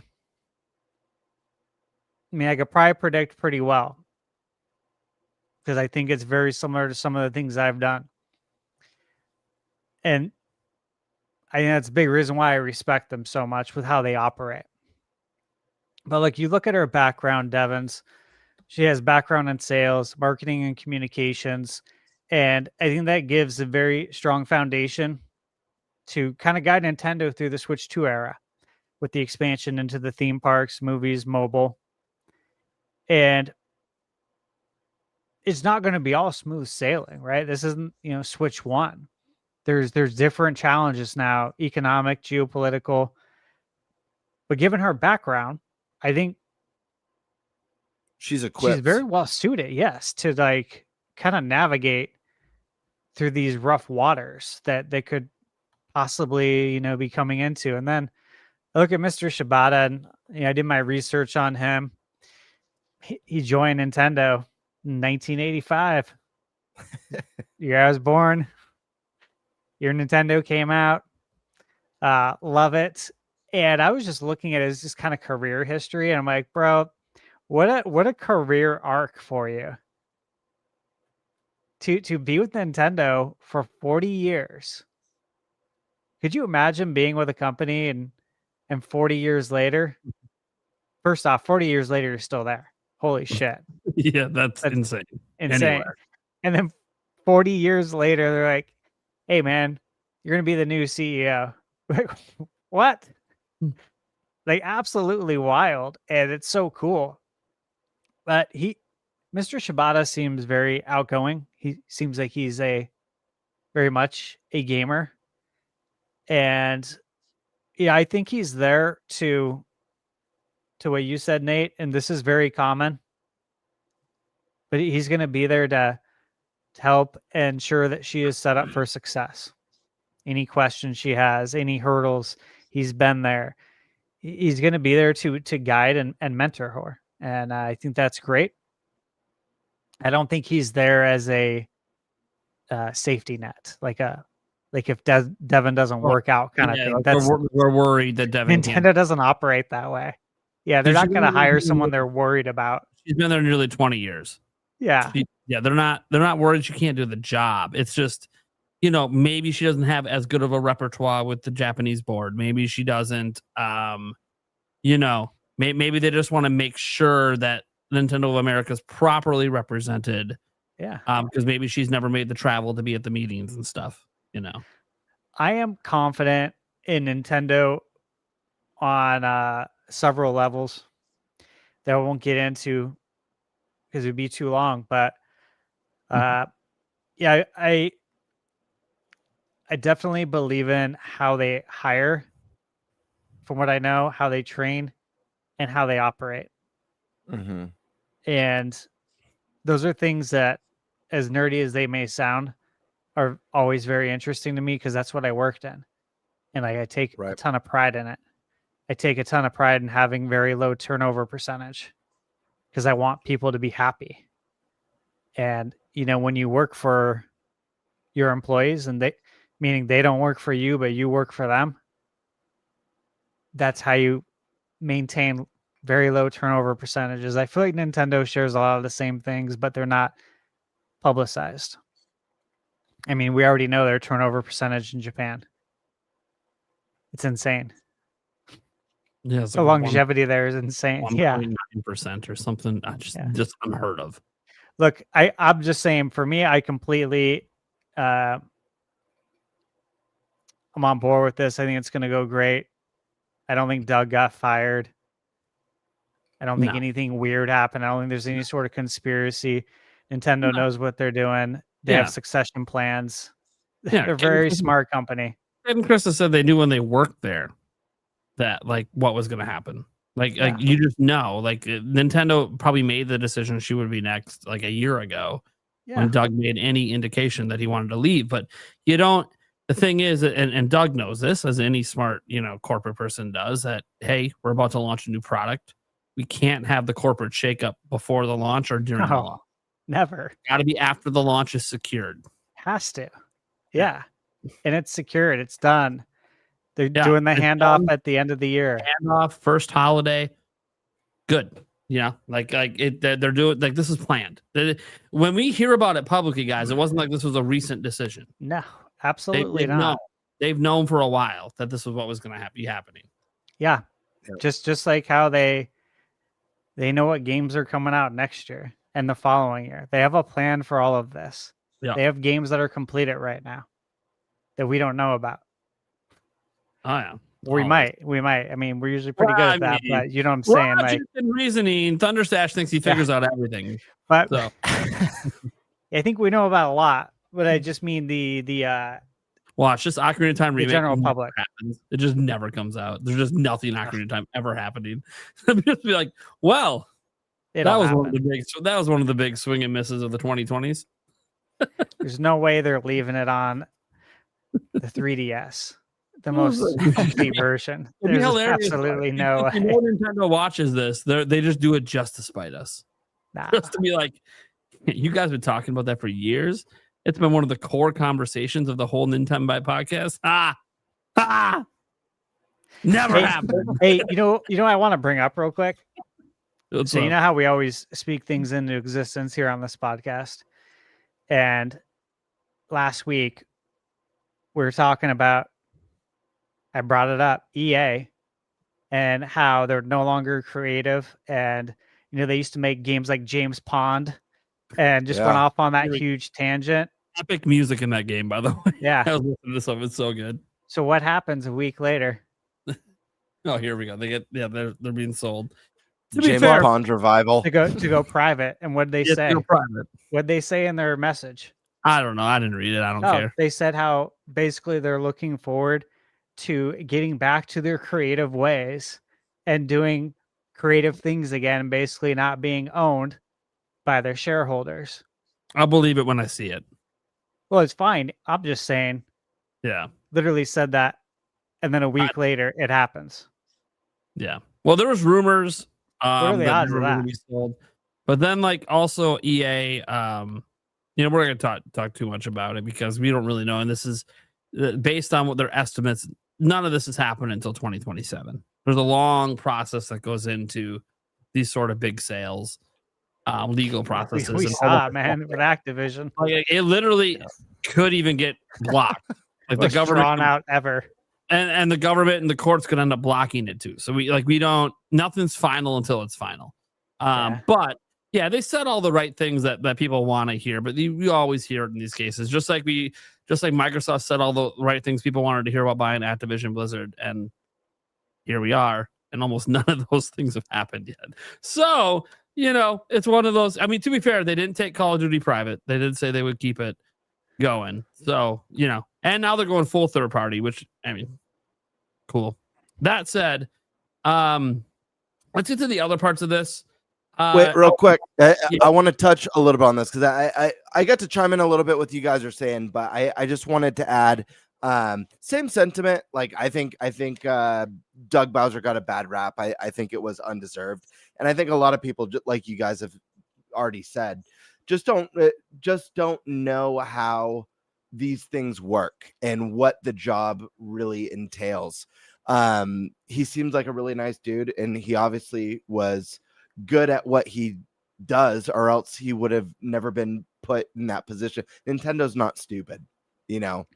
They put someone who is well equipped to be there, and I wish Doug the best of luck on his retirement. I hope he enjoys the time off and lives it up. Devin, I have full faith that she's going to be the right person for the job. I do think I don't necessarily know if I agree that it's going to be like nothing's going to change. It's going to be business as usual, because I'm not saying there'll be dramatic changes, but this is someone who's going to bring their own flavor and their own style. I'm not talking like Reggie, like a personality, but we might see a shift in the next, couple years in the way that Nintendo markets and kind of presents. Yes, the messaging. There could be a major shift. I think it needs to. I think they actually need to do some changes there. Absolutely. So I think there is a chance that we may see changes, just not in the way that maybe some people hope, as in going back to the Reggie Iwata days where she's like a personality. I wouldn't expect anything like that. Yeah, it's got to come from the top. That's got to be a decision from Furukawa to be like, we need to bring some flavor back to the way we do our directs.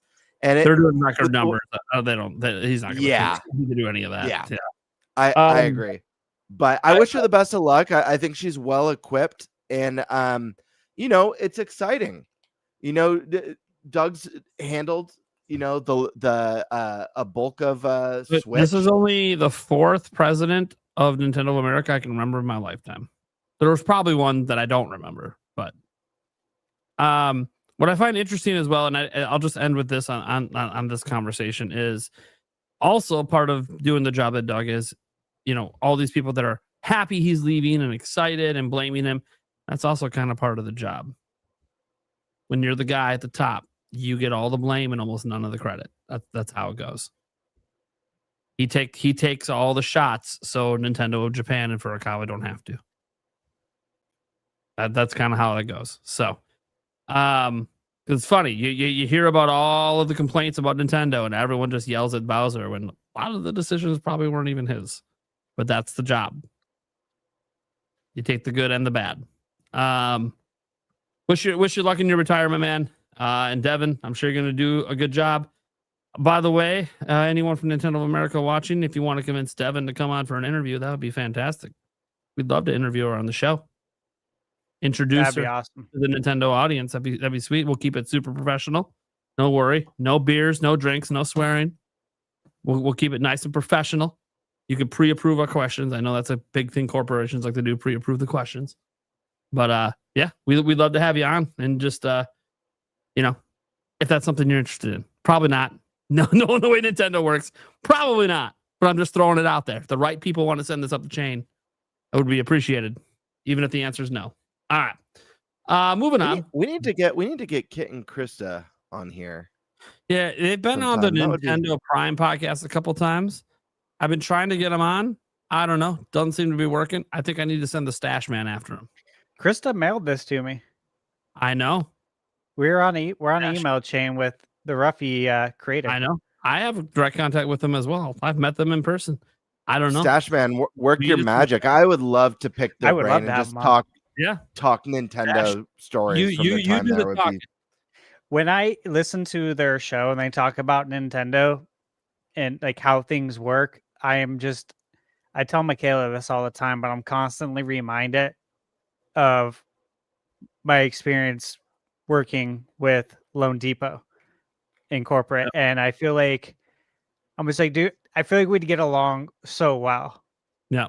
like we had shared experiences without knowing it, because I hear them talk about it. I'm like, why they I could said- literally be talking about what I've done. Yeah, it's pretty cool. Yeah. So go ahead and reach out, man. See what happens. All right. What's the worst that happens? Nothing? All right, cool. Whatever. Yeah, it'd just be like when I would send out emails to get game Product. review codes. Yeah. Okay. If you don't respond or say no, all right, whatever. It's not, Don't not the take end it of the world. personal. Yeah. And they don't take it. Like I said, they still talk to me. It just whenever I ask about coming on the show, it's always crickets. I'm like, that's all right. Fine. I could take hints. Maybe I'm not the right person to ask you. Maybe you think this is still the Nintendo Prime podcast.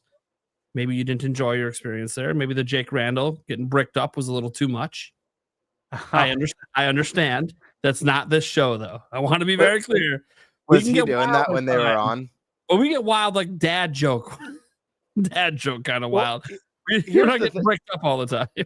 Here's the thing: is that like, if we're gonna have people like that on the show, like I am more than happy to keep. Oh yeah, we tone things mellow. down. You know what I mean? That is not an issue at all. Example, guys. There's no Celia- way with Celia B's guests coming like on that.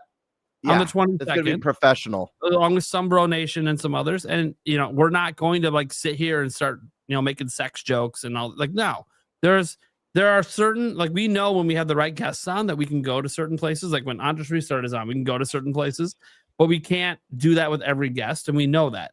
This is just part of the show, is recognizing, hey, you have game developers on like Royalty Free for All. We got to have a certain level of professionalism with how we're talking to them and how we're bringing them into topics. Same thing with Celia B. Same thing if we had anyone from Nintendo of America on, or Kit and Krista. But there is also times when we have other people on that are just like buddies, and we can go to different places with that. And I think that's what makes our show unique, is our ability to understand that. And so we can kind of be chill with everyone. And look, that's probably why Nintendo of America likes our podcast, not just because we're mostly positive, but also because we know when to be professional, and we know when we can let loose a little bit, and it's okay. It's what makes the show fun. That said, there's not the only thing happening with Nintendo. In fact, roughly a month from now, we're about to hear some big news. We have Nintendo's next financial meeting, and friend of the channel, my channel anyways, all of our channels, to be fair, makes some shorts that I post on mine. Paul Gale Network always seems to have the inside track on Nintendo sales data. And he has been told, and he'll never say by who, that Nintendo sold 8.6 million Switch 2s through August 25th and has likely already sold over 9 million by the end of September 30th, yesterday. But Nate, sales are way down for Switch 2, and Nintendo stock is plummeting. Now, sales are terrible. They're no longer the fastest selling system. By the way, if these numbers are all correct, which he's proven time and time again they are, it is still the fastest selling system of all time. That being said, that means it sold over 3 million units this fiscal quarter in the dog days of summer, where they only had DK Bonanza as a major game to push sales. That's incredible. All systems fall off from launch. Happens all the time. Sometimes it's just due to supply constraints. Sometimes it's just due to you have launch, and then it falls off till the next major event happens, holidays or whatever. If they're at these numbers, 9 million minimum or more, 9.2, 9.6, whatever it is, not only are they still on a record-setting pace, that's before holiday season began, when a majority of sales happen. Like half of the sales every year happens like during the holidays. Oh. To say Nintendo would be on pace to hit their 15 million mark, I think is almost an understatement if these numbers are true. I think Nintendo's going to hit more than 15 million if these numbers are true, which is insane to think about. But that's my opinion, of course, because that's me assuming that I think they're going to sell at least 6 million this holiday. That's my prediction. Roughly 6 million units, October, November, December. Could be wrong, could be less, could be more. As I said, Switch had 7.2, but they also had Mario Odyssey, which I think is probably a bigger mover because it was exclusive, and also 3D Mario than anything coming out this holiday. But I think the combination of 5 games, I think, is going to end up collectively being able to get us a couple bundles get us to 6 million this holiday, which would then put them at 15 million coming out of the holidays, which means they're already ahead of their projections. So and people shouldn't underestimate the power of that Pokemon bundle for yeah, Switch that Pokemon 2. bundle. Like, Parents, do not, people- especially knowing performance issues on the previous hardware. Oh like, yeah, you know that the core Pokemon fan base is going to want to experience the newest, the best latest and greatest running version. Absolutely. Like they're gonna want a smooth experience, and all the demo footage is out there from Switch 2. Everyone talking about how smooth it is. We all played it. It's super smooth. Whether you think the graphics are good or not is irrelevant when it comes to the fact that we're just hoping for a game that performs well, like from a frame rate perspective and not having glitches. So far, so good. What we're seeing on the Switch 2 version. No one can vouch for Switch 1. That hasn't even been demoed. I'm a little scared for that version. But ironically, if that version isn't very good and has problems, it kind of just helps Switch 2. Like it kind of just pushes people over to Switch 2 even quicker. So, I don't want to say they're intentionally trying to make the Switch 1 version not good. But I can tell you this, the Switch 1 version ain't no silky 60 FPS, not based off after what we've seen the last 2 games. It ain't no silky 60 FPS, which is exactly what it is on Switch 2. Rock solid, no dip, 60 FPS. That being said, that's what I think is going to happen, of course. Obviously, we know about the big 5 games. So the question, obviously, is do you guys agree with this? Do you think these sales numbers are impressive, or is this what you expected? And do you think Switch 2 is on pace to hit its projections for the year or go even higher? What do you guys think? Start with Bird. I think you're muted. Sorry, it's because I was It's a snacking. mutiny. Yeah, I know. I'm like, wait a second.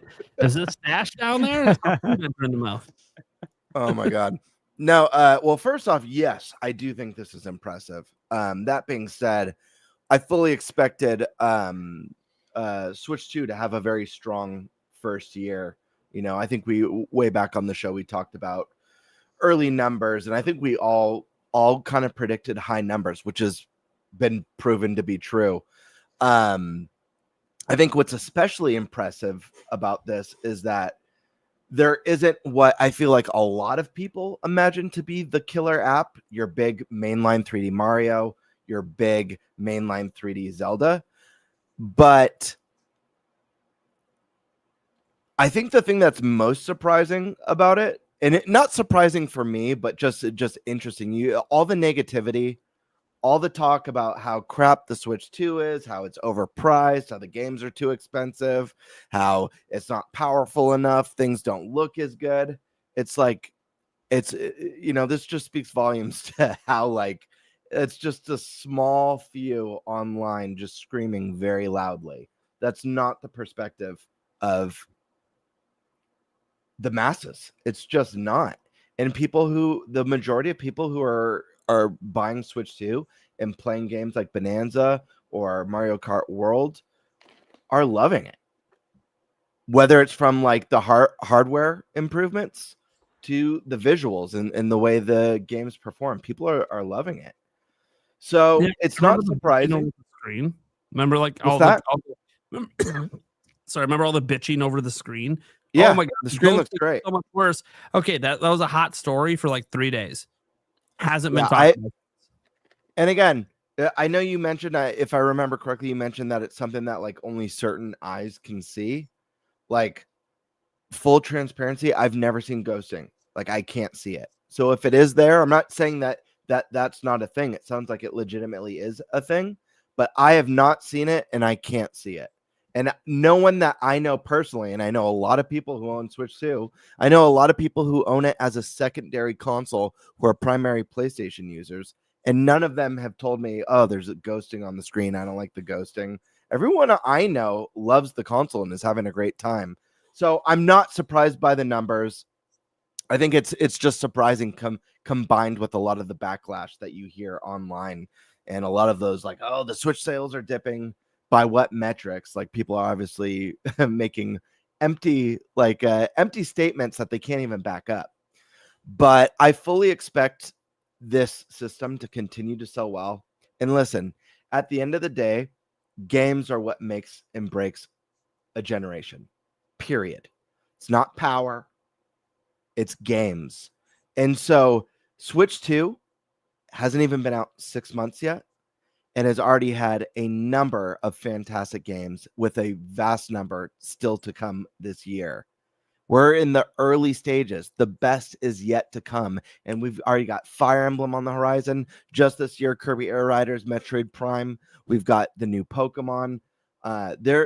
We're eating good right now. Guys, we just watched Resident Evil running on Switch 2 and looking fantastic. Hell yeah. And it comes early next year. We're waiting. Getting 3 games. Yeah. On the same day. But we're not waiting a year later or a year and a half later to get the newest, the latest and greatest. We're getting it right away.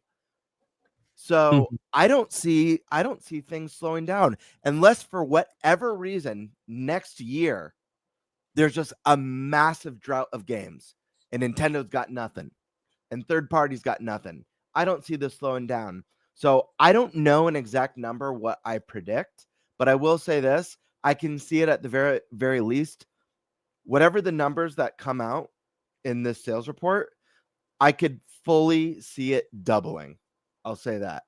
I could see those numbers doubling. So if it's 8 million or 8.5, I could see that doubling throughout the remainder of the year, including the holiday. Okay. Stash.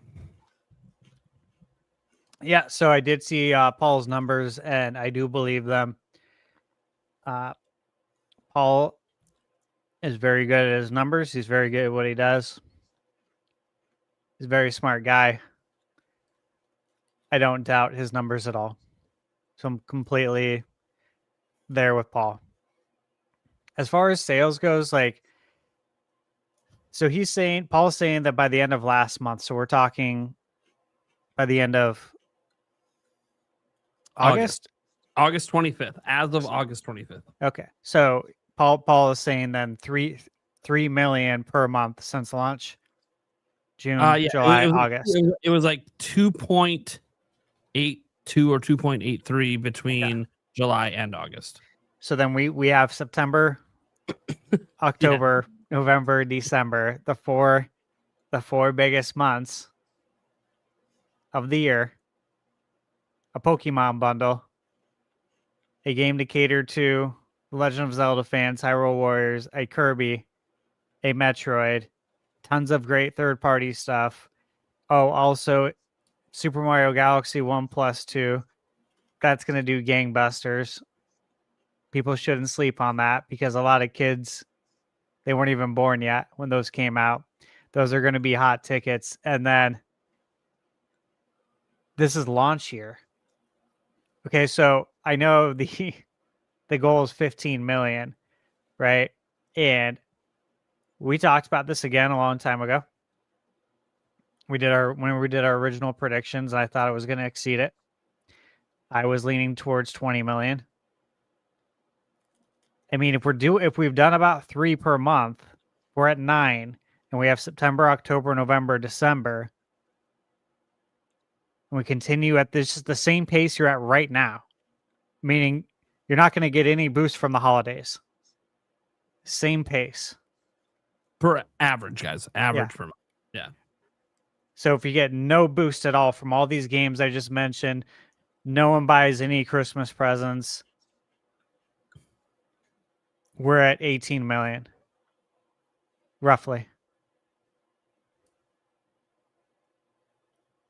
If you get a boost, which you're going to be over 20 million. So I think it's very safe to say that, yes, you're going to get 15 million. It's going to be more than that. Not sure if I like the math there, but because yeah, it's an average of 3 mil a month. Obviously, if we look at it, overall, but got to remember that 6 million of that was month 1. So it's not selling 3 mil per month. It's just an average. So as an example, I think September was probably the worst selling month for the platform. Might have sold less than 1 million units, but then the holidays come, which will be a boost. And that can bring the average back to 3 mil or per month or more. We don't know. Obviously, As I said, the data for Switch 1 was 7.2 million first holiday. We don't know what's going to happen here. We know the very first full fiscal year of Switch 1, they sold 15.02 million units. I think they will exceed that here to have the biggest first full fiscal year launch in console history and remain the fastest selling through this fiscal year. Now, I don't know if it's going to after this fiscal year. I have no idea. That's future projections. Them being really successful year 1 doesn't mean they're going to be really successful year 2, 3, 4, 5, 6, 7. Like we assume, but we don't know. Okay. There's a lot of things that could happen. Example, one thing that could really hurt them. They raise the price. They decide we pushed it through holidays. We're losing money per unit. We got to jump the price $50 to $100. It's going to hurt. Yeah. I think that's going to affect sales. I think that's going to lower what you're going to sell in year 2. I do not think you will sell as many units at $550 as you do at $450 with $500 bundles. So yeah, I think that could be a problem because now you're talking about $550 and $600 bundles. Yeah, I think that would hurt sales. So like, there's just too many unknowns about the future to really project beyond a year. And I like that Nintendo always focuses on just the current fiscal year. Obviously, they have plans for and ideas of what they want to sell. So I don't know that this is going to be a 100 million seller. I think Switch 2 will be a 100 million seller, but I don't know. What I will say is for right now, I do think Paul Gale's right on his numbers because he's been proven right too many times in the past. And remember, 9 million is like the floor for what they sold through September. It's probably more 9.2, 9.3, 9.4, somewhere in there. Keeping the pace of being the fastest selling system of all time. And I think what's making people like when I hear people worried about the sales, I think a lot of it comes from Nintendo doing something we're not accustomed to. Okay. So it's been pretty easy to buy a Switch 2 for a while. Months now. You've been able to walk into the store and buy one. You've been able to go online and readily buy one. If you want a Switch 2, easy to get, at least in the US. Most European countries are the same. Japan's a little different. Sometimes it's easy, sometimes it's not, kind of fluctuates. There are still occasionally some of those lotteries going on, but they're not that frequent anymore. So it kind of depends on the week. Sometimes it's easy to get one, sometimes it's not. But the point is that we've never seen this before with a system selling well that you could just go and buy. You just walk in and buy one. Like that's usually not the case, right? For the big metric to tell a system is selling well is that you can't, right? It's sold out. FOMO. Can't get one. But I want to note something here that doesn't get talked about when people talk about that point. Outside of the fact that Furukawa literally said last year this was the plan. I didn't believe he was going to do it. I didn't believe. I remember right on the podcast that he's not going to do that. He's just talking a big talk. They're not going to do that. They're not going to flood the market because that's so risky. That's so risky. If it floods, discount bins, Listen, I want to add one more thing to that because I love that you're making this point. I was going to make the same point about like people measuring it by the inventory that's available at stores. But keep in mind, we had rumors before Switch 2 was officially announced that Switch 2's reveal was being delayed due to Nintendo wanting to make sure, one of the core reasons was wanting to make sure that they had enough inventory in place to make sure that everyone who wanted a Switch 2 would get one. And that was later reinforced by Nintendo themselves. So this is something that predates Switch 2's reveal that Nintendo was planning this. Yeah. Rumors were already swirling about it. It's well before January. Yep. And you can't use like, oh, there's inventory in stores as a metric without, first off, you shouldn't be making any argument about how the Switch is selling without data, without any sort of data. Yeah. But the only metric, okay, that I think this is a fair argument, and I'll say this. Well, it's only the fastest selling because the other systems were sold out. Sure, that's fair. Fair. How well would a PS5 sold throughout 2021 if it wasn't supply constrained? You're right. That's a fair question. It's super fair. And guess what?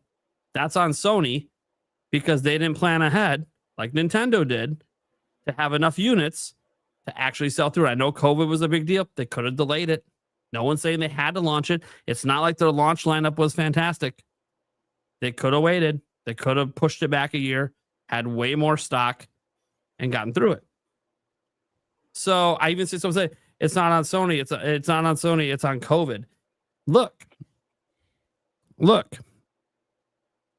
COVID was happening to everyone, right? Nintendo ran out of Switches, even Switch Lites in 2020. They sold out. Guess how many units Nintendo sold that fiscal year? 28 million. Almost all of those units were produced that fiscal year. Sony couldn't produce that many units. Why? They never secured enough manufacturing for it because they didn't plan for it. Now, you can't plan for COVID. I get that. Nintendo didn't either. Nintendo just happened to already have the lines that they could ramp up a little bit extra. But the point is that it's not just PlayStation 5. What about PlayStation 4? Same thing happened then. It was sold out. Same thing with PlayStation 3, although PlayStation 3 didn't stay sold out because it kind of didn't have a good launch. But the point is like all the best-selling systems, the fastest-selling before Switch 2, were supply constrained. All of them. Every single one. So, yes, Switch 2 is probably only the fastest-selling because it's the only one that's not supply constrained. Now, let me bring this back. Here's the thing. That's a business strategy. Supply constraints are often intentional. Why? FOMO. Things being sold out create demand. Nintendo's actually famous for this. Some interviews suggested Nintendo intentionally weren't making enough Wiis back in the day to keep it sold out. Why? Creates demand. Everyone wants a thing they can't get. It's artificial scarcity. It is absolutely a business strategy that has been employed by many companies. Artificial scarcity creates demand. And sometimes it's not even by them. Sometimes they actually made the units. You know who creates the scarcity? The retailers. They don't put them all out on the shelf. They let it sell out on the shelf. They'll restock it in a couple days. Why? Creates a scarcity. Keeps you coming back. You keep coming back to the store to buy the 5 units they put out in a couple days. They might have been in the back the whole time, but they want you coming back to the store. Because the more times you come to the store, the more times you're going to buy other stuff. This is absolutely a business strategy. This is actually well known. And I know traffic. And Been I know well people known for decades. talk about it's illegal to create artificial scarcity, right? That's what Kong Dog said in the chat. It doesn't matter. Lots of things are illegal. Guess what? Companies do it anyways. Prove it in the court of law. You're not going to be able to prove it. Yep. You literally won't be able to prove it. If Nintendo is holding units in China in a warehouse that they're refusing to send to the U.S., China's laws are not the U.S. laws. You can't prove it. That's what these companies do. A lot of them do it. So here's the thing. Nintendo used to get yelled at a lot for this artificial scarcity. Because out of nowhere, what would happen is after like 6 months, suddenly Nintendo floods the shelves and they have all these units. Those units didn't just come out of thin air. They had them manufactured before then. They just decided now we're gonna come to the market. Now we're gonna make it easier to buy. Whether it's due to the second holiday season they hit or whatever, right? They decide now's when we're gonna bring all the units out. Yeah, it does take time to ramp up manufacturing. That is a fact. But you don't just magically have 6 million units ready 1 week. But 2 months ago you had nothing. That's just not how that works. So they've been accused of this in the past. Obviously never been statistically proven or factually proven because companies are too good. You're not going to catch them, especially companies that are worldwide. That said, now Nintendo's doing the opposite. They decided we're going to delay our platform so we can have the most units anyone's ever had. And we're not going to hold back. We're going to keep sending them. As long as retailers keep ordering, we're going to keep fulfilling the orders. We're going to keep sending. Because got to remember, yes, they make an initial batch. All the units they make are based on orders from retail. Okay. The units you see on the shelf, Nintendo already made that money. But they need those units to sell. So the retailer orders the next batch and the next batch and the next batch. And the retailers are still ordering those batches. They're still happening. Why? Well, all these units are on the shelf. They're not selling. What do you mean they're not selling? We're about to find out it's sold north of 9 million, which means in the last fiscal quarter, it sold over 3 million units. But if it's not selling, then how the hell did they move over 3 million units the last 3 months? Obviously, it's selling. Just because you see units on the shelf doesn't mean those are the same units from 4 days ago. Restocks, they're a thing. Companies keeping stock in the back, not putting it all out on the shelf. It's a thing. I know this. I used to work at Kmart back when that was a thing. I was there for the Xbox 360 launch. We had 50 units of the Xbox 360. You know how many we had out on the store shelf? 5. We weren't allowed to put more on the shelf till all 5 sold. Now, is that artificial scarcity? No, we're not refusing to sell the units. We're just not going to make people aware we have them until the 5 on the shelf are gone. Retail does this all the time. It's not illegal, by the way, because they're not refusing. Like if a customer, if it's sold out and a customer asks you if you have some, you have to say yes. And you have to sell it to them. But customers will assume you're sold out when they don't see it on the shelf. This is a very common strategy. And this happened back at Kmart. I know what happened at Walmart because I worked there for a little bit as well. At my local Walmart, there was something we did with consoles as well. Did it with not just consoles. We actually did it with quite a few products. You'd be surprised how many products they still have in the back when the shelf is empty. All you got to do is ask. It's not against the law. There's not a law that says they have to keep the shelf stocked. They just can't lie to you if you ask if they have some in the back. You'll see this in electronics all the time. You'll ask, hey, do you have any in the back? They go to the back and walk right back up with one. But yeah, they do. It's just not on the shelf right now. So this is like a strategy that get used all the time. So I bring this up from my own experience because the bottom line is, yes, we do not know that Switch 2 would be the fastest selling console ever if PlayStation 5 and PlayStation 4, those two in particular, had enough stock that you could readily walk in after like a week and buy a system. You're right. It could have sold faster, especially during COVID. If they somehow were able to produce like 50 million in year one, they might have sold all 50 million. I have no idea. But they didn't. And setting aside COVID, PlayStation 4 didn't have the same excuse. It just didn't. Didn't have the same excuse. They had their own projections, and either their projections were way off, or they intentionally didn't want to produce too many, which is very, very common. Like we talk about artificial scarcity. Artificial scarcity doesn't have to literally be you have units sitting in a warehouse. It could be, and I'll actually tell you this, Nintendo said this out loud. Then when Nintendo gave the 15 million projection for this fiscal year, they were asked, well, what if demand's higher than that? Because analysts were all projecting 18, 20, 25 million sales, right? What did Furukawa say? He said out loud, we have the ability to ramp up production to 20 mil. Meaning, it's not artificial scarcity. It's just choosing to not make more. That's not illegal to choose to not make more. So Nintendo was planning to make 15 million. I think they've ramped up. They've issued multiple apologies, one in the United States, 2 in Japan, for failing to meet demand. And the one in Japan, the most recent one, was just like 2 months ago, not launch, 2 months ago. Meaning they probably have ramped up. They've probably realized we're going to go over 15. It's happening. We got to ramp up. Maybe they're ramping to the full 20. Maybe they somehow can ramp even higher. I don't know, because they're still making Switch 1s.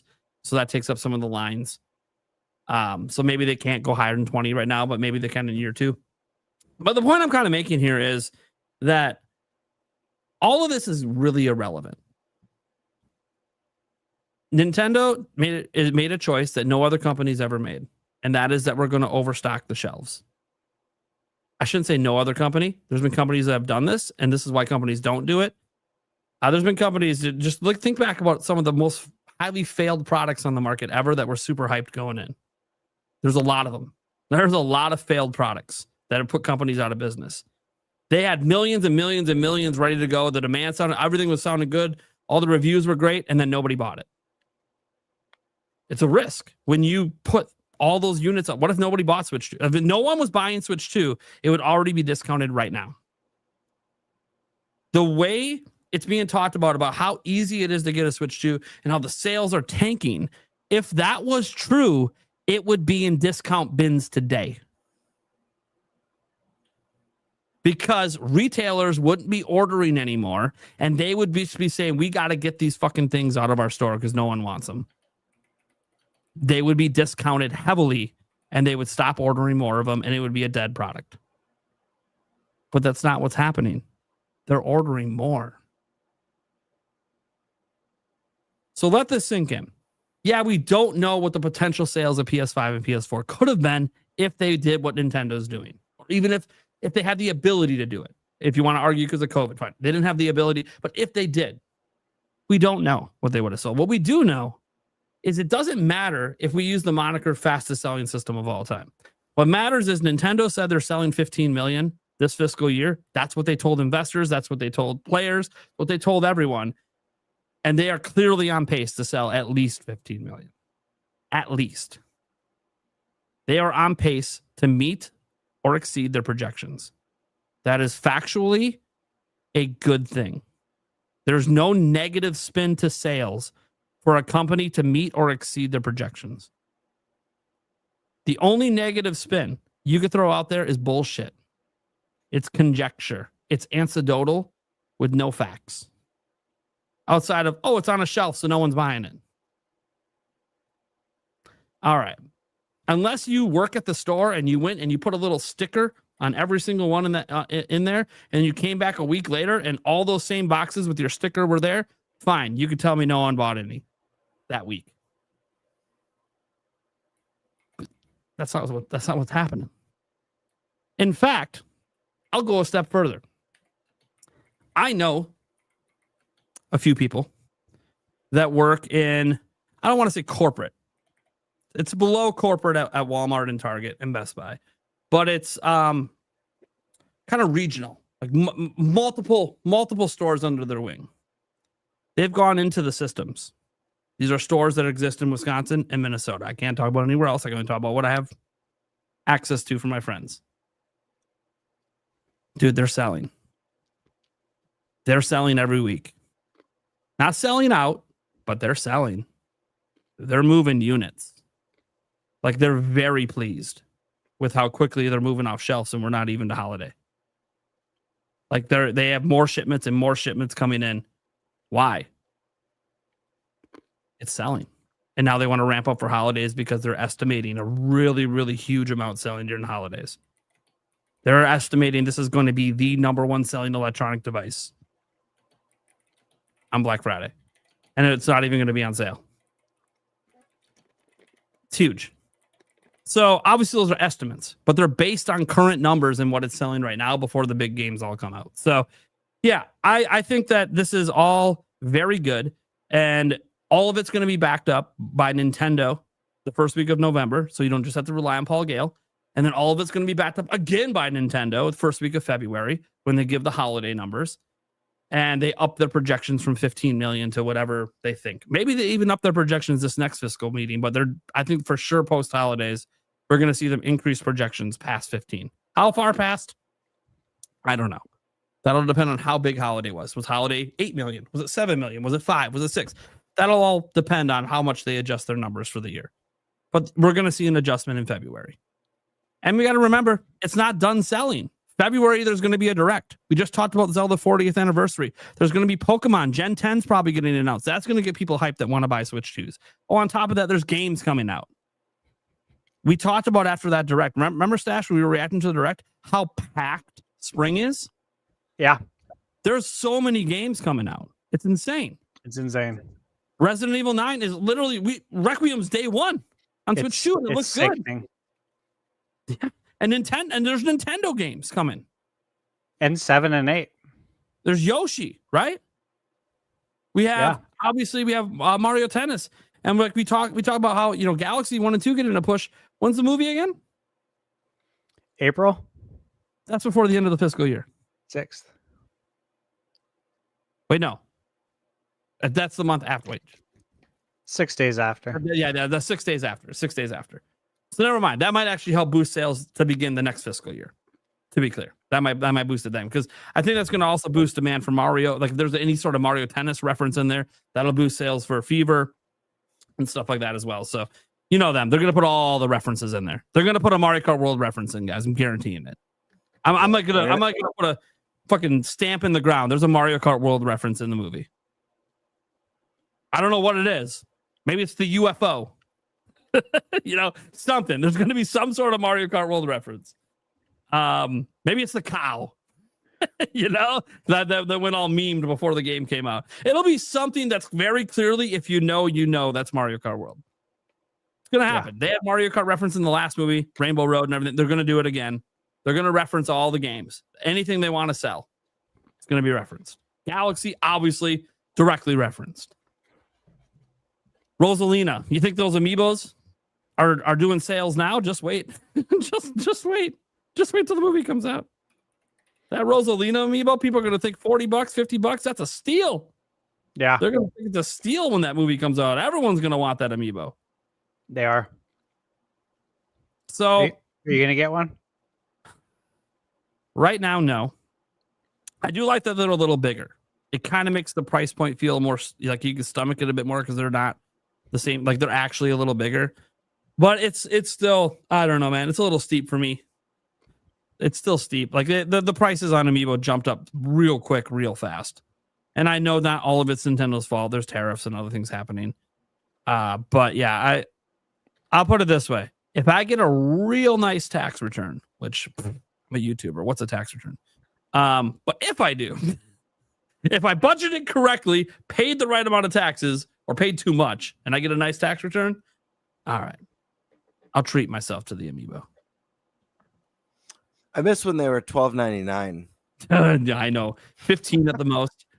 How much was the giant Yarn Yoshi one? Wasn't that one like $40? I don't know. Yeah, how much? Because that one felt like okay. You understand why that one's 40. It's like this big. How big was that? Yarn Yoshi big Amiibo launch price. I'm trying to remember. I feel like it was a $40 Amiibo. Yeah. Still, yeah, the Mega Yarn Yoshi Amiibo. It was still perfectly intact. Yeah, it was $40. So that's what we used to get for $40. Dude, you have so much discipline, Stash, because the number of times I've told myself I'm not going to open like a certain collector's item, and then I just like have to, like I just have to touch it. I'm like, I have to experience it, like the item. Yeah, like when I get it, stuff. Like when I got the Fire Emblem collector's edition that comes with like that crystal clear NES cartridge. Yeah, I have it up. Have you opened it? The YouTube 100K? No. Yeah, see, I held off for like a month, and then the thought of not holding the crystal cartridge and like seeing it in person really bothered me, and I like had to. And then I was sad that I opened it, but at the same time, beautiful, dude. It is beautiful. It has a stand too.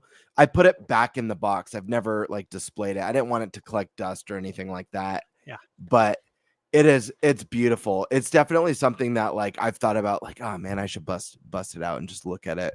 You know, like the One Ring, like the My Precious type feeling. Yeah. Totally is. Did you guys get any of those Amiibo that were on sale at GameStop last week? They had like 20, 25, 30 Amiibos. Nope. On sale for $5.99. Oh wow. Cool. That's a steal. $5.99 stupid. Yeah. Make it rain Amiibo. I mean, that's not money, guys. I'm not making it rain money. I'm making it rain Amiibo at that price. Like I got I got a bunch, but this one I didn't realize this glows in the dark. Oh yeah. Yeah. It glows in the dark. Yep. Used to have that one.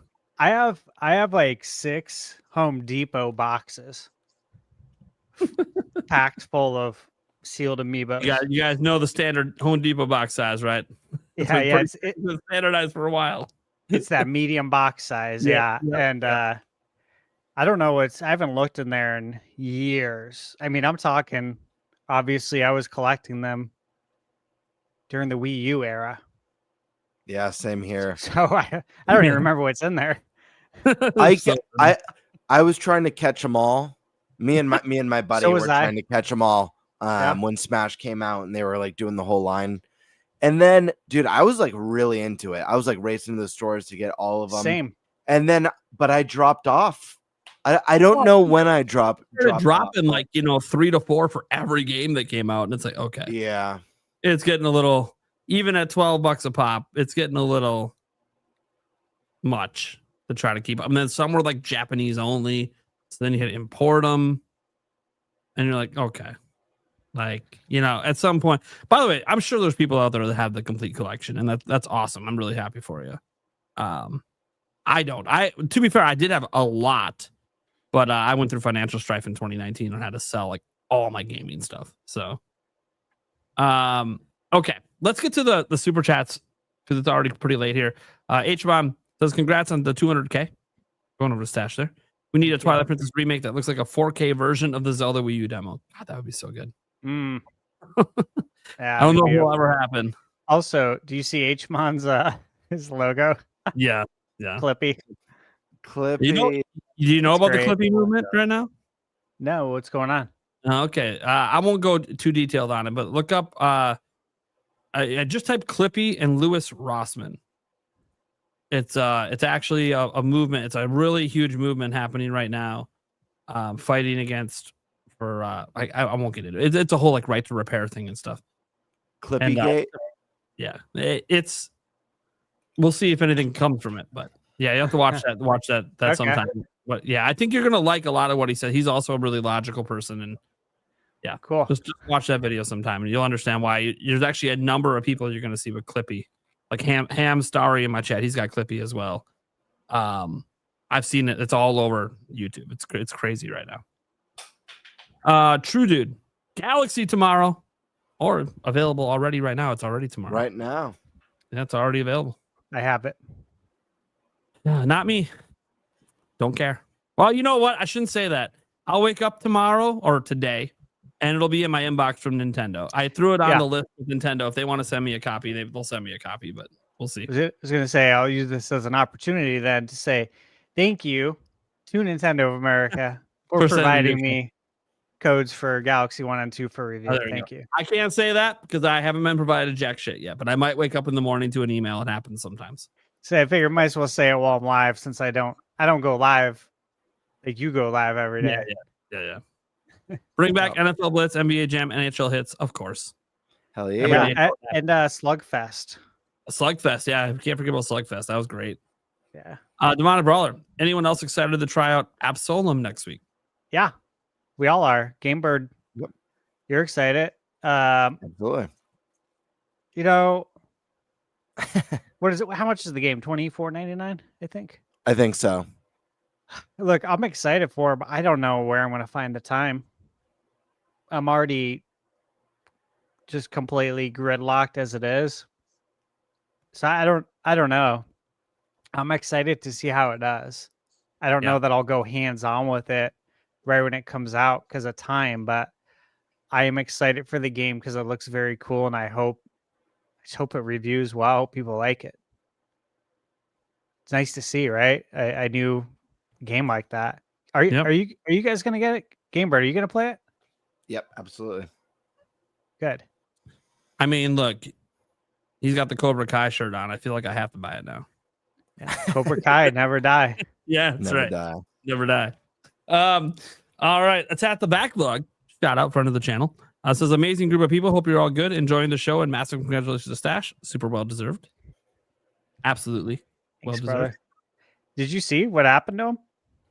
Yeah, I saw it on. He posted it on X. I was like, oh, dude, Dude, suck.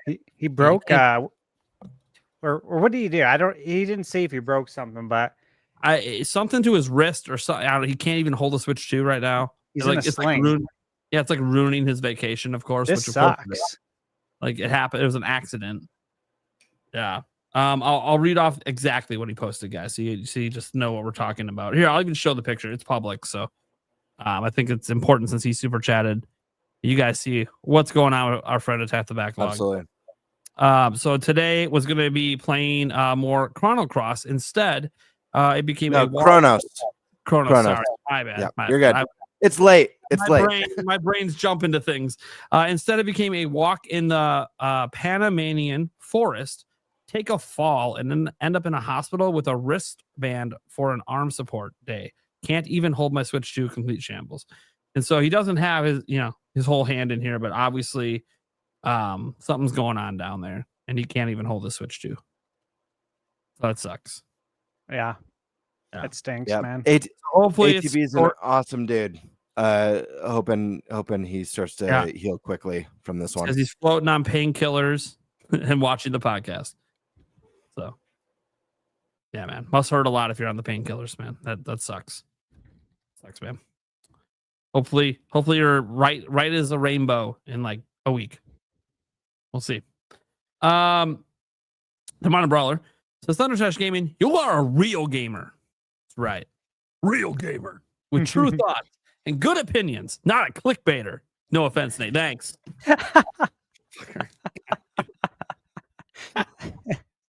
Now the audience is coming after me. It is what it is. It's in the intro to the show, right? So funny. Or a hater just trying to get views. All about preserving games. We love it. Oh God, yeah. Thank you. I know. Stash definitely makes me look like a fraud. I'll say that. Well, hey, look. To be fair, I got 3 kids. I have so much less time to game than everyone else on this show. That's true. Although I give Eric shit all the time. He talks about how I have no time to game. I'm like, motherfucker, I've been around you.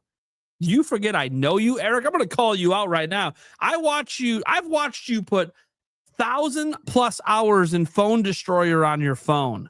The South Park game. That's not real. Don't tell me you ain't got time to game. You're just choosing to be on your phone. Do I need to grab your phone and look at all the memes and all the videos you're watching when you could have been gaming? I'm just saying. Eric does. Time. He does send a lot of Instagram links to the group chat. I'm telling you right now, if you got time to do that, you got time. Do you see me sending people a bunch of links and memes all the time? No, I ain't got fucking time.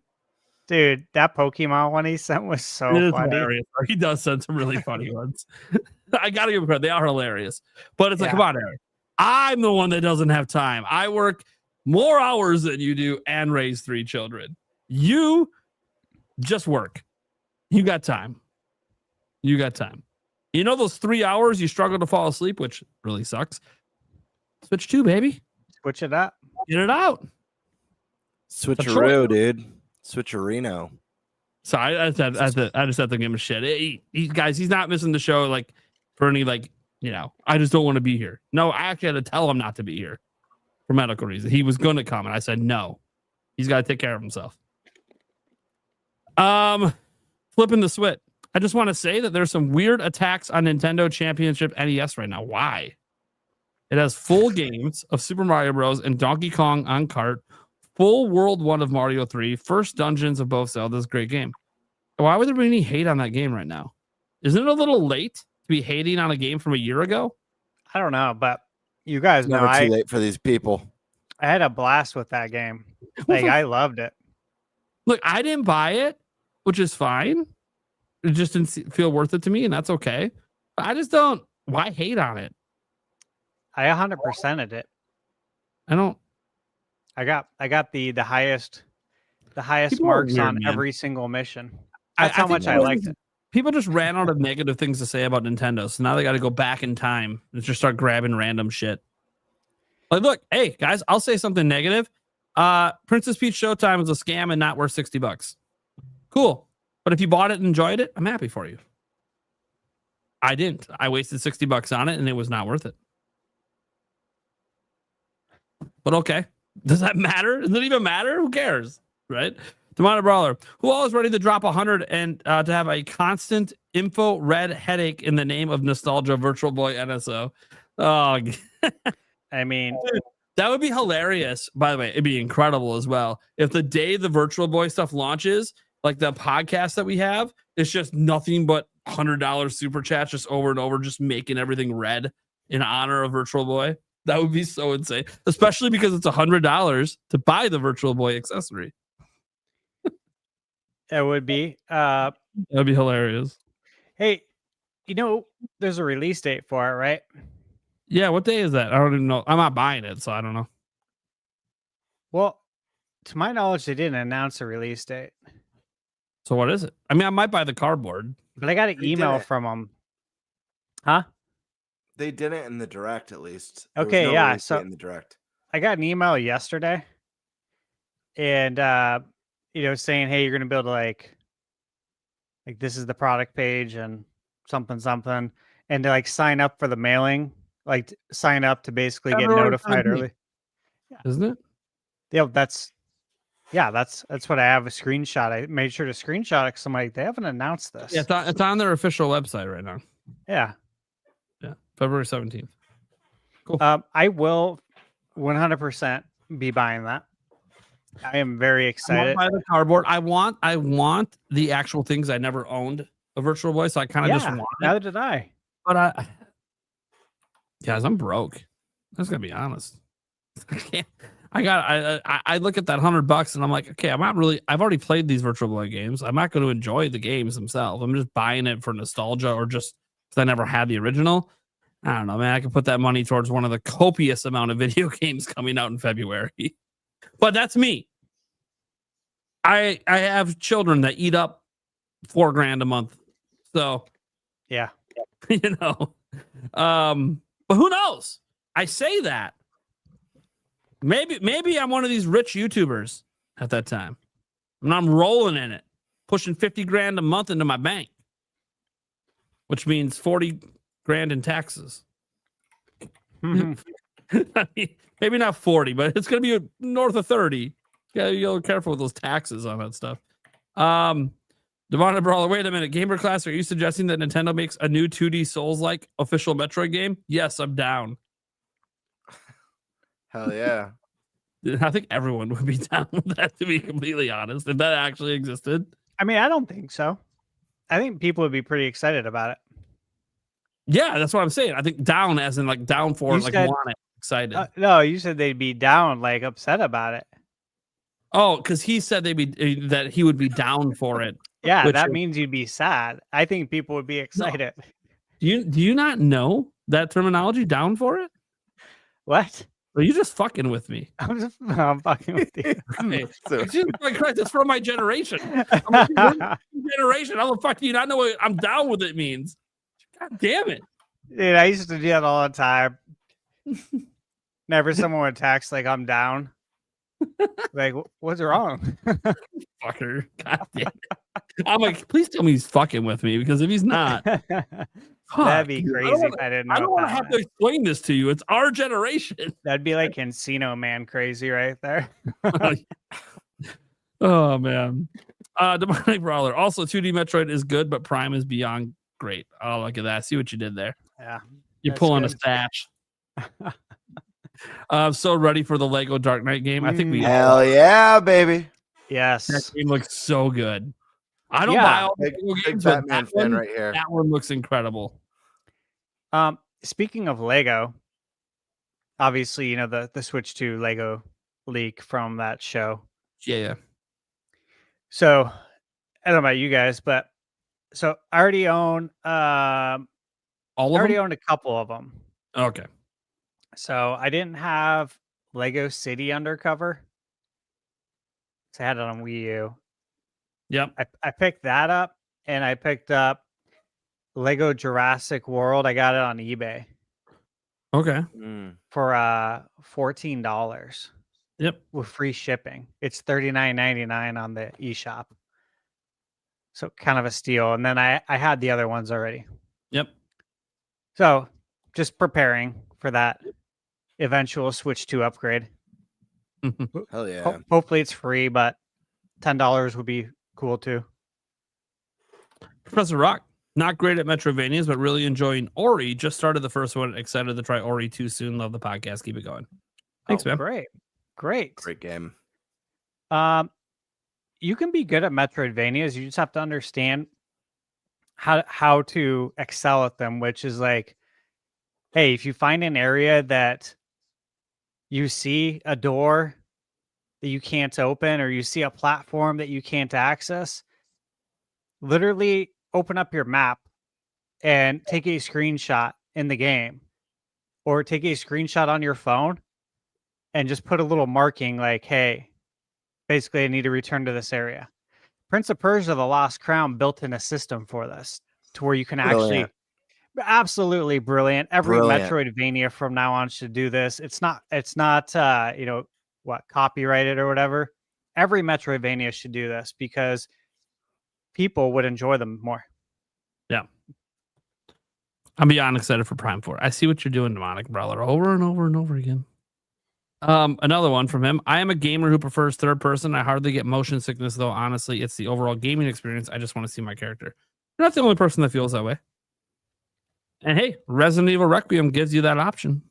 Third person or first person. Just throwing that out there as a game that serves both audiences. Why have character customizations you can't see? If it's a multiplayer game, it's because other people can see it. It's a single player game. I have no idea then. I have no clue because you might see your character in the menu screen or something.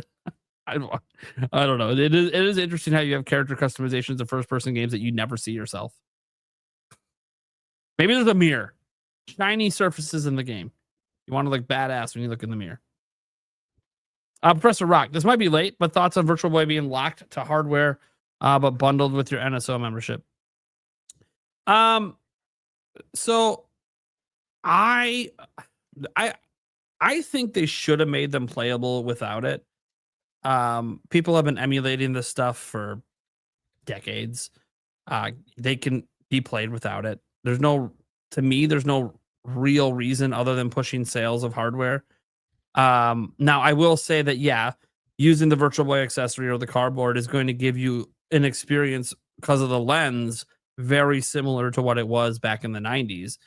And so that's a thing, but they could have provided that as an option and still let you play it without it. It just wouldn't be what the original experience was, but it'd still be a playable game. So I don't like it.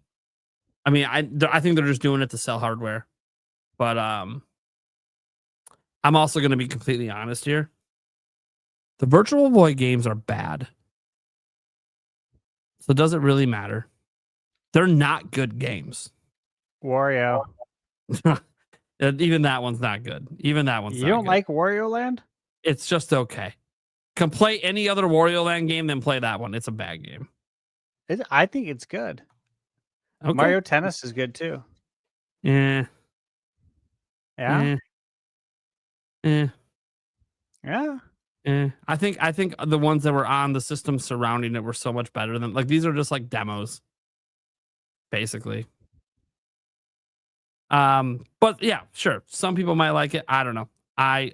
They literally are just like every single game's like a tech demo for that IP. That's what it felt like. I haven't played every single one. I did play Wario Land. I did play tennis. Because it wasn't my Virtual Boy, it was somebody else's. But anyway, the point is that most of the games aren't very good. So, like, I just don't think it matters. People aren't really going to. I'm going to tell you this right now. I don't think a year from now people are just going to be regularly playing Virtual Boy. I just don't. What about anything? What if Waterworld comes out? What if they find a way to get the license to get Waterworld? Well, I mean, look, on then I might have to spend the $100 so I can. But that's the question, though. Is like, should we have to buy the hardware even though it's been readily emulated and available on PC forever without the hardware? Like, personally, I think they should have just made it playable without the hardware because it's part of a subservice. But we don't get to make those decisions. I don't think like anyone. I don't think Stash or Gamebird would disagree with that. Like, it should probably be playable without the hardware. We've already proven via emulation these games can all be played without it. Now, again, it won't be the original experience, but that should be optional.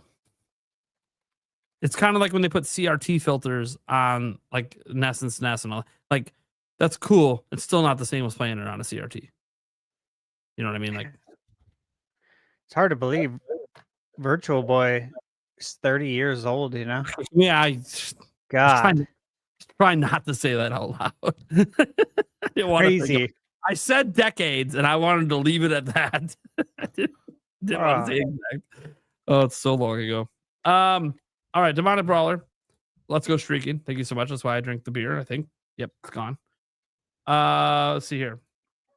MP4 will sell 5 million more with online multiplayer.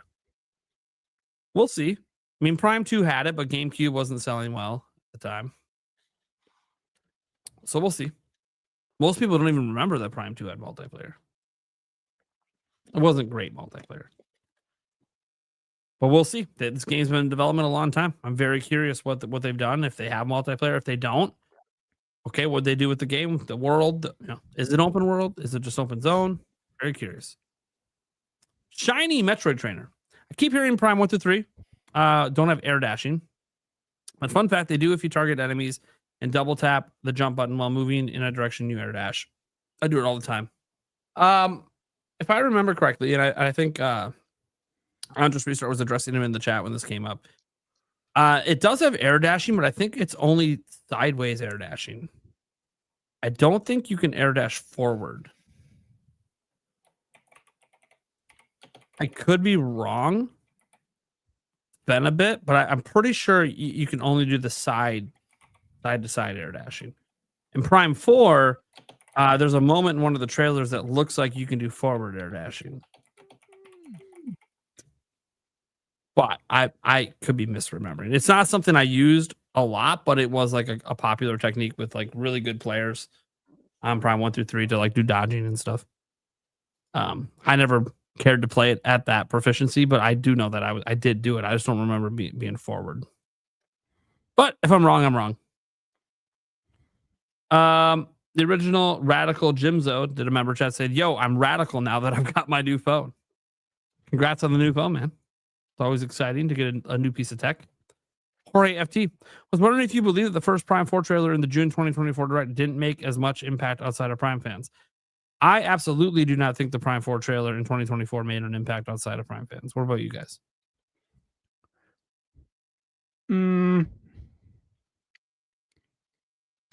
Yeah, I would agree. Yeah, that first trailer felt very much we're just trying to show you that it is Metroid Prime. Reassure you that we are making a Prime game. Yeah, and that it's coming along. Yeah. And here's proof. Yeah. Felt very pointed at Prime fans, which I don't think is necessarily a bad thing. But me either. Next up we have Legend of Baresh or Bahash, or however you pronounce it. Multiple directs and treehouses showing it. The desert was just a backdrop to show off Viola, just like DK. We will have an amazing direct eventually. Metro Prime 4 will do fine. No worries. Good. I mean, I'm always going to be concerned when I hear 100 million budget in Metroid. It just doesn't, like, it's never done the sales to justify such a budget. So we'll see. I literally want it to sell well if it's good. I always have to like put this caveat. I don't know. Like, I think Prime 4 is going to be great. But I can't say I know that. Even if I had played the demo like Stash, great demo, doesn't mean it's going to be a great game. I just am going off the cachet of Retro and what the prior Prime games were like and what we're seeing in trailers. It looks like it's going to be great. But if the game is great, yes, I really hope it sells really well. Because it would suck if it's not great and then it still sells well, because then we're just going to get more bad games. I don't want it to be bad. And the thing is, Prime has a very high bar. 90 plus is the expectation for reviews on Prime. So it's a very high bar. So we'll see. Okay, I'm talking about a high bar with reviews. It's even higher with the fans. Yeah. Demonic Brawler, but Master Chief is a hot chick. What is Master Chief now? She'd definitely be boner of the month. I love Tommy Boy so much. Such a good movie. I know. So quotable. And you know, I put that one as like, that's so inappropriate. I'm like, dude, anyone that knows about Tommy, it don't matter. It don't matter. It's a classic quote. Movies from that era, you know, like the Tommy Boy, Billy Madison, Happy Gilmore, just there's so much quotable stuff back then. Yeah. what was the quote that led to? Oh yeah, when he asked where that lady was from in Dumb and Dumber, and she says Austria, and he goes, "Good day, mate." Yeah. The shrimp on the bar. I'm like, And Australia, this is great. kick his ass, sea bass. I've literally that's never left my vocabulary. I think I've quoted that since the movie came out. Dude, I've said kick his ass sea bass every week for so Yeah. long. Like I think Michaela, when I took her out, for her birthday dinner last weekend. Yeah. And she said to me that she thought she was going to order the sea bass. And like, all I'm thinking in my head is kick his ass, sea bass. Like, I shouldn't be thinking of this. This movie came out over 30 years ago. It's so good. It's all know. time. I'm watching that shit till the day I die. It's It's good. so good. Demonic Brawler. Will Ocarina of Time remake build enough sales to convince Nintendo to remake Majora's Mask? Kind of like they did with Super Mario RPG and 1,000 Year Door. I don't think Super Mario RPG convinced them to do 1,000 Year Door. Those released within a year of each other. That was already decided before Mario RPG came out. Gosh, I think it's a tough one. If it's a from the ground up remake, I would say they haven't made the decision to do that to Majora's Mask yet, because Majora's Mask isn't as popular as Ocarina of Time. And it's probably expensive to do a from the ground up remake. That said, I will say if Ocarina of Time somehow does like 10 million plus, they might go, okay, yeah, we should probably do it to Majora's Mask too. Okay. I'm going to say 100%. There you go. They will use that engine. Yeah. Again. I mean, the engine will be made. Got to remember that Majora's Mask is a lot of reused assets. Exactly. It's the same engine on 64. There are some unique ones, but like, it's a lot of reused stuff. So like, if they already put in the work for Ocarina of Time, it is much easier to do Majora's Mask. I'll even take it a step further. You didn't even ask this, but you mentioned it.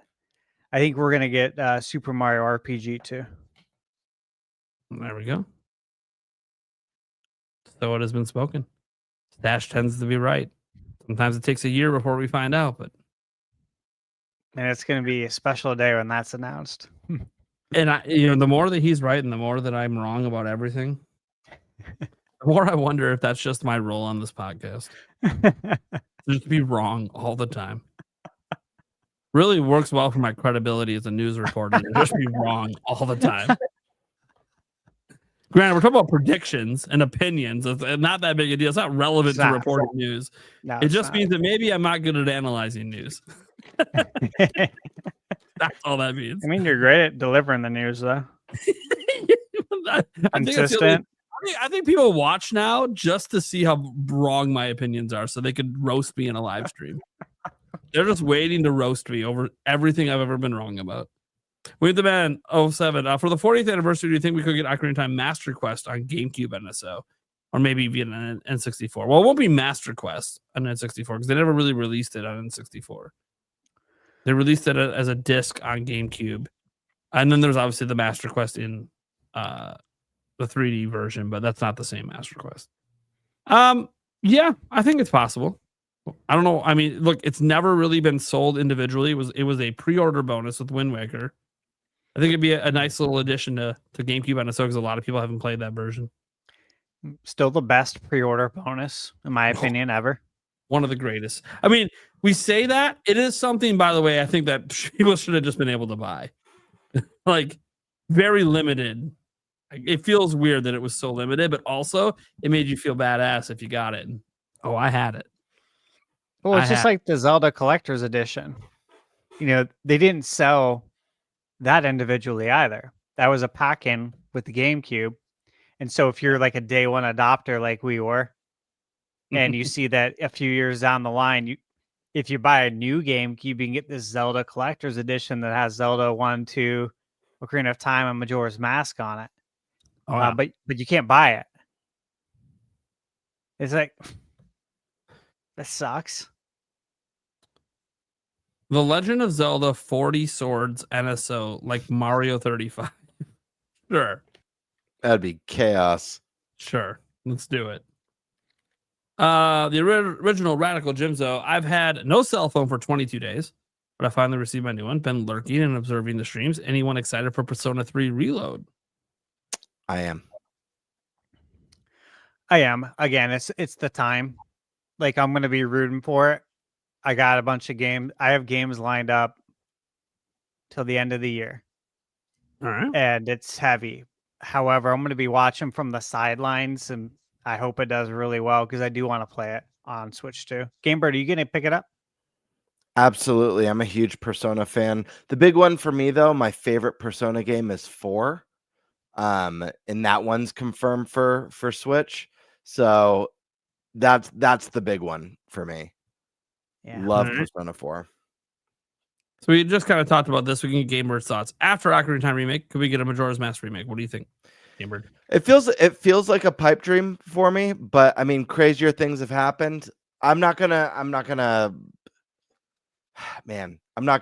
commit to saying I think we will, but I certainly hope it's something that we see at some point in time. Yeah, a point It'd that be was brought truly up special. when Stash and I talked about it, a point that was brought up is that like Majora's Mask is mostly just reused assets. So if they already did it, the assets with Ocarina of Time, it's actually pretty cheap to make Majora's Mask. I do wonder, and I don't know how much sense this would make, but you know, Aonuma's getting up there. You know, it's only a matter of time before he fully hands the baton off and, you know, takes a at the very least a much bigger backseat than he is now. It would be kind of cool if you know, obviously we get Ocarina of Time remake, then we get the next mainline Zelda, and then like the dude's gonna be pretty damn old at this point.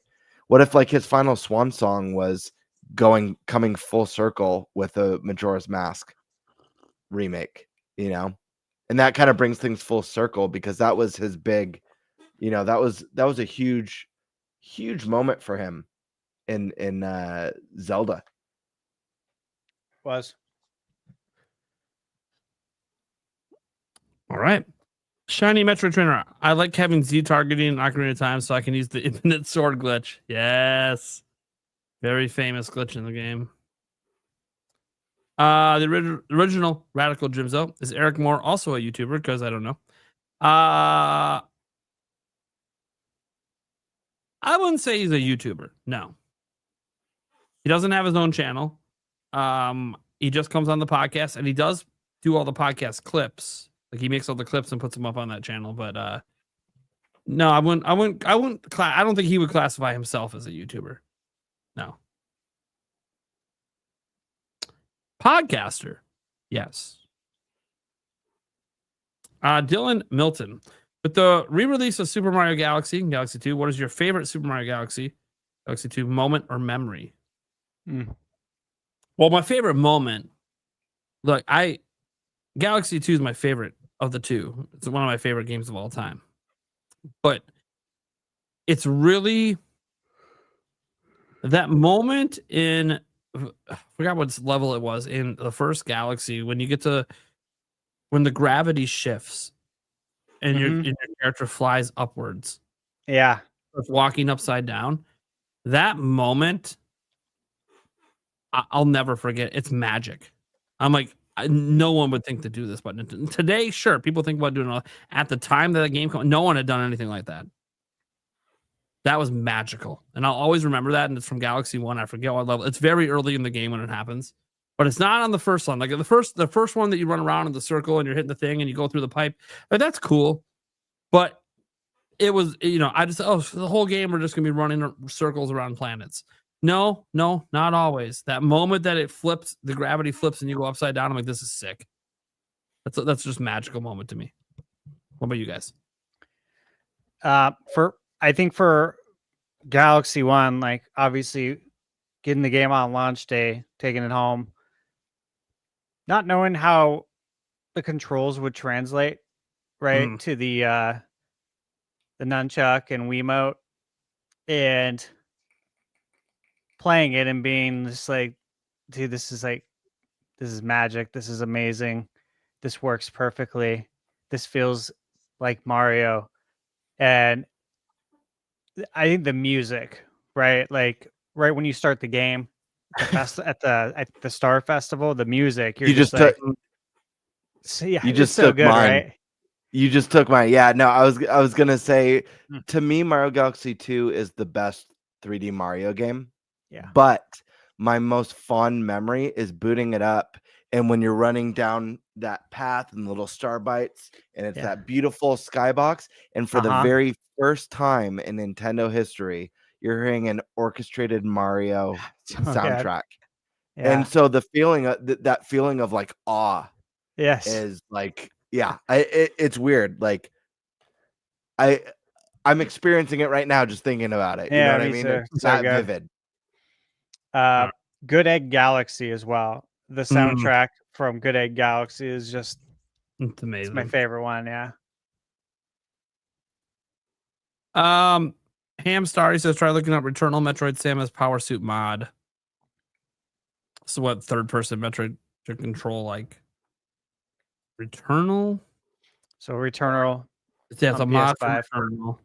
Returnal Metroid Samus Power Suit mod. Okay. I'll show it on screen here. Second, guys. All right, share the screen. Okay. So we'll hide the super chat here. All right. So this is a mod for Returnal. So let's see here. Well, let's go to the beginning. Okay. Right now it's first person. There we go. Going third person. Oh, dude.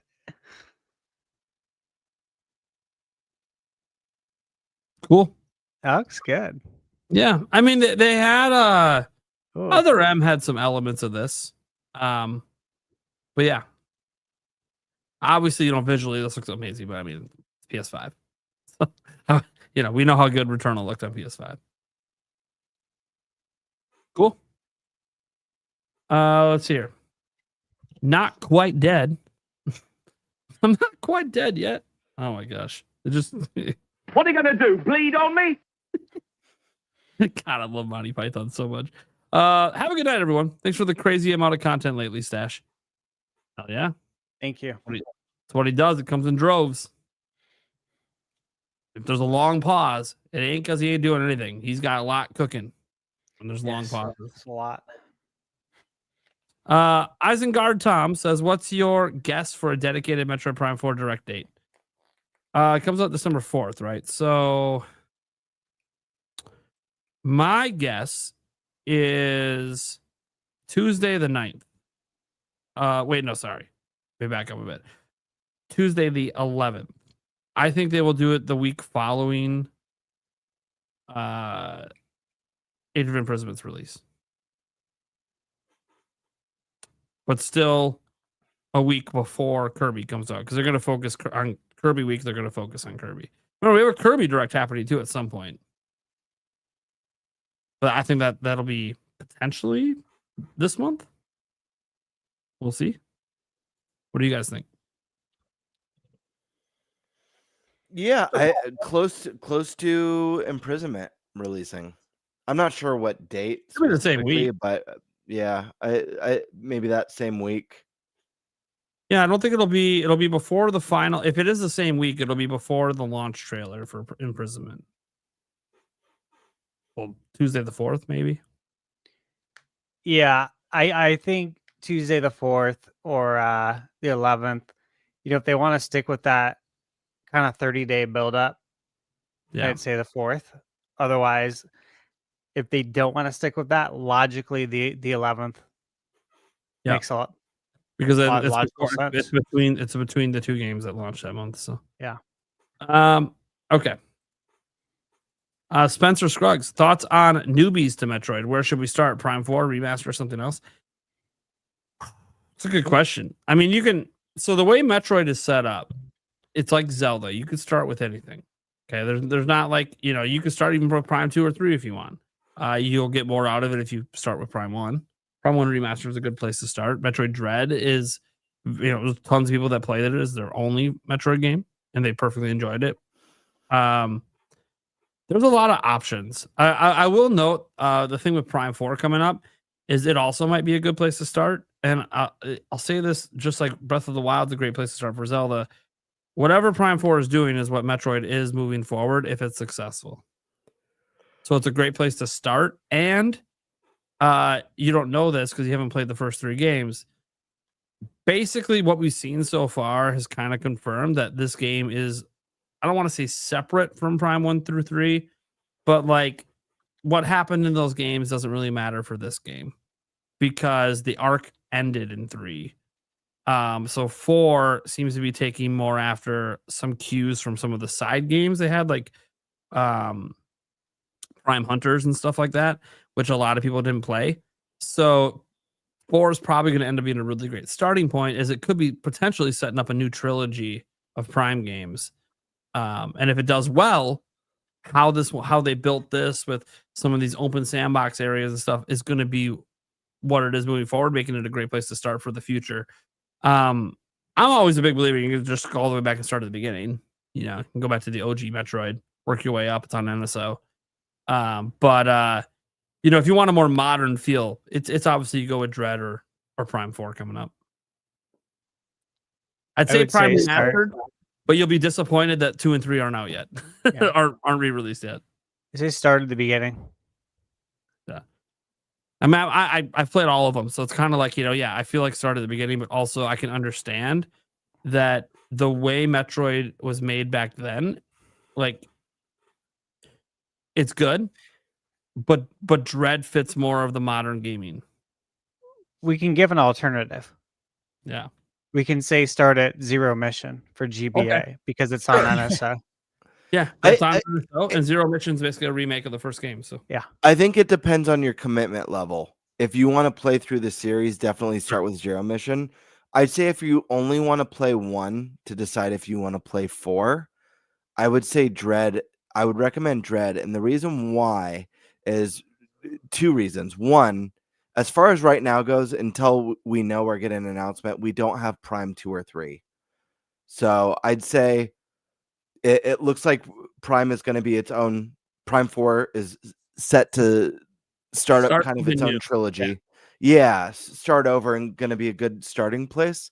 And the cool thing about Dread is you're going to get to experience classic Metroid, kind of the gameplay of like how Metroid started in a modern engine. And then you're going to get to make the jump and be like, man, I wonder what this plays like in a 3D. More first person 3D plane, which is really cool. And you're going to understand from the get-go playing a game like Dread, or again, if you wanted to go back from the beginning, start with Zero Mission, that this isn't like your average first-person shooter. This is a different kind of game. And all you have to do is take what you get in Zero Mission or Super Metroid or Fusion or Dread and just imagine this same concept, but in a first-person perspective. And you know exactly what you're going to get. Yeah, it's really all about, are you trying to play everything? If that's the goal, yeah, start with like Zero Mission, work your way up through the series. But if you're just trying to see if you like it, I think going with one of the modern, like Dread, or if you want to just take the leap right into Prime 4, you can. You know, because if it's just I would say if you're just testing the waters, those are my 2 entry points. I would say to go for. Like, because the thing is, I want to say Prime Remaster, but it's like, because it's so good. But it's like, but you're not right now. There's no modern way to play the next ones at the moment, and I don't want. And the way Prime 1 ends, it really makes you want to play what's next. It really does, but you can't. So it's kind of like, yeah, go with 4 or Dread. If you want to play something right now, Dread for sure. But yeah, if you're planning to play all of them and you just want to know a good starting point, then I always say, yeah, go back to the beginning, work your way up. Again, NSO has so many. I think you can play the first 4. I think. Yeah, and if you start with Dread and you love it, definitely go back because, dude, those classic Metroid games, they stand the test of time. Super Metroid. Yeah, and if you play like the first Metroid and you're like, oh, this is a little rough because of the old school dynamics, then just go to Zero Mission instead. They modernized it a lot to make it more playable for modern audiences. And then you can go back to and don't skip Fusion. People sleep on that game. That game is so damn good. I love Fusion so much. Okay, we did that one. Here we go. Legend of Barhash. It's pronounced Barhash. That is all. I'm gonna totally forget. If you haven't noticed, me and pronouncing things not good. How did I become a YouTuber when I can't even speak correctly? Don't know. I think it's just my aura, my energy. Stash saw it in person at the bar. There's an aura I give off. I think that's how all my successes come off the aura. But then Stash's aura just tops me in every instance we're in. So, I thought I had aura until I was around him. Now I'm just like second fiddle, third fiddle. Because Birdman's got aura too, man. When he wasn't sick and he was in and had the energy going and wasn't dead. Oh my God, the aura of Stash and Bird made me feel so small, and not literally because I'm smaller than them. Just I felt so small. Like I know that I'm kind of like the pseudo leader of the show, but in person, I am the background noise. I am Eric. I'm the background noise. I'm just tagging along, living off the aura. That's all it is. I'm just living. I'm just feeding off it. Oh man! All right. What do you want to see in Ocarina of Time remake? We'll probably forget the ending of the remake. You know what? We're skipping that question. We did cover that in the pod. We did talk about it in the pod too. Not that I forgot the ending, but thanks. Rap said gamer lunch on me. Awesome, man. I'll make sure he gets that 20. All right. Cool. That's all of it then. Thank you guys so much for tuning in. It's been a long show. One of our longest shows in a while, but we had some really good topics to get through, and we just took way too long on the first topic, and it happened. And we didn't. The funny thing is, no one mentioned Alan Wake 2 after it got brought up. Like no one talked about it at all. Didn't even get to talk about Alan Wake 2. The gamer was so excited about it, but people could not. People couldn't get up. Are you gonna pick it up, Gamebird? You think you'd pick it up? Absolutely. If it comes to Switch 2, absolutely. I'm getting Alan Wake 2 if it's on Switch 2. As long as it runs, obviously I want to make sure it runs okay. Yeah, it's gotta run okay. Yeah, if it runs like crap. Yeah. I love Alan Wake 1 and 2. I don't know that I double dip. I have it. I never beat it when it came out. So Control. That is. I have Control too. On PS5. I would like Control on Switch 2. I think I got the platinum on it. That's how much I loved it. And obviously, did you play the Alan Wake stuff in that game. Did you play the DLC stuff in there, Stash? Yeah, I did. Dude, I forget the name of the mission. It's the Alan Wake DLC, basically, right? Not the Alan Wake one. There's the first DLC because there's 2 DLCs. One is or there might be 3 actually. I forget. Can't remember. There's a DLC where you go into like what turns into almost like a rhythm game with like synthwave music, and you're hopping between platforms. Do you know what I'm talking about? Yeah, it's amazing. It is like the coolest. Oh man, Control's so that good. Game was just so good. I was like, man, the whole time I was playing it, I was like, dude, this team, like, obviously they don't have the Marvel license, but I was like, this team needs to make like a Magneto game where you're just like bending and pulling metal and stuff like that. Yeah, that would be really good use of it. Those games are the Control is very, very good. I hope we get a new one. But Control, Alan Wake, yeah, Remedy, Max Payne. Yeah, I used to love Max Payne. Yeah, all great games. Like, highly recommend it. Yeah. All right, guys, that's going to do it for our show. You can go ahead and check out our guests. Links are down in the description with Andres Restart and Mr. Robot Joe. We'll go around the room with our hosts here. I'll let people know what we got going on, where they can find us. Let's start with the Birdman. Hey, Gamebird Classic. You guys know where to find me. I'm here on YouTube at Gamebird Classic, on Twitter at _Birdmaster. Stay tuned. Got some stuff coming, and I'm really tired. So that's all I got for you tonight. That's all the bird is willing to give. Why am I watching the Costco Beast right now? What is happening? Isn't that awesome? I watched that earlier. That was awesome. I mean, look, he grabbed the whole tray. Yeah.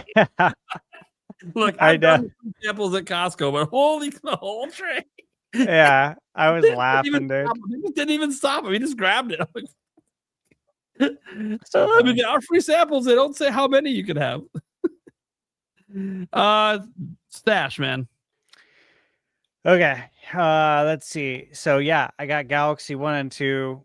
I'll be revisiting, reviewing, posting on that. I got Trails in the Sky. I still need to get to, but I had to get Digimon story review out, which I just posted that today. If you haven't watched my reviews yet for Digimon story, Pac-Man, and Final Fantasy Tactics, check those out. Other than that, I got the Mario Galaxy 1 and 2 coming up. I already have Yuka Replay, so I'll be working on the review for that. And the Tourist Deluxe Edition. And then a couple other titles. And then I also have Extreme Rate sent me their kit, the Switch 2 kit. Nice. So it just released. I don't know if everyone can buy it yet, but I'll be doing my custom build. So I got that. I got the projector screen. I got a lot. It's too much. No one's going to remember. Did you get the atomic purple? I did. Okay, I was gonna say. I did. It was between that and the clear one. And Sure. I got the clear one for Switch 1 and the clear Switch 1 Pro controller shell. So I was like, for Switch 2, I'm doing atomic purple. I got it. Hell yeah. It's too much nostalgia. Yep. Nice. All right, guys. You don't know if you guys don't know what it is. It's like a custom.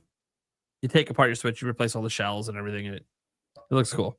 Let's go. You guys should go check it. It's like $38 or something. Yeah, Clear Electronics. It's the way of the future. Yeah. The way of the future. It's coming back. Yeah. Someday it's coming back. It'll be in again. Everything comes back around. Dude, bell-bottom jeans came back for a small bit. I bet you Afro's going to be a big thing again soon. Dude, remember when Apple computers, back when it was called Apple, did all the fun colors? They looked like Nintendo's. They were like white, and then like the trees are orange and purple and green and watermelon and blue and they grape. were sick. They were so awesome, imagine if they came out with a transparent iPhone. That'd be sick. Oh my god, I'd be all over that. Dude, everything comes around, man. This is how it is. Goes around, comes around. All right, guys. We're at the age now where we want to buy this stuff. So take advantage of my nostalgia. Bring Pogs back, please. I'd probably play that again too. Can you imagine Nintendo? There's Nintendo Pogs. I'd be like, no fucking way. Pogs and Slammers. I'd be all over that. Dude, remember how big yo-yos were? Yeah. Yeah, they're still around.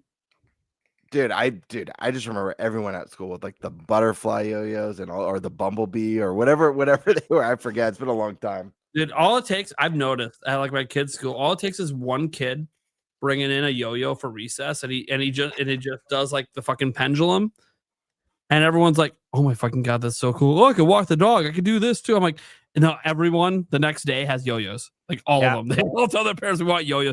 No parent's gonna say no to buying you a yo-yo. Let me tell you, they're gonna be excited. Oh, you actually want something that's not an electronic? Yeah, I'll go get you a yo-yo. It's like $5. Let's go.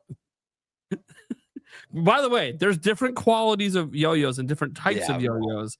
There's like, you want to do walk the dog and some of the more complicated tricks, you need a certain types of ones that spin basically forever. Has like that nice glide.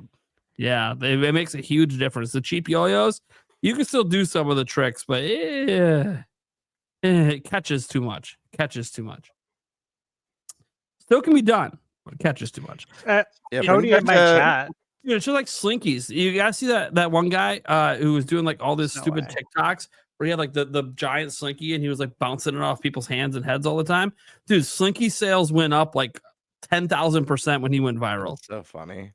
Well, while they're at it, they can help bring back what is it? Mighty Max and what was the I forget what it's called. I just had it in my brain.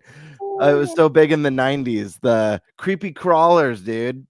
I remember that song. Creepy Crawlers. Next thing you know, Stretch Armstrong's coming back. All right. Oh, he was cool too. They still sell it, but like no kid has it anymore. It's just people like us buying it and like filling it with hose water and shit now and doing dumb shit with firecrackers. the shit I wish I would have did to it when I was a kid that I've now seen videos of, and I'm like, dude, I gotta try that myself.